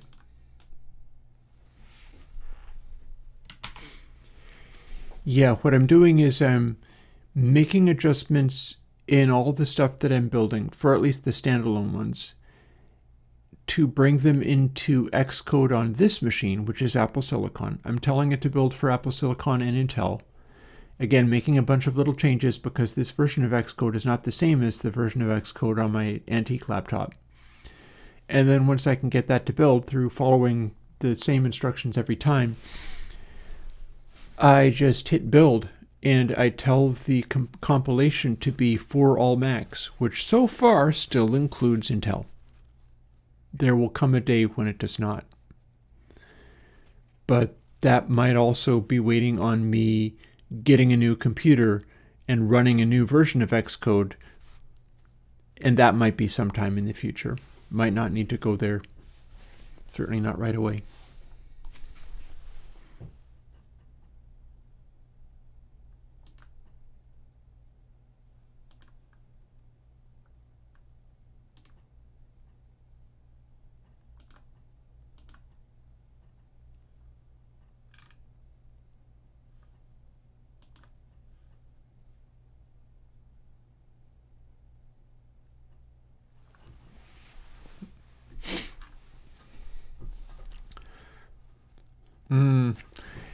I get frustrated with Apple when they're doing that, yes. I am not entirely happy with their behavior when that is what they are doing. Okay, so next thing. Let's do more.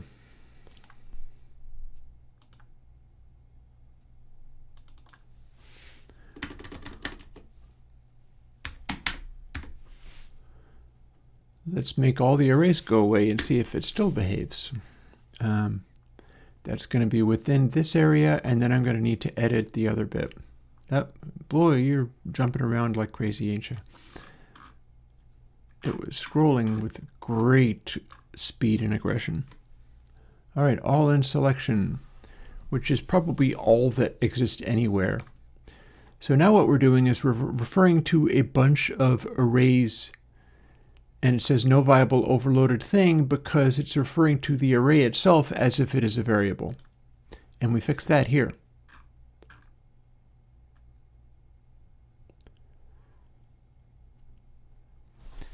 So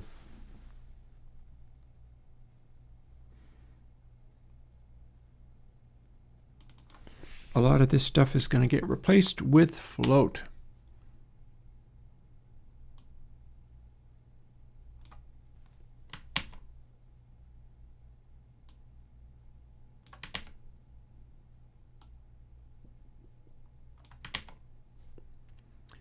Probably not these bits.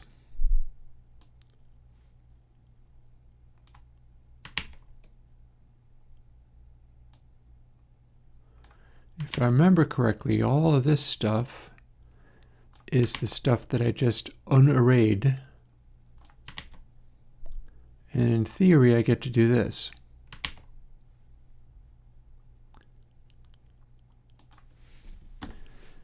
And then here's where a problem arises. These things will follow the same behavior.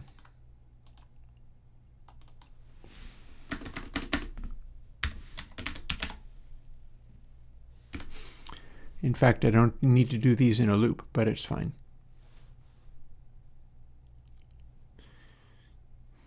I can do this within the selection and then move it to somewhere else. Ooh, hang on though. No. I want to do only these ones that are showing an error.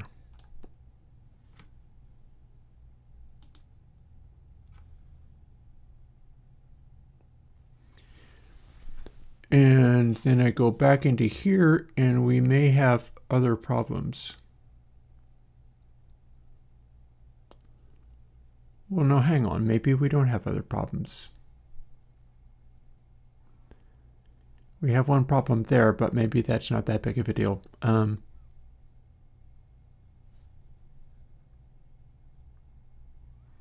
What changed here to cause that to happen? That's weird.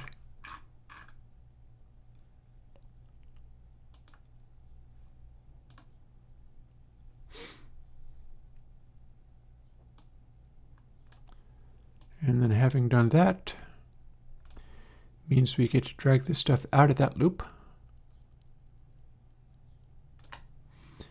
We can put it there and then see what we can make of it. So our loops and things became much smaller. And we've still got an issue with Fmax. So what are we trying to do here? I don't remember changing that. That feels weird to me, that I didn't change it and yet it's having a problem. Oh. Oh. No, here's your problem. That actually...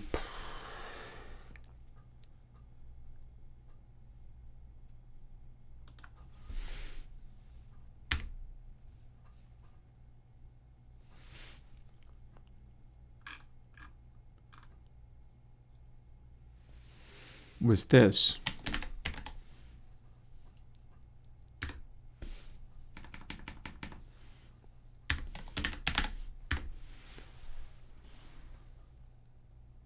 There, now it's fine, but that does something that I did not expect. So this is now acting a little bit weird because data A and data B are legitimate variables coming in, but I'm only referring to the last one.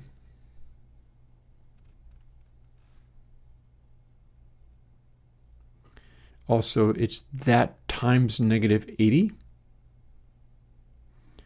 And again, we are only doing that once.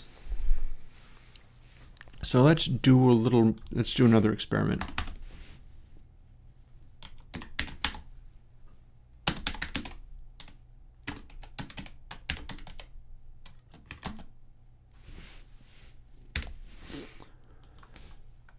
So if we do this,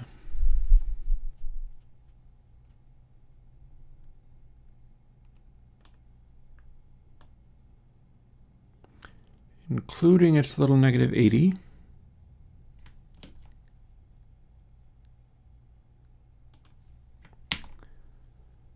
that a valid number of parentheses? Yes. Yes, it is. Meaning we can strip that out and then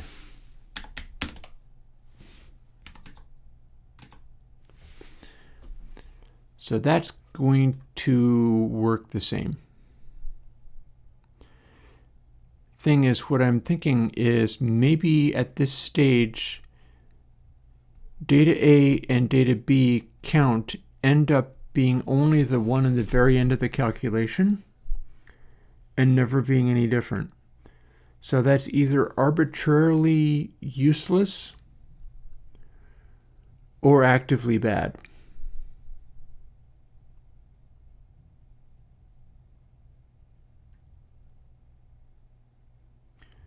But it might be moot. So what I do now is run this, see if it gives me the same values I expect, and then we override that. We call this was max 0. If that works, I don't need that variable or those references to data that's coming in where I'm only checking one position in the array. Count is moot here. Count is always data position -1. We're doing this to just check and see if we've gotten to the end of the cycle. And all the rest of this stuff has been simplified and stripped down, and I'm going to continue to try to strip it down as I go. We'll run this again. I looked at it recently. I should be able to see whether it's behaving as expected or not. But we're getting variables. It's looking about the same as it should. We've got the same spatter of detail. And if we skip ahead, and we get to AF and then AE, which is what it's supposed to be reading when we get to this point. So far, so good.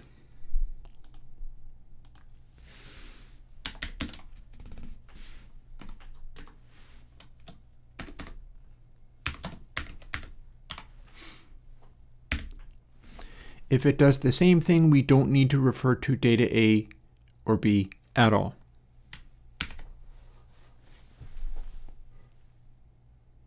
Which we shouldn't, because we're only looking at one position in that entire array. And there's bound to be better that we can do than that. But yeah, just trying to strip this down, simplify it, get it to work in some kind of way, work my way around whatever in here is too weird or goofy. Oh, hello. Something else. Okay. That's interesting. It was serving a purpose of some kind. Interesting.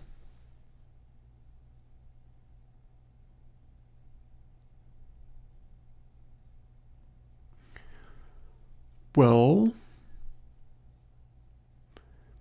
if we're only checking data A and data B count once, meaning that they always have to be the same value,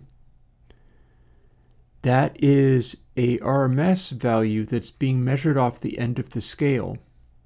Supposing they're at a default value, supposing they're at like 1 or something. If it's being multiplied by -80, what if we default set it to -80 and see what it does then? After all, that's what is being done with these, and we know that it can't be 0, because if it was 0, then that would have worked. Do we actually have just a different offset for this? Does it have to start at -80 and go from there?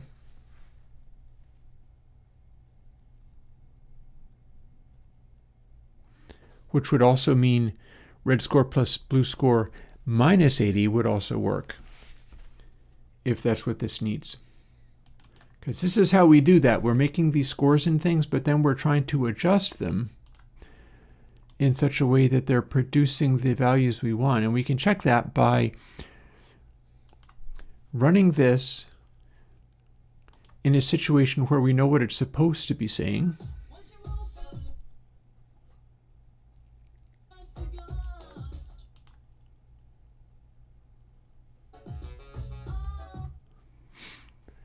Here's where it's supposed to be ramping up to about AE. I don't think it's doing that. So what is it actually working from here? We can put its behavior back easily enough. I'm just really curious what that value is. Because yeah, this ain't it. This ain't it, Chief. We can just keep this directly, but I want to know what that data A and data B are.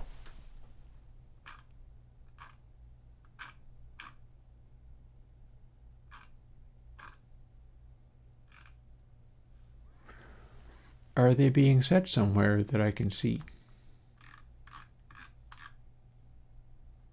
Not here.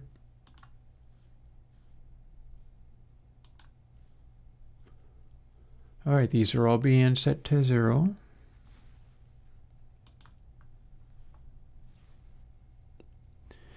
Because I feel it's being kind of arbitrary if I'm only taking it at one instant.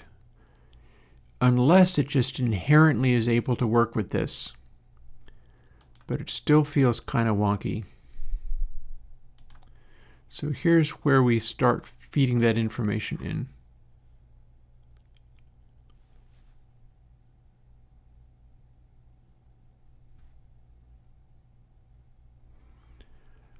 So left and right, this is what's getting fed in. RMS left divided by RMS count.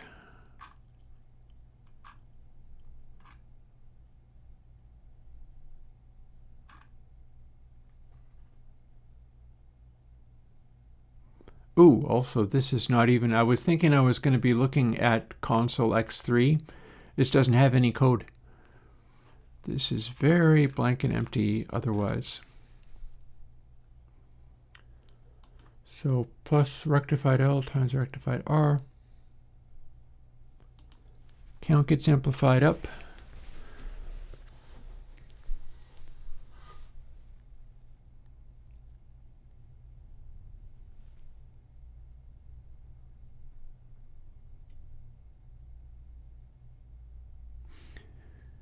Maybe it is running with a legitimate value each time, even though we're only checking it. So what's happening when the other code cycles through and checks, it always gets to recalculate things. When the scan line has gone from the beginning to sort of refresh and redraw everything right up to the end. When it's got to the end, it recalculates the numbers. Does that mean that the RMS value is going to be the same? No, because it's also making that vertical line for where it's at and the scanning go over 1 each time. So what it looks like to me is that it is able to check on the RMS value of count and still get a legitimate. See, this is what I wonder. This is what puzzles me. So this stuff being fed in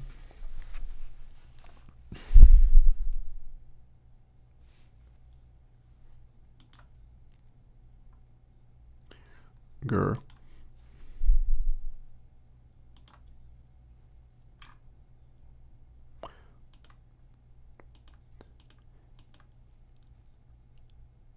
This is getting fed in each time. This is being checked and we're generating a new stuff, but data A count, data B count, we're always getting to count equals unsigned long data position minus 1.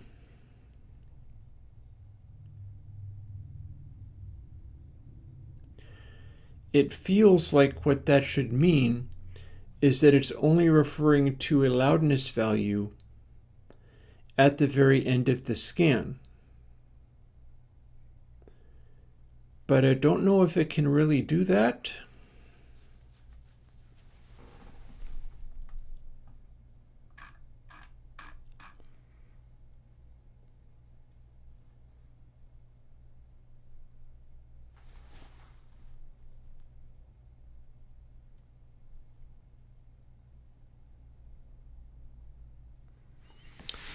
So count is only going to display width, so it's always going to wrap a certain point.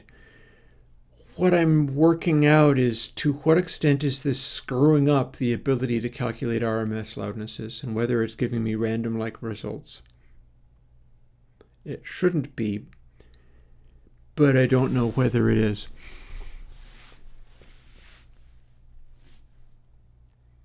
It is an interesting question to be sure.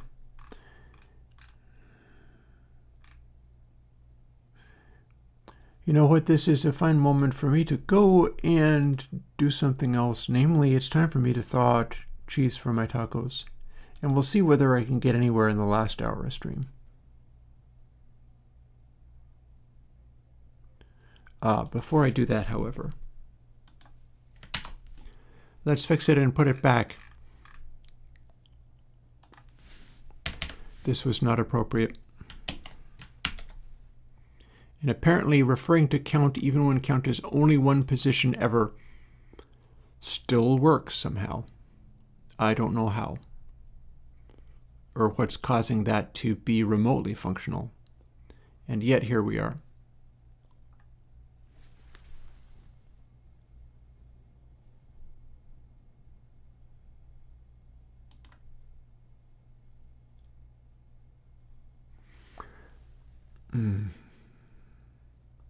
I don't understand how this is working.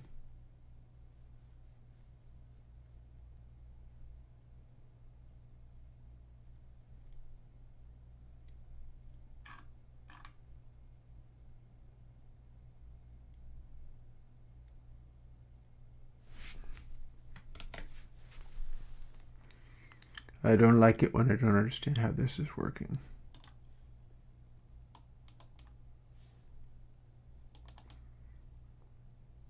Oh, come on, let's get that rolling.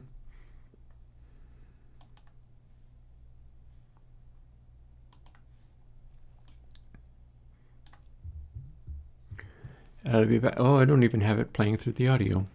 Nor do we need to do content hiding. Let's fix that. Afterthought, some cheese for tacos. Be back in a moment.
Alrighty, I'm back. We can stop doing this silliness.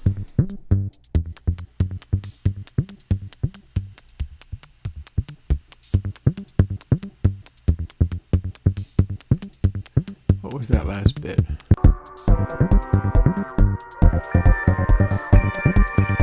Basically, something's going down below 30 hertz, well below 30 hertz. We got deep subsonics going on here, which is not necessarily what you'd want. Anyways, here's your problem. We have to do this, but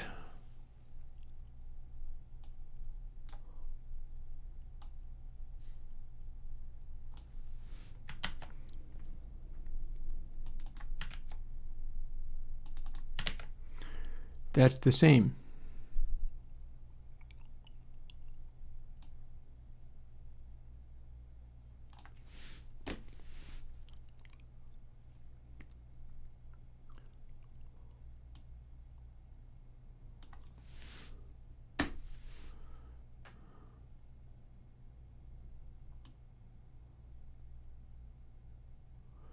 And that's why I had that there, so I might as well put it back.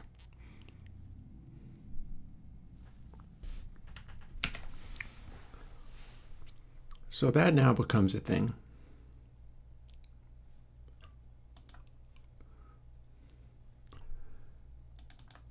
Bounce back over to something which I've seen before.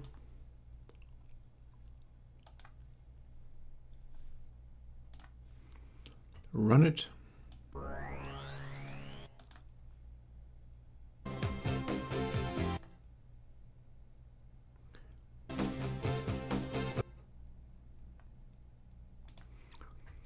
That's still what I'm expecting to see. I just don't know why it works, but I can probably get around some of that.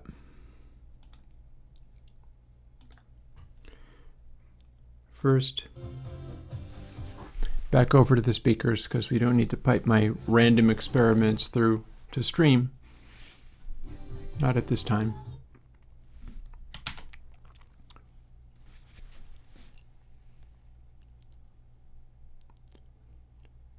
So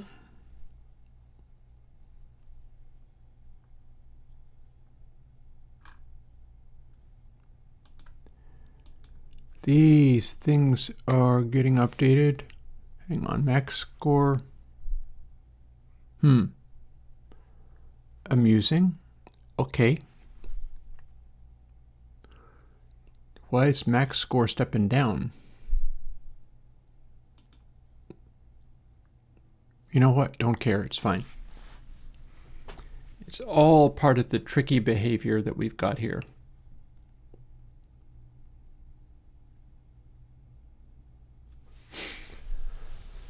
Oh, boy. What on earth? What on earth are we looking at?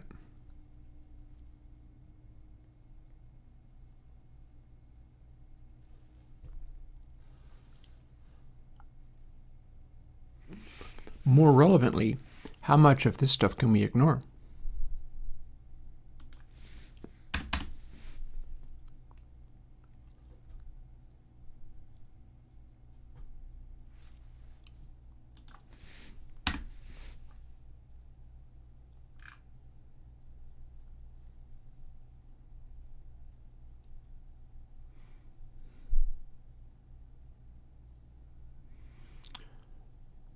So we're doing evenness novelty, but where is it used?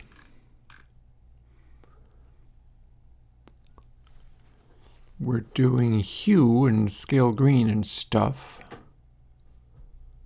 And then out green is here. And here's where we had our, this was max.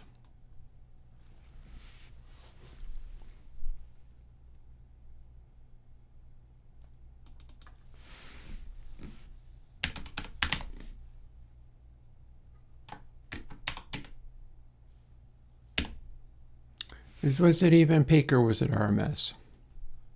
It was RMS.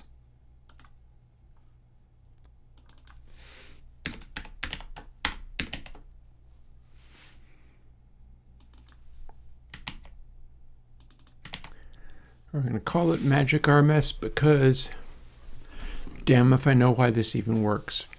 But I don't get to change it now without changing the numbering system, or the lettering system rather.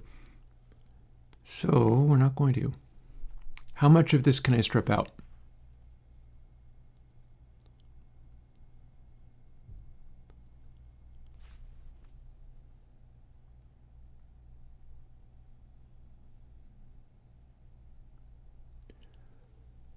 Alrighty. We're just directly assigning to this scaled down a tiny bit. Every time we get here, we've got the peaks and display, and we're straight up just assigning that to what we have here. Is it sustaining? Yes, it is.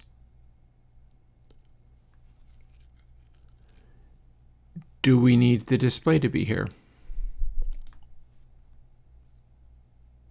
Probably not. There was some concept here if this needed to be an array, and it is clearly not. Are we referring to that elsewhere anywhere? No, I don't think we are.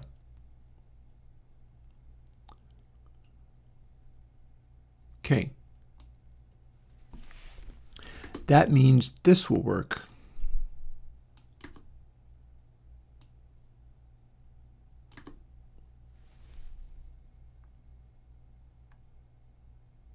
Are we doing anything with that?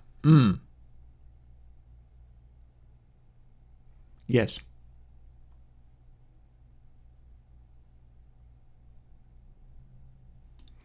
So we got to lose this.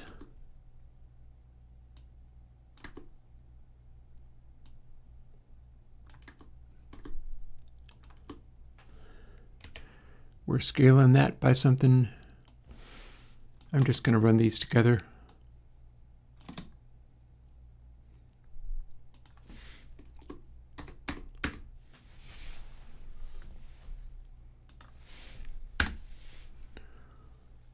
Don't know what some of this does. Possibly nothing. I can find out by commenting it out and then seeing if everything still works. Loud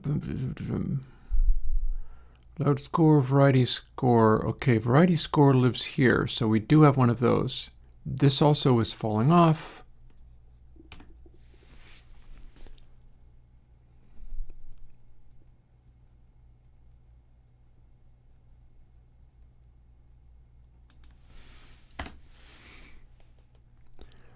That is separate.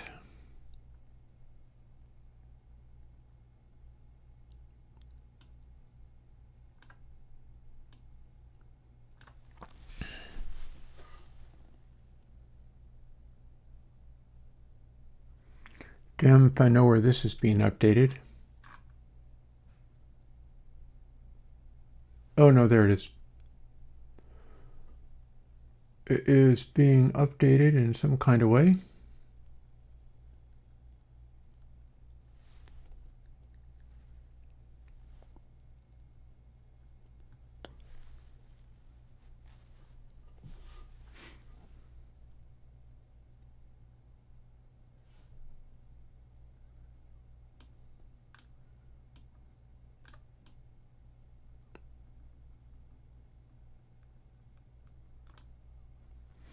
That can sit there because they're all talking about the same things.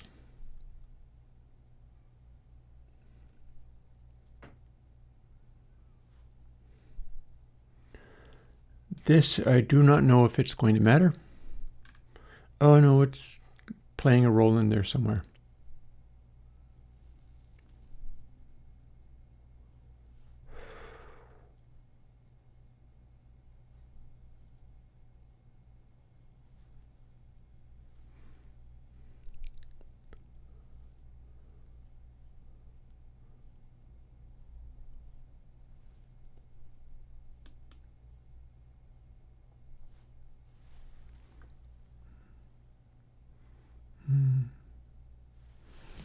Oh, this is annoying me so much. What is its damage?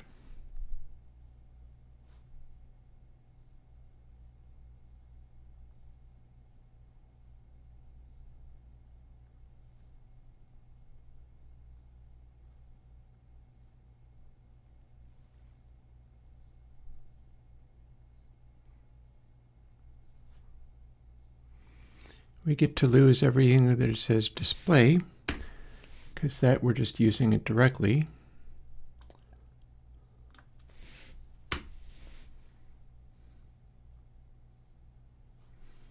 I'm glad this doesn't run that often,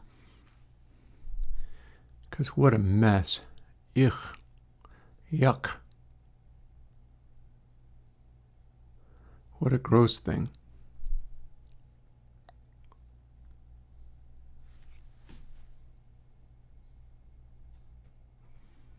And this is being set before any of this happens.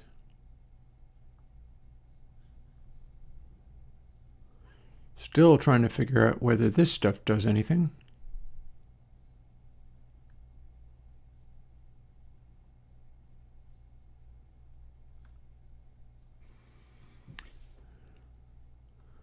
Okay, so it needs to do a loud score.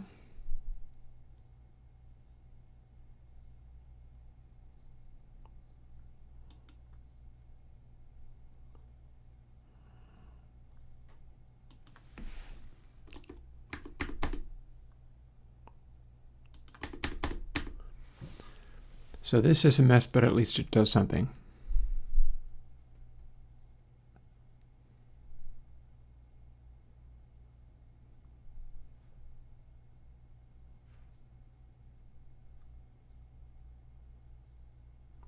My eyes are crossing.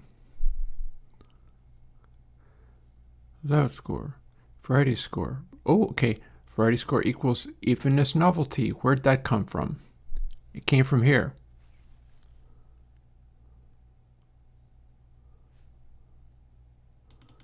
It's being incremented. It's being attenuated.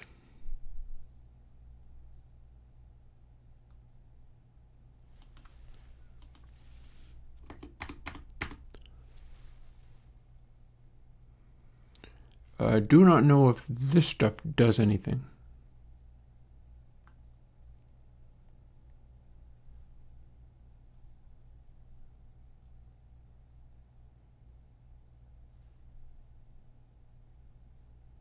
Let's find out. Most direct way is to disable this stuff and see if it's still able to run. Sadly, some other of these bits were legit.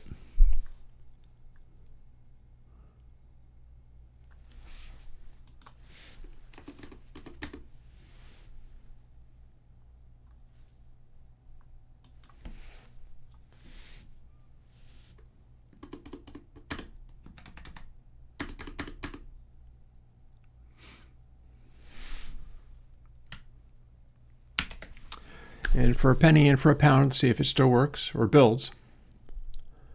It's more likely that it would build and not work the same if that stuff was not correct.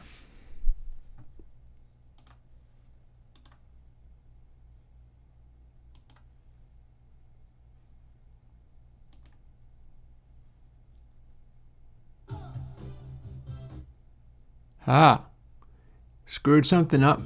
Whatever is in there stopped it from working. The parts that I have commented out are vital and indispensable somehow. What the actual hell? Well, this is interacting with hue. So hit color plus equals hue.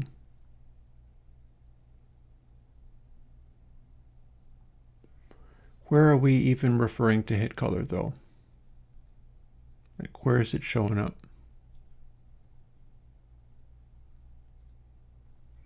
Something in here matters.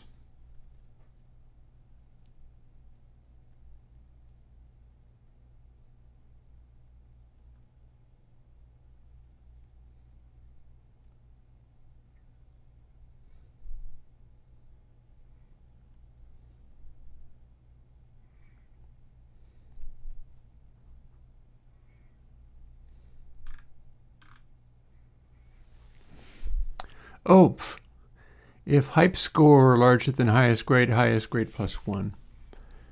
Okay.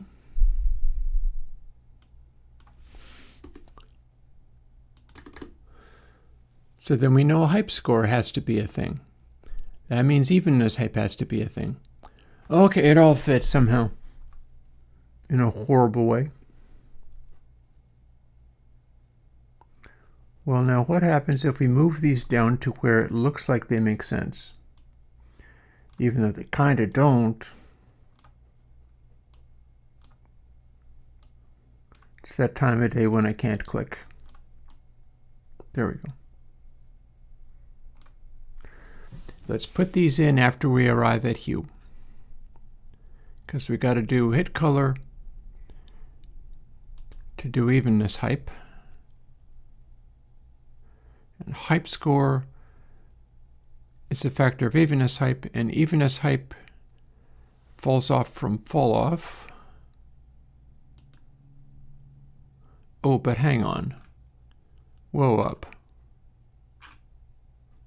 Do we care? A little. Oh, yeah, we do, because we have to go by hype score for this particular thing. Everything else is going to be much simpler than this when I get my hands on it. This is a pile of mess. I'm deeply disappointed with whatever I was doing at the time.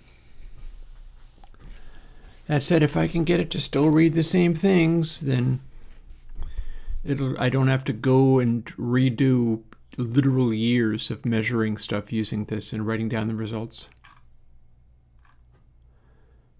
Makes me sad. Maybe I should. You think I should? Should I throw away all the work that I've done for years in order to try to do it over again? That'd be amusing. In that way that is not amusing at all.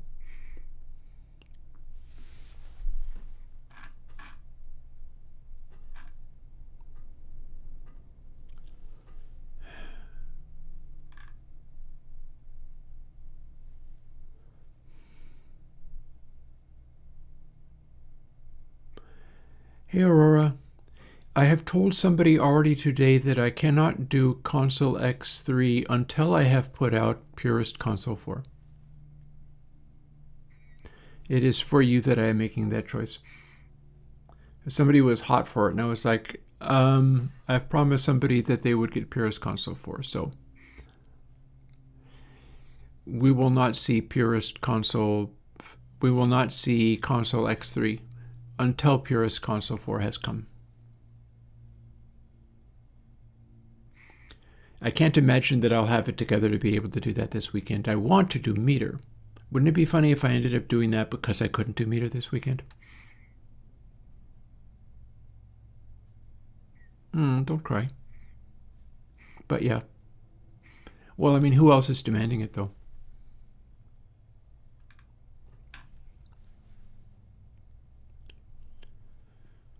So now what else can we even do?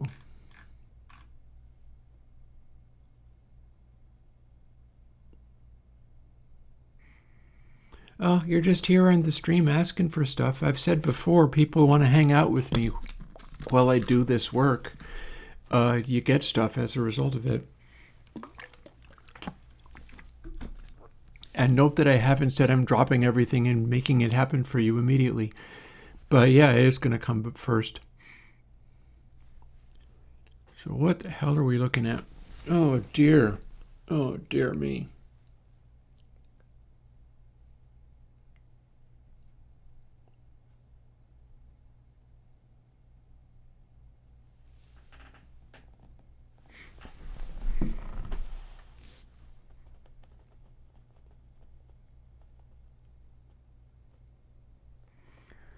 Okay, some of this stuff doesn't have to be calculated like this.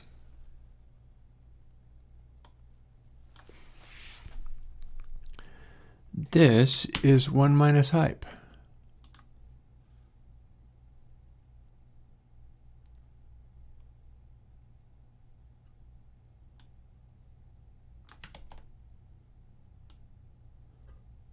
And you know I can go beyond that too. This is hype.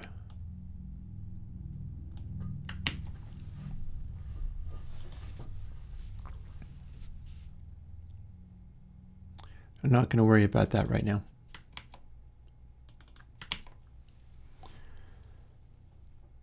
This, hello calculator, where are you? There you are. Times 140. Copy. Is this.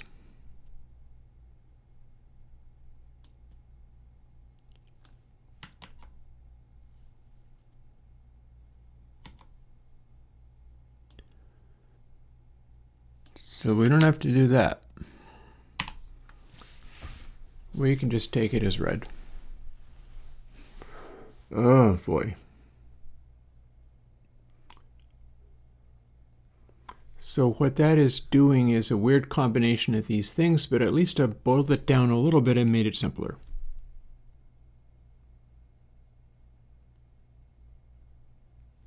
Oh, and I don't know how much I have to maintain that. It's just being directly assigned, so I don't have to have it. That can be as momentary as you could ask for. So where are we doing momentary score?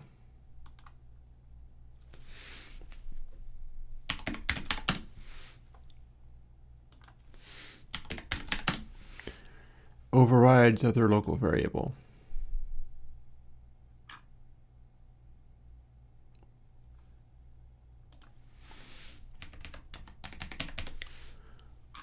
We override that. We've already gotten rid of the display, so we get to override that. Meaning we don't have these defined anymore. Or at least we don't need them to be.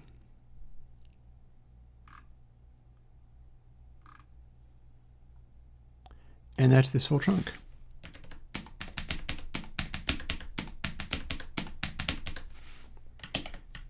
Now, in theory, that'll build.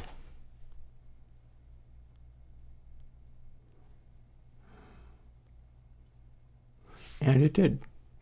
That means we can lose these variables. Desperately trying to make some of this simpler so that I can understand it and work. Bunch of the rest of this stuff I don't get to make any simpler, but this at least I think is going to hang in. It is such a shame that it's such a mess. Guess what?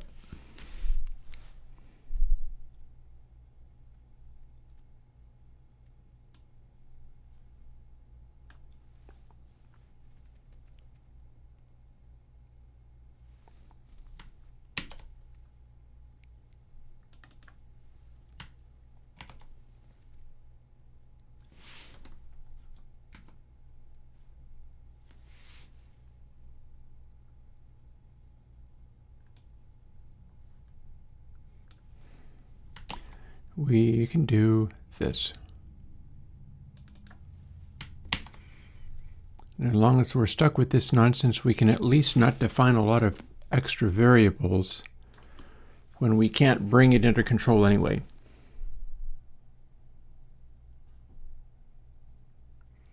If we're stuck with this, it might as well at least not take up as much space.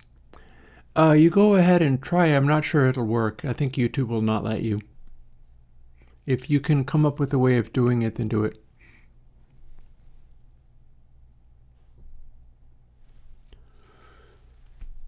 So here's where I'm in my last half hour of stream. I 100% will give up and stop if I can't get this finished by 5. But, wouldn't is what you're saying. But I'd like to know why this is doing what it is doing.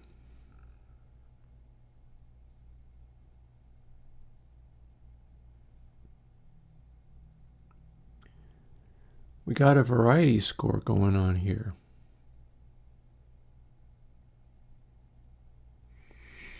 It appears to be different than some of the rest of this.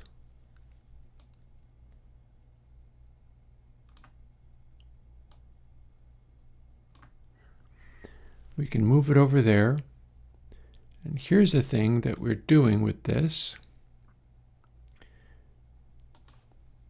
It falls off as it goes. And we apply this as square root. And then red score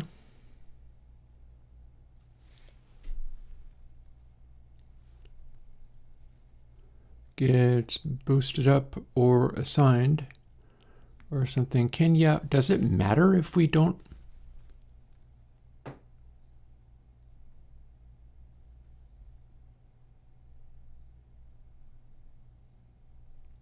So it goes to a maximum of 99. If larger than 1, then POW is squared. If it's less than 1, what would that even do? Surely that would just make it be a smaller number, and we're allowed to have it be a smaller number, so I'm not really quite sure what the deal of that is.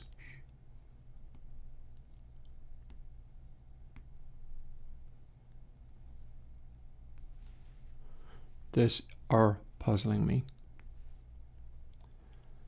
On the other hand, we're getting into the zone of this is where I was checking the loudness meter for a smattering of those blue dots covering a range. That's what I was shooting for. And it was working. Oh, are you able to, it's not a link, but are you able to make it work from? Yeah, see if that works. Try watching the video by going to any other video and then swapping out that video ID. See if that does any good. You will have to paste in text and type and stuff. But maybe it'll work. Let's also see if this works.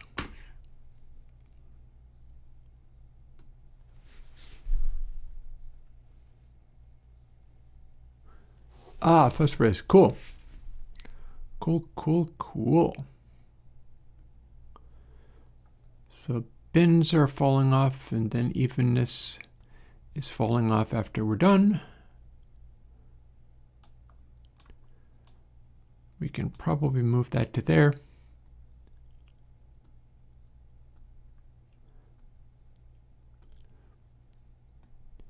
We only need to do that the once.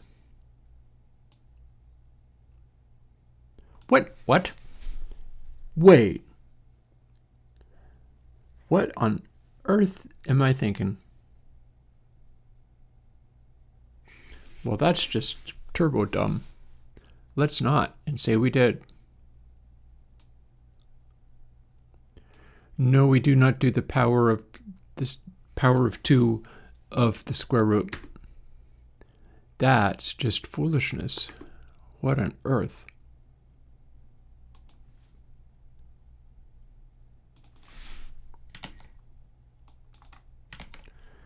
I don't even know what I was thinking. What the actual heck? It's because all of this is so convoluted and fussy. I got so busy trying to make that work. You know what? Let's leave that comment off. We'll take it as read. That is the same as it was before. just without a pile of random nonsense.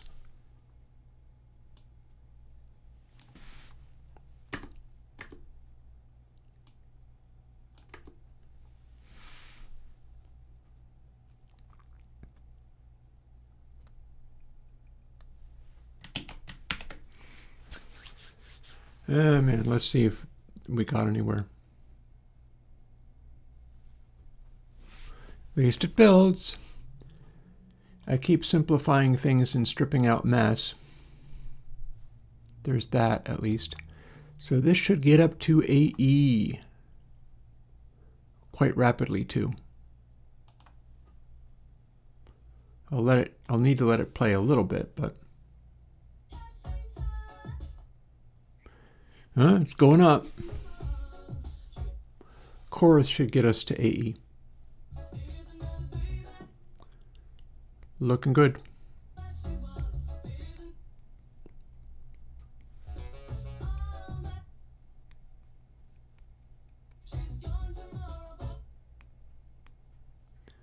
It's a good sign. I don't know if it's actually going to get there over the rest of the song, but it got into their vicinity.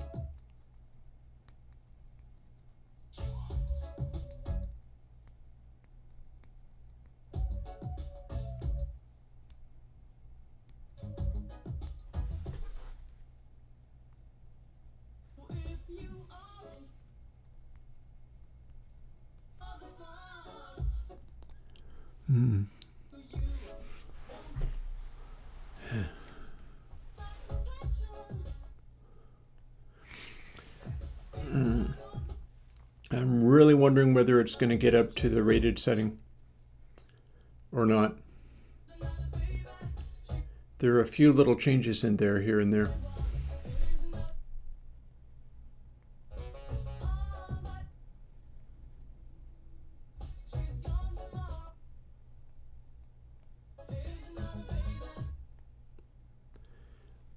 I might be able to get this into a state of working through tomorrow.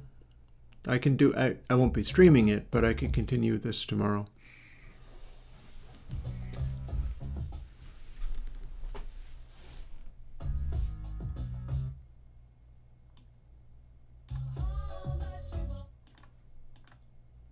Last instance of the song, maybe give it.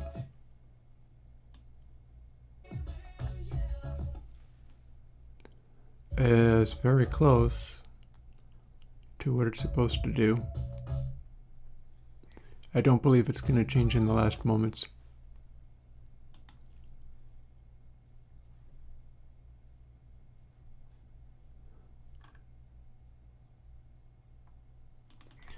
Asia is supposed to get you to AD, and that's going to be in one of the loud bits. Boop.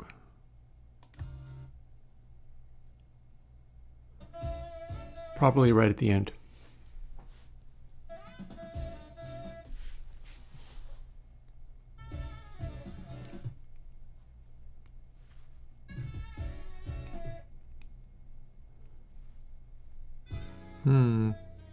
It's in the vicinity, but it's still not quite delivering what I got from it before. Let's fire off that final end bit.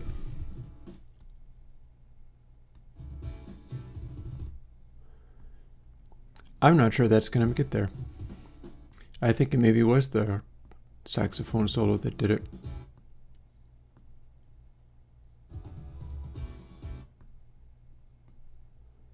And once again, the rating is falling short.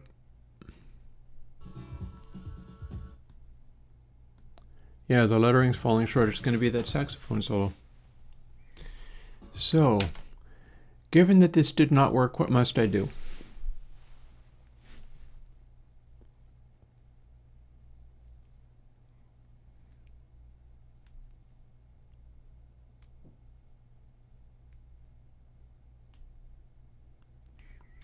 To get it to exactly the same score as before, because I can compare it using some of those things. And we can just live with the mess of all of this.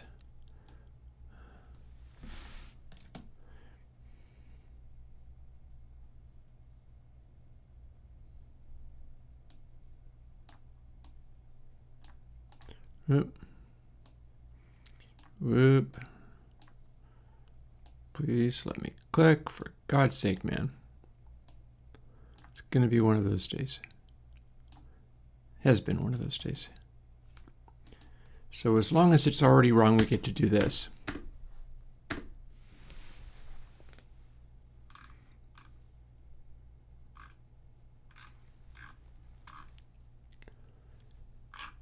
And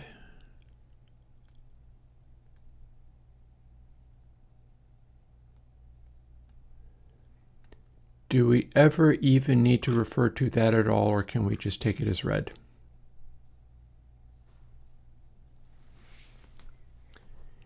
I think we can take it as read. We don't need that at all.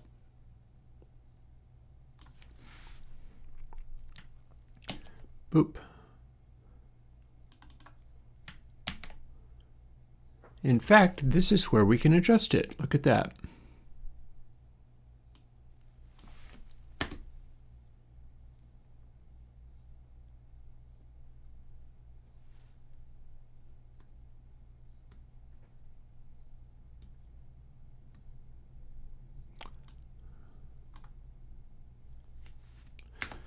So if we told it to be times 0.39, what does that get us?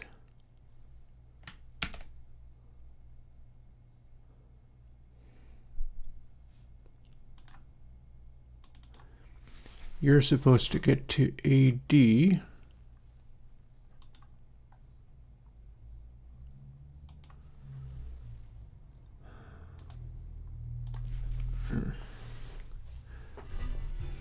I do like that I'm relentlessly simplifying all of this.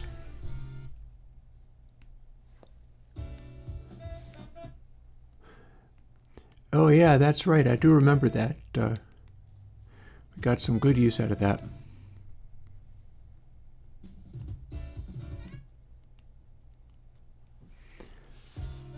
Okay. It got to AF and will not be able to go any further. It's the saxophone riff there that did it. Unless it's a matter of going over a longer period. So let's quickly loop that again and see if it does any more.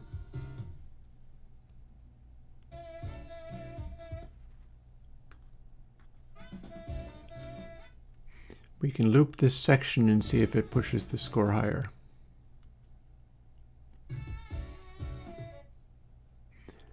That's going to be a nope. Well, what if we go really hard?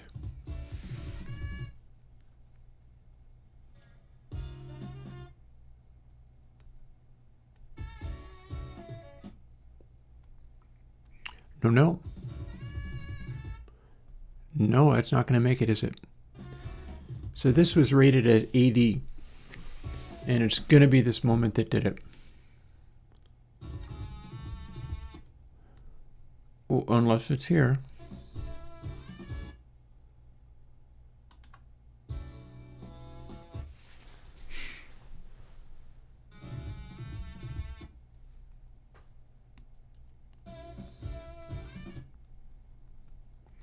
Signs point to no.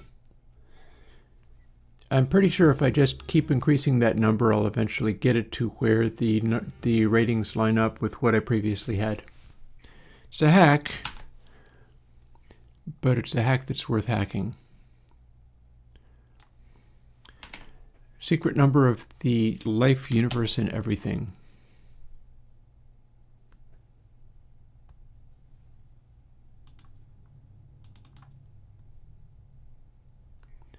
We'll see if that gets us to our high score.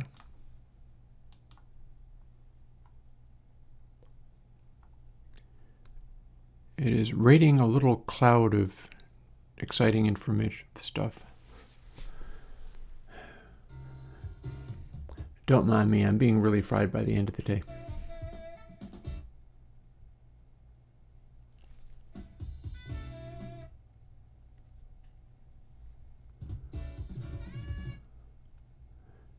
Do we get to AD? No, we got to AF. Saxophony is AF.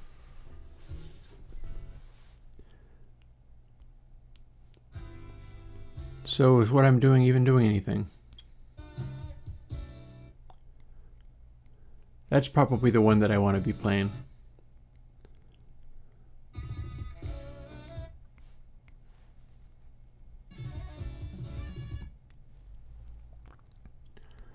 That should have kicked it. That should have kicked it up one. So logically, we were at 37 or 39 or whatever.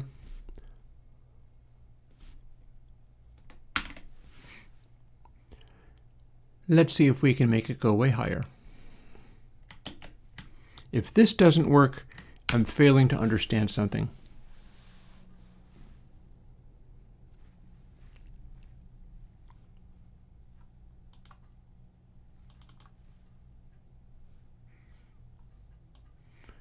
Here's the section that should do it.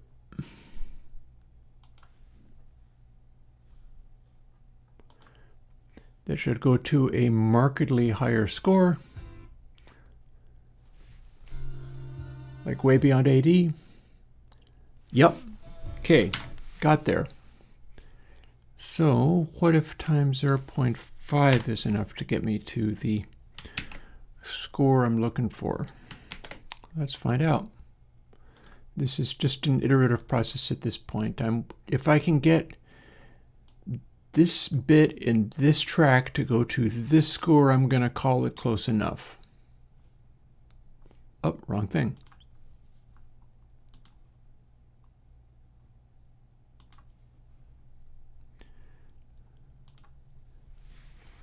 Have we got an AD?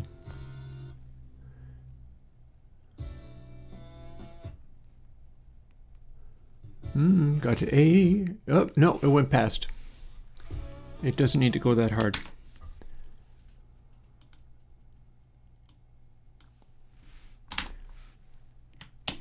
Drop it down to 45. I was in, the last one I tried was 42, so we'll step a little bit beyond that, but we don't have to go quite that hard. And damn, would I like to actually do the work I said I was going to do today. Doesn't seem to have happened. Seems to have just been a pile of mess. But, you know, sometimes that's how it rolls. That's how I got to this in the first place, so I can't gripe too hard.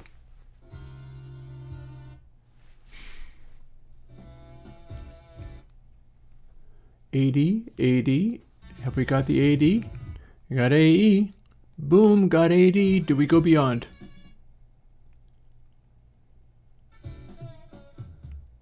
Alrighty, nailed it. That means I get to continue to play with some of these other things and see whether they do anything. So, here is a section where we are doing a peak tracker on peak L and peak R, which is a little messed up because aren't we running this from the last time we used them, and how does that make any sense? Answer B, I don't honestly know how that makes any sense.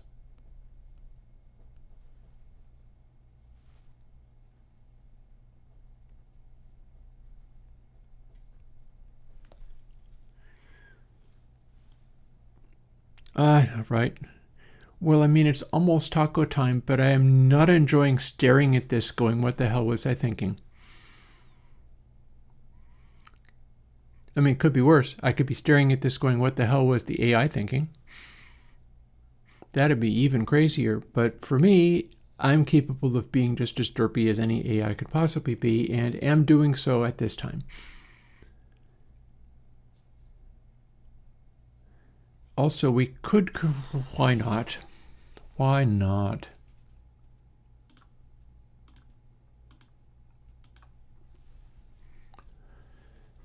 $53 times 16 is $855.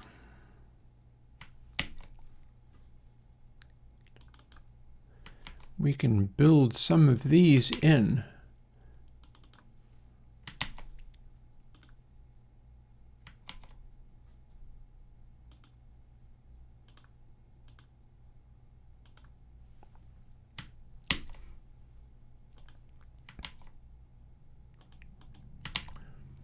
There, now we don't need an extra multiply by 16. Long as we're stuck with this stuff and can't really do anything useful with it, we might as well just roll it all together. And we need to have these be floats.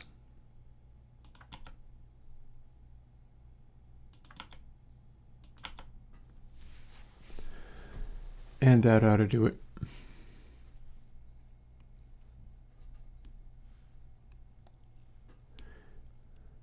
And at this stage, I'm quitting the calculator. I'm quitting audio hijack because we're done with piping stuff through to the stream. We've only got bare minutes left of the stream. And it is time to figure out what can I do with this.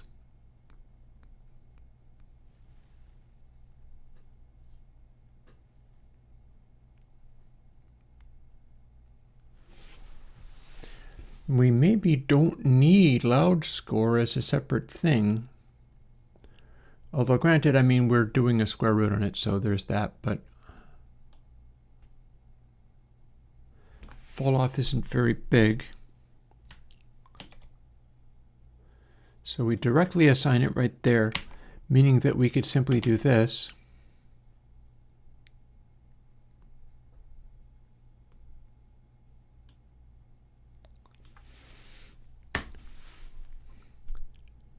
And then I don't believe loud score is going to play a role anywhere. Meaning we get to lose it. Plenty other stuff we're stuck with. This one we don't have to be.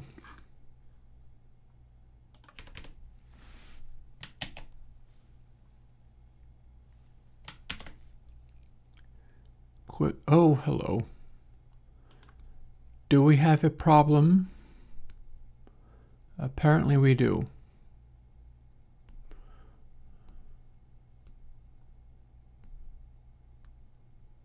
Fine. Have to do so many square roots, we'll just undo past it.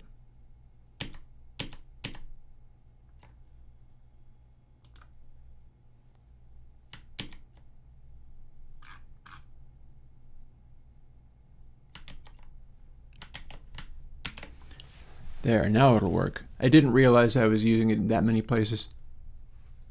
Got that sorted anyhow. I don't understand how this is doing what it do.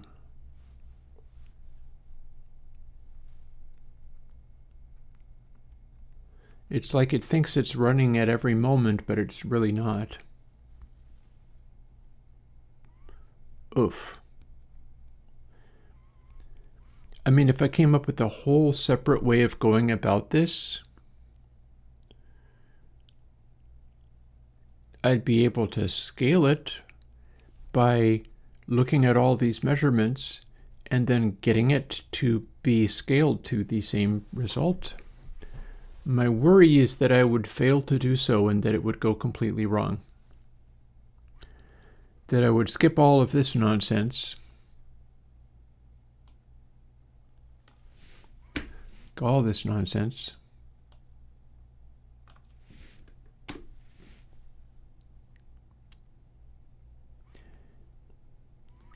and then end up doing something that makes more logical sense, but then I would never be able to match the previous scores that I came to again.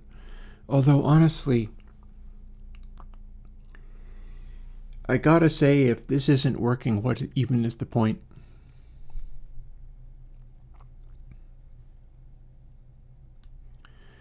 Like, should I be clinging to these letter scores that I've historically done?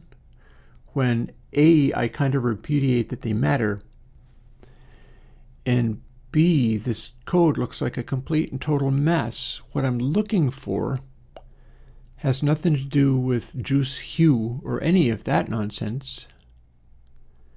It is all about how many of these blue dots are in a given area of the screen. There's got to be a better way of me going about doing that.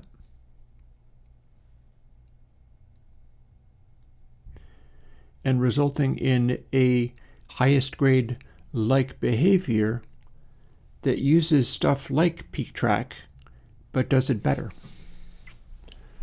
Surely there's got to be a better way of doing it.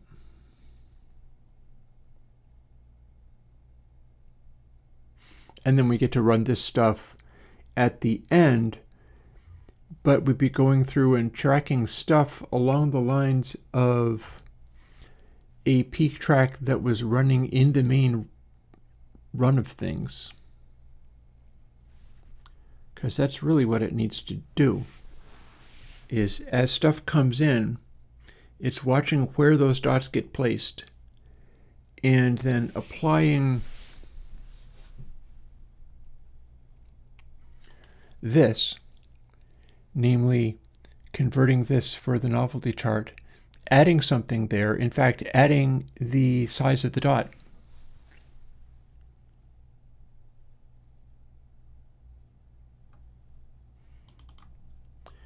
We'd be adding the size of the dot to this, which kind of comes from, it would come from here, just being very different. This is a weird way of getting a size of the dot that is also related to the peak loudness. That's all this is we're trying to add the size of the dot and the peak loudness in order to come up with this score. And then it adds a whole bunch in order to get all of this. And then all these various things have a fall off, but we're using the fall off, and we can leave that where it is. And it just seems like the whole thing could be done differently. So I'll tell you what's going to happen now.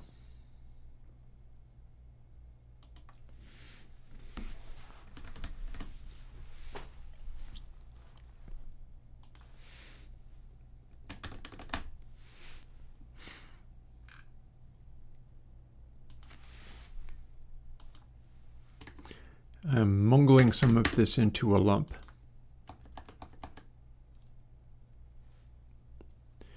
We're going to generate highest grade off of this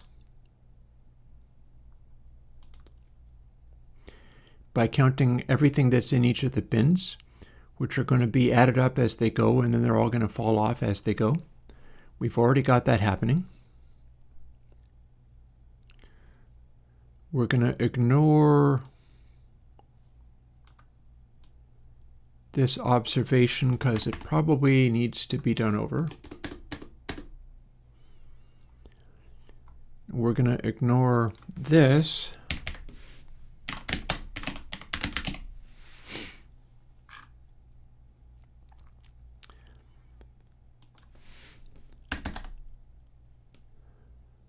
We're going to define that. And then we're going to start what might end up being something that makes a little better sense. And we'll be able to swap it out while leaving the other one in place for comparison purposes.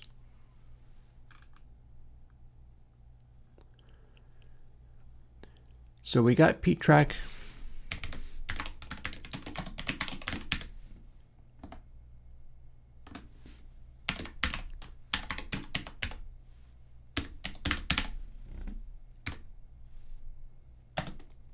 Don't know why I chose 10.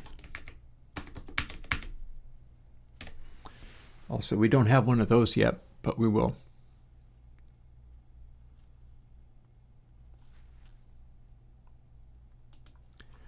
Shouldn't it default to 0? If we're going to start over, let's start with making it be 0. We're just going to do everything different now.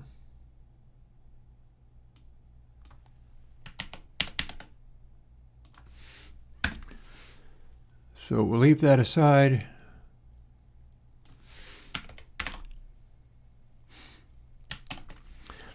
We'll do this.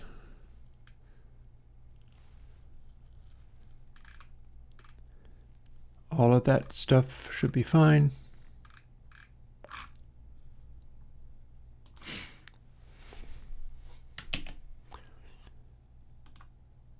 So all that stuff exists. And then all of this gets outright replaced with stuff like this.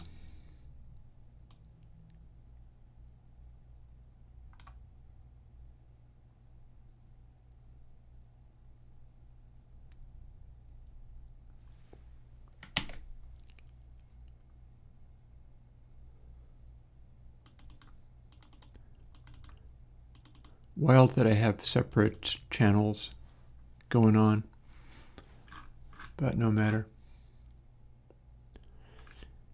And then some of that stuff we do here. We got to do that here. And then once we finished drawing dots on meters,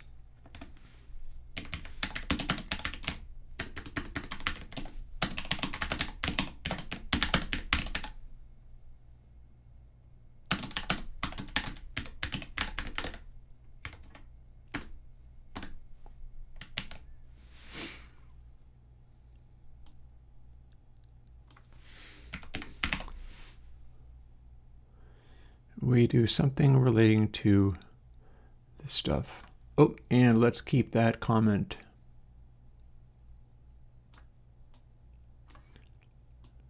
That's not working. There you go. Good baby. Look at that. Look at what it was able to do.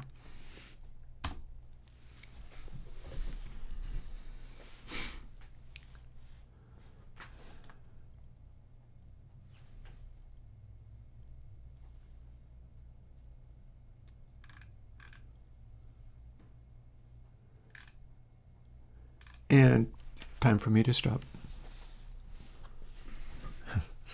which I am not quite doing. I'm close.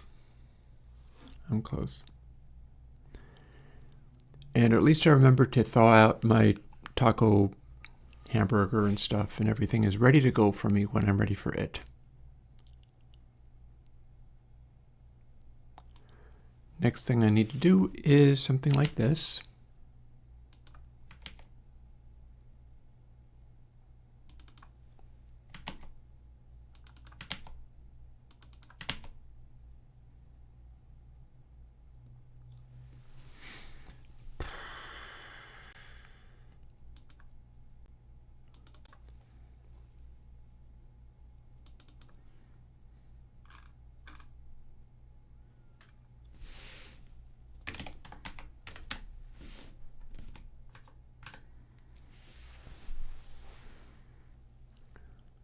Oh, and I missed one.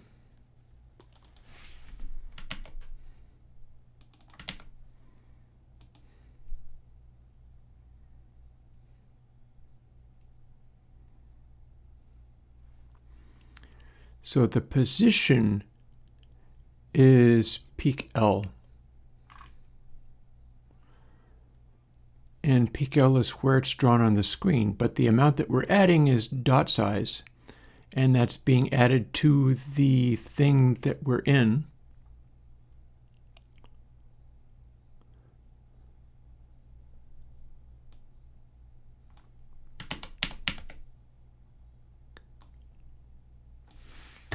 Don't need to redefine. Do need to do right version.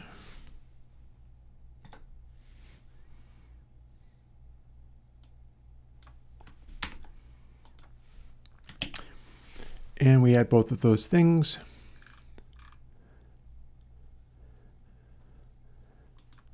And so if we come up with versions of that for every different kind of thing we're measuring, we have peak bins that is getting full of stuff and then also being scaled down.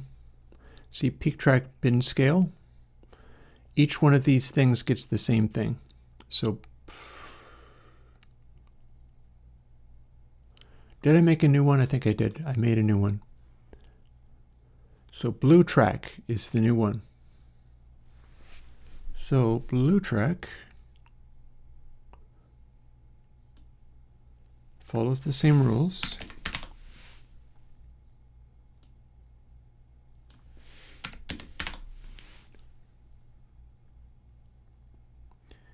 And we duplicate this so that we can make it fall off.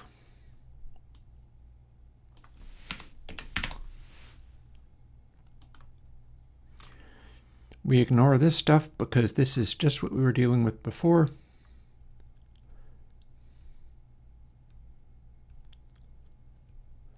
But we could make a temporary. So what are we building up?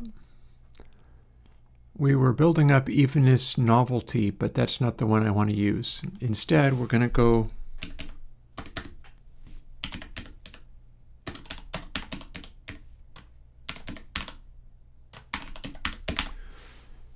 temp blue result. And then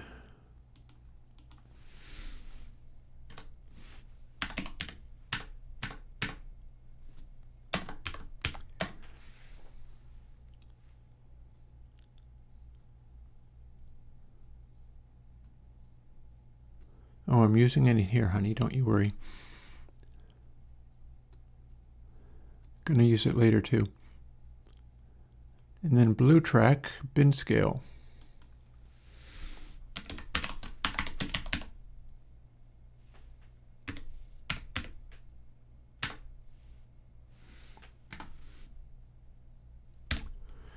No further things needing to be done. We have started out as blank. We've added everything that lives in here, and now we've scaled everything that lives in here down by fall off.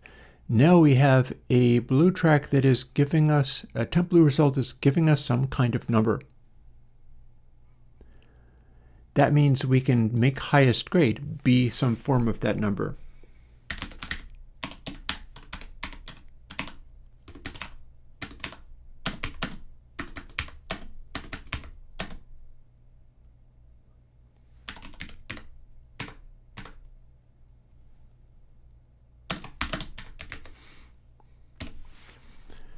So if we do that, we are clamping it between FF and AA.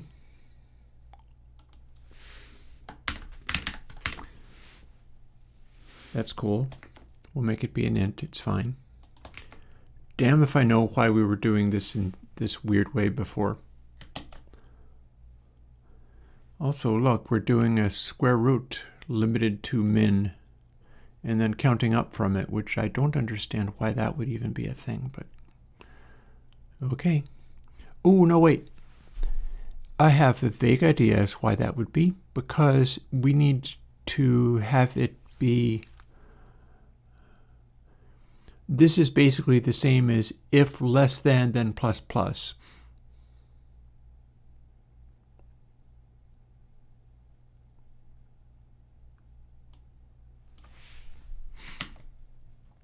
And we do need to count it up because then we never get to count it back down again.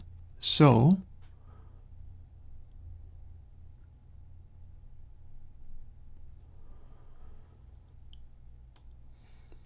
let's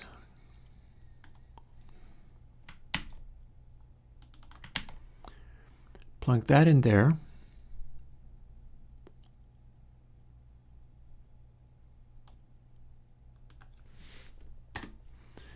Lose that and comment this out.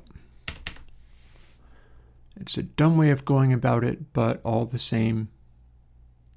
Oh, and also the square root and min 99. Why do we care about min 99?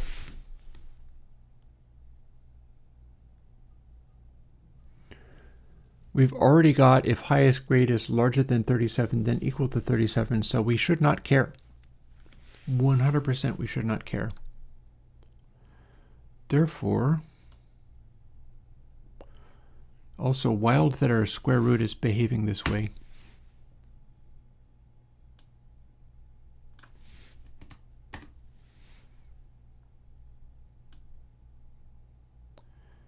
And yet that's how we had it scaling, so that might matter.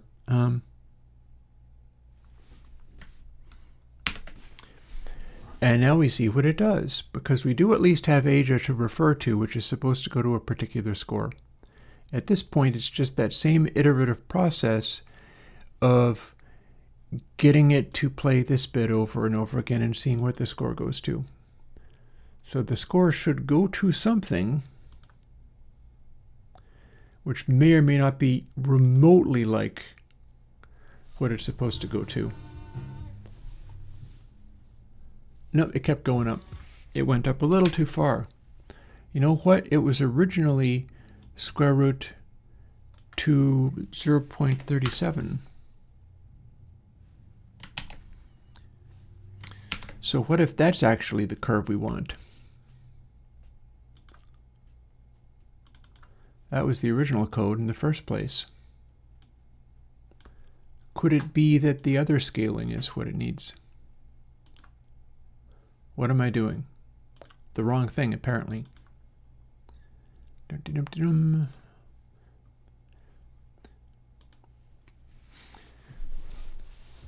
See, as tiresome as this is, if I can get it to work, I can adapt this pretty quickly. Oh, still didn't like it. Needs to go down. Then I can adapt it to the other ones that I lined up. And that would be kind of cool. But for now, we're going to see whether I can scale temp blue result down more than a bit. Most of this is pretty straightforward, I gotta say. And continue seeing how it gets to the positions it gets to. Because this is at least I'm finally getting something. I'm replacing the code that was there before, which is a complete mess, with something that does what I thought I was doing. Oh. Totally the wrong place, but let's see whether it seems like it's making any kind of sense. I feel like it's creeping up in volume far too fast, considering where it's supposed to get to.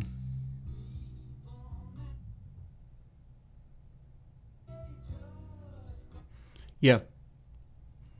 Yeah, it's not supposed to go off the charts this far down. And what that means is some of my other stuff needs to be different. So we're calculating this from scratch. We've got fall off, but we can also adjust everything about this one. And this is the only place where that's happening.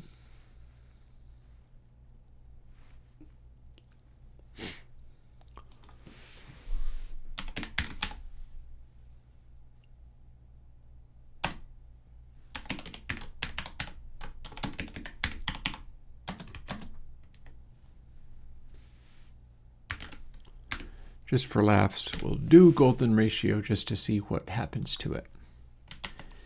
And blue track is the one we care about. That's going to fall back a lot more.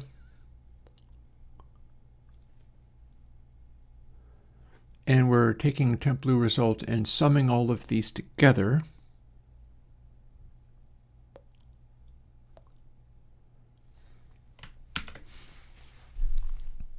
And now we are going to have a look at what the full track looks like. Because what it's supposed to be doing now is everything is falling off way more faster and more aggressively than it did before. It would be nice if I could open the thing. There we go.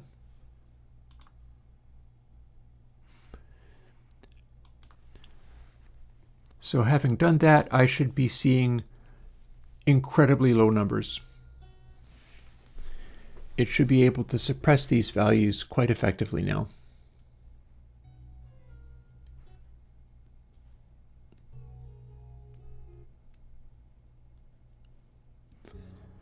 Each of the bins that it's working with and adding dots to is being scaled down every time we go through. Now, I do actually wonder whether I should be doing that in the main part of the code rather than only once every cycle. That said, it's returning reasonable values here. I feel like it's creeping up though, and that's not great. Let's see what it does on the loud bit.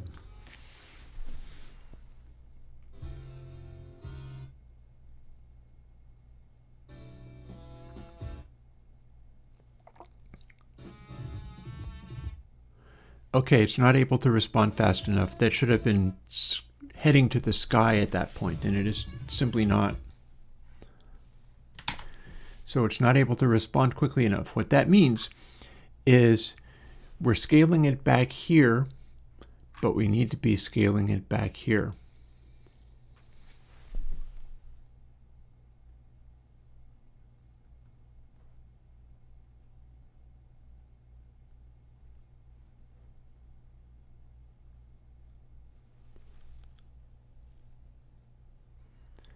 And each bin needs to be scaled back. So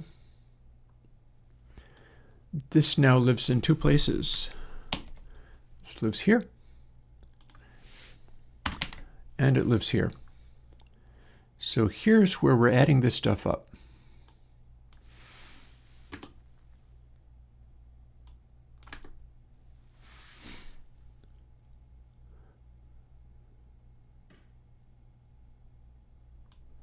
But we don't do those things here.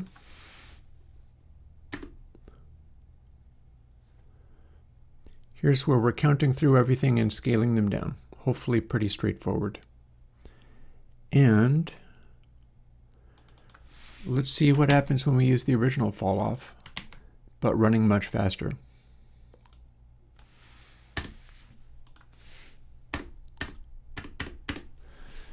So what that's causing is we're incrementing the one that's relative to where we want. We're incrementing what we added to, but then we're scaling all of them back. Just voop, we're going through and scaling everything back by this much more often than we were before. So the previous arrangement did it this other way, but this one, now we're just catching the result and we're applying the result like this, and it's going to be much smaller, so we're going to take this part and we might just have to increase that by a large amount. We might just have to multiply it by lots.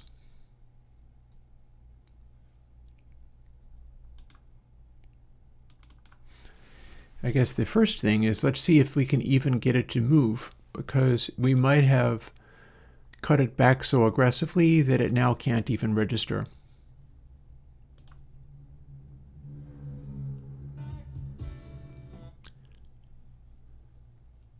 Okay, it budges a little tiny bit, but just barely. So it absolutely does need to be much larger.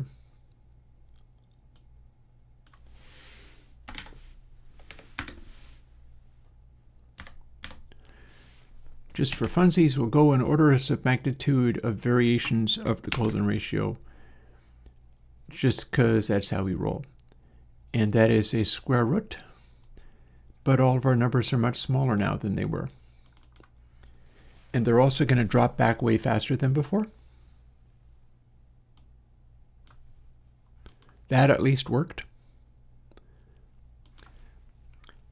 Oh, and I seem to be unable to do anything anymore. Tacos are calling my name.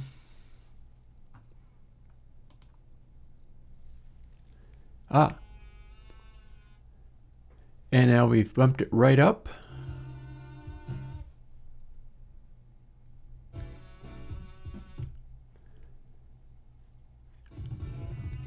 We've hit a sort of equal amount, and it does appear to be tracking the thing,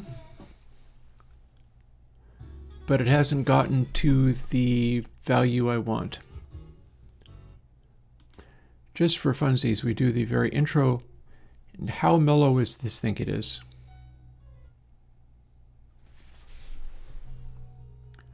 Well, it's registering as calm. I can see that. Could it be that I don't want to be doing the square root of this one? Oh, 23:17, that sounds late. If you're doing a 24-hour clock, it's midnight just about. Getting there. I could see that counting as calm. If we skip ahead to this section, we're bumping up a little, we got to serene. That's also fairly legit.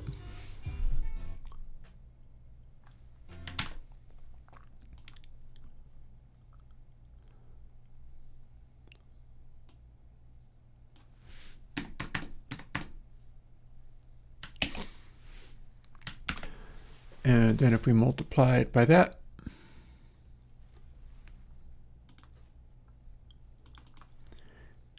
we're seeing whether we can get in the same zone with a bunch of different things. And it's all a matter of scaling the algorithm that we're using, which is delightfully simpler than the entire mess that we inherited. If I'd known I was going to throw that away and just start afresh, I would have done it long ago.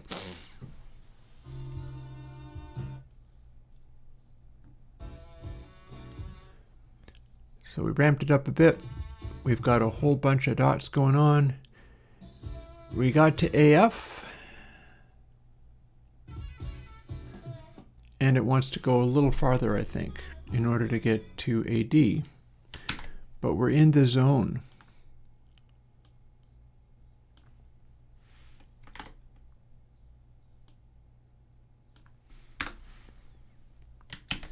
So still playing with golden ratio memory.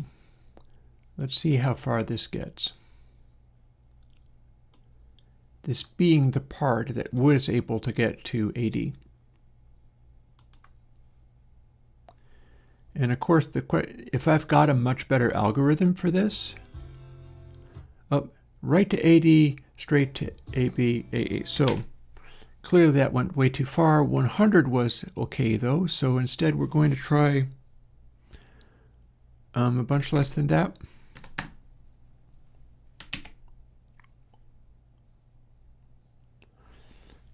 And I guess go from there.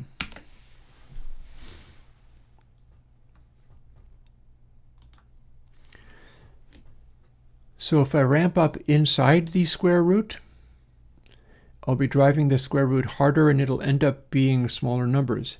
If I scale this, it scales how it goes from like B to A. And in this way, I can get it to deliver the same results that the much more complicated algorithm did, except for it's going to be arriving at them more honestly. Because I believe this way, it's actually trying to do its job properly. It's keeping a running tally of all the dots in 16 categories around here. There we go. AD, does it go beyond? Yes, it does. Yeah, we don't need to go quite that hard.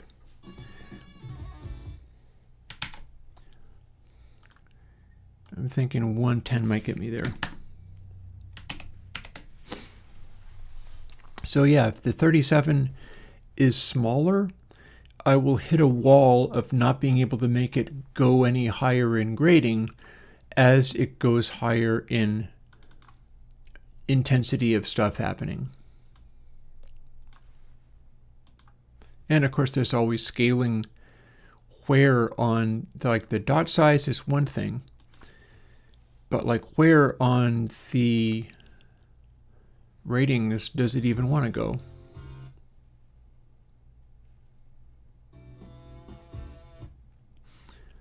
Going up for our AD, it's going to be able to get at least closer to there. Got there, does it go beyond? Alrighty, we have matched the score. See, it says AD up there. That's what it measured on before. And that being the loudest part. Now let us quickly compare it with something frickin' super loud that is getting an AA rating.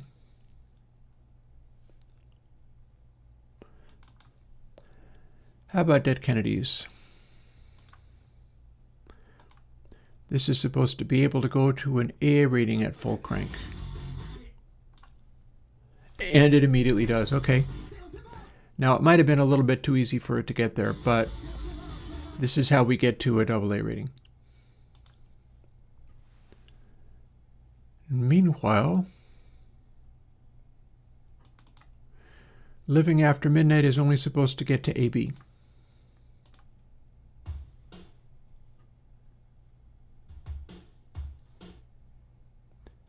That still seems about right. Again, all of this can be adjusted as I go.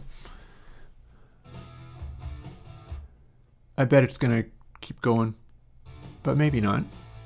I mean, we don't even have singing in it yet.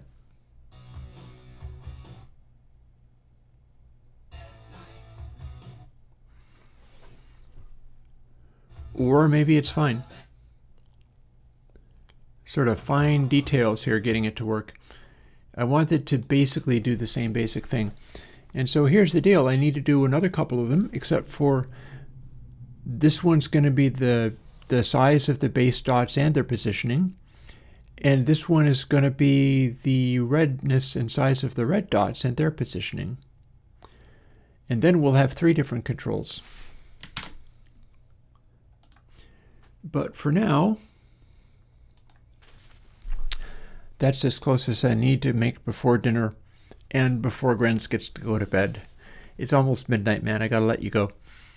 So, on that note, it's really hot here. We're doing this in the middle of a heat wave and everything, so it's not too crazy, but it's, as you can probably see, it's on the warmer side.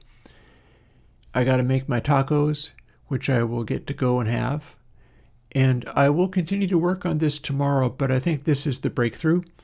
If I can get it so it's behaving the way that I want, I get to throw away all that other code, and then we'll just upload that. And I'll fiddle with it to where everything is basically giving me the same results as before. But I honestly think that what I've got here is coming about these scores more honestly. It's about being able to track the number of significant dots in that top meter across the range of the things and have everything sort of scale back, emphasizing when lots of stuff is happening over a broad period. And so if it's able to mostly get everything right, but some of the ones that I know are huge start performing way better, I won't be unhappy. I've got there's stuff like Fleetwood Mac's Dreams, where it is a extraordinary track, and yet it rates incredibly low because the current setup is designed for just emphasizing all the things that are the most loud. And I think I can get it more subtle than that. But yeah, I don't have to do more of that today. I will do some of it tomorrow. We will see whether I can get anything. If I can't get anything by this weekend, then I won't be making a release of Meter just yet, but I'll drop something else. I'll figure something out. And on that note, although I never like negative work, and negative work is I was ready to drop Meter, and then I'm not. But the same thing happened with all of the sound processing code that goes for Console X3, because I had to revise Dynamics 3 like 5 times just about, and fully build it and then throw it away 3 times. And it finally got out because I finally finished it. So there's that. This is the process. It's what you do. And on that note, I'm also going to snack on some ice cream because I've got some of that, and that's very suitable for overly hot conditions. But yeah, it's going to be finishing up the work for Meter and seeing whether I can drop it this weekend. If not, something else will come out. And I'll see what I can do. I'm not even going to say anything. I will talk to you later. Next week, we'll do something else. Bye-bye.